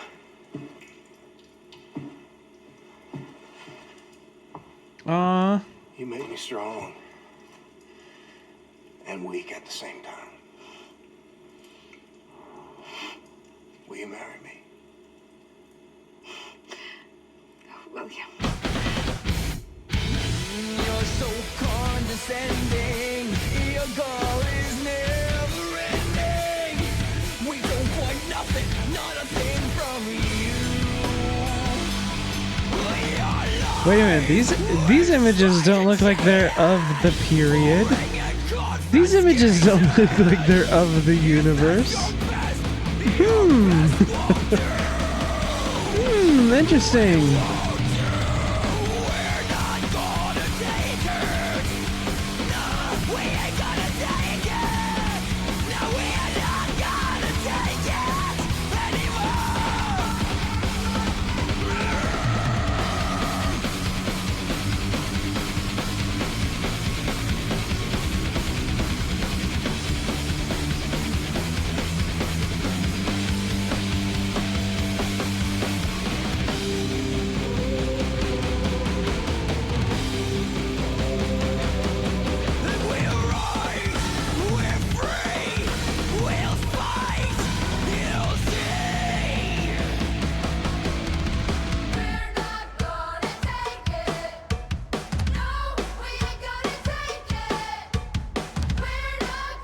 Yeah, Barbarossa, we're gonna wrap it up pretty soon. I'm just gonna let the credits roll because the visuals are really cool, and also these artists deserve their shout out. You know.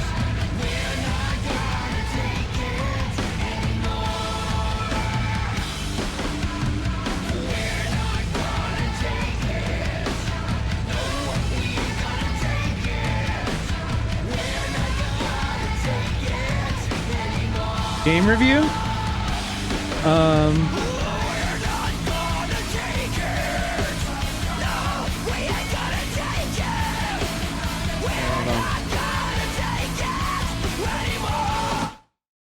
Oops. I would say, let me just bring it down a little bit. I would say I would give it like a 8 out of 10. It still had a lot of like annoying shit and like some like frustrating sequences. Wait, the credits are frozen.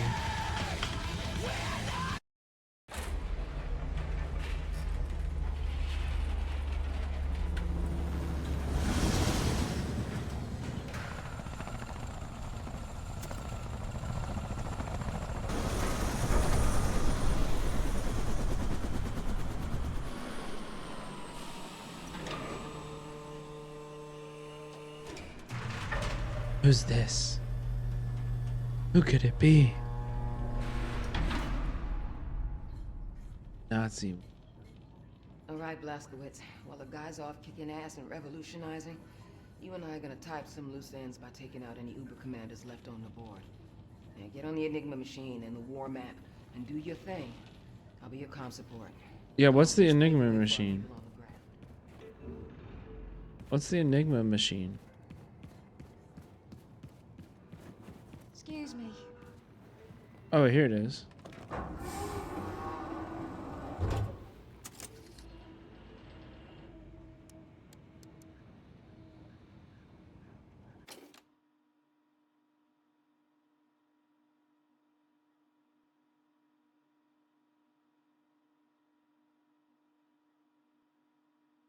Oh.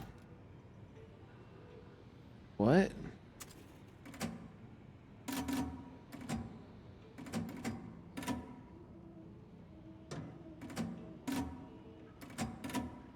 What the fuck am I doing?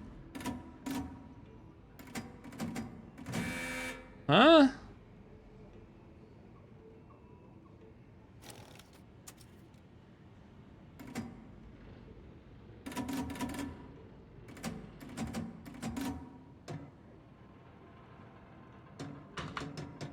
Isn't that correct?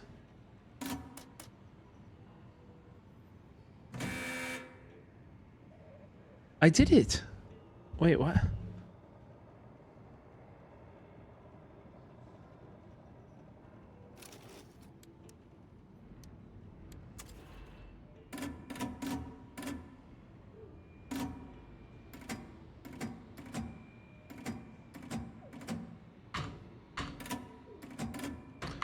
Bro, I'm literally doing it.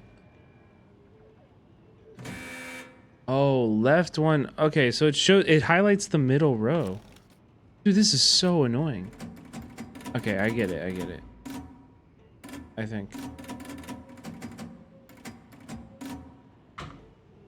No, it doesn't. No, it doesn't work.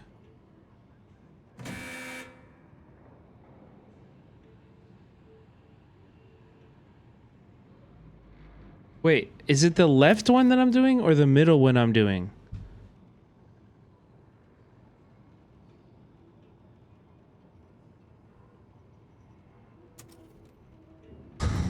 Okay, so I'm supposed to do this. Okay.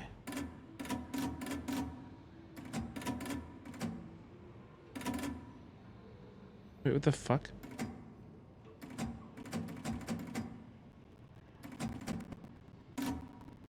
Oh my god. Okay.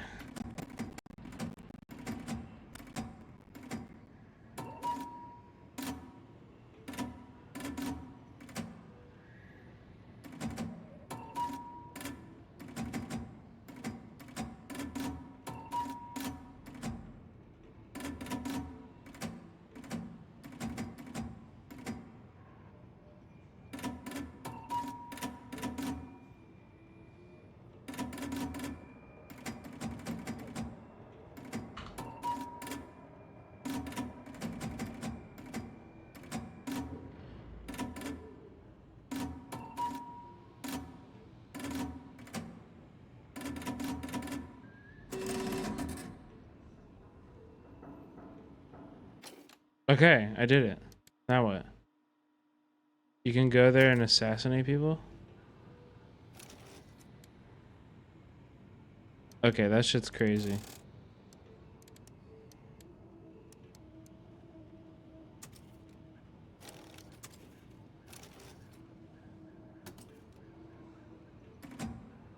This is actually like not fun. I have to be honest.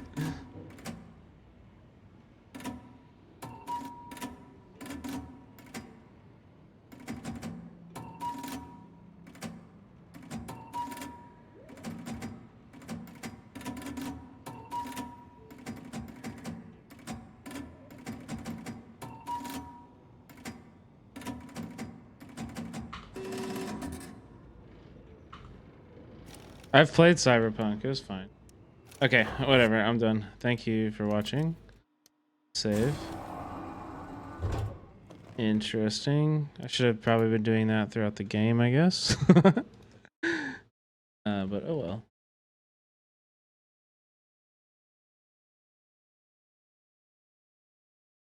I hope you enjoyed the stream tonight, guys. I think we had some really great combos and we're doing a bunch of fun stuff.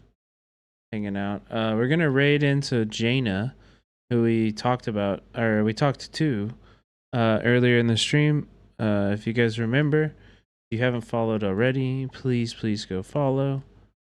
That's all. Appreciate you. Fight back, guys. Nothing coming for us is inevitable. Fascism is not inevitable. We can fight against it and we can win. We can win. It's true. All we have to do is fight.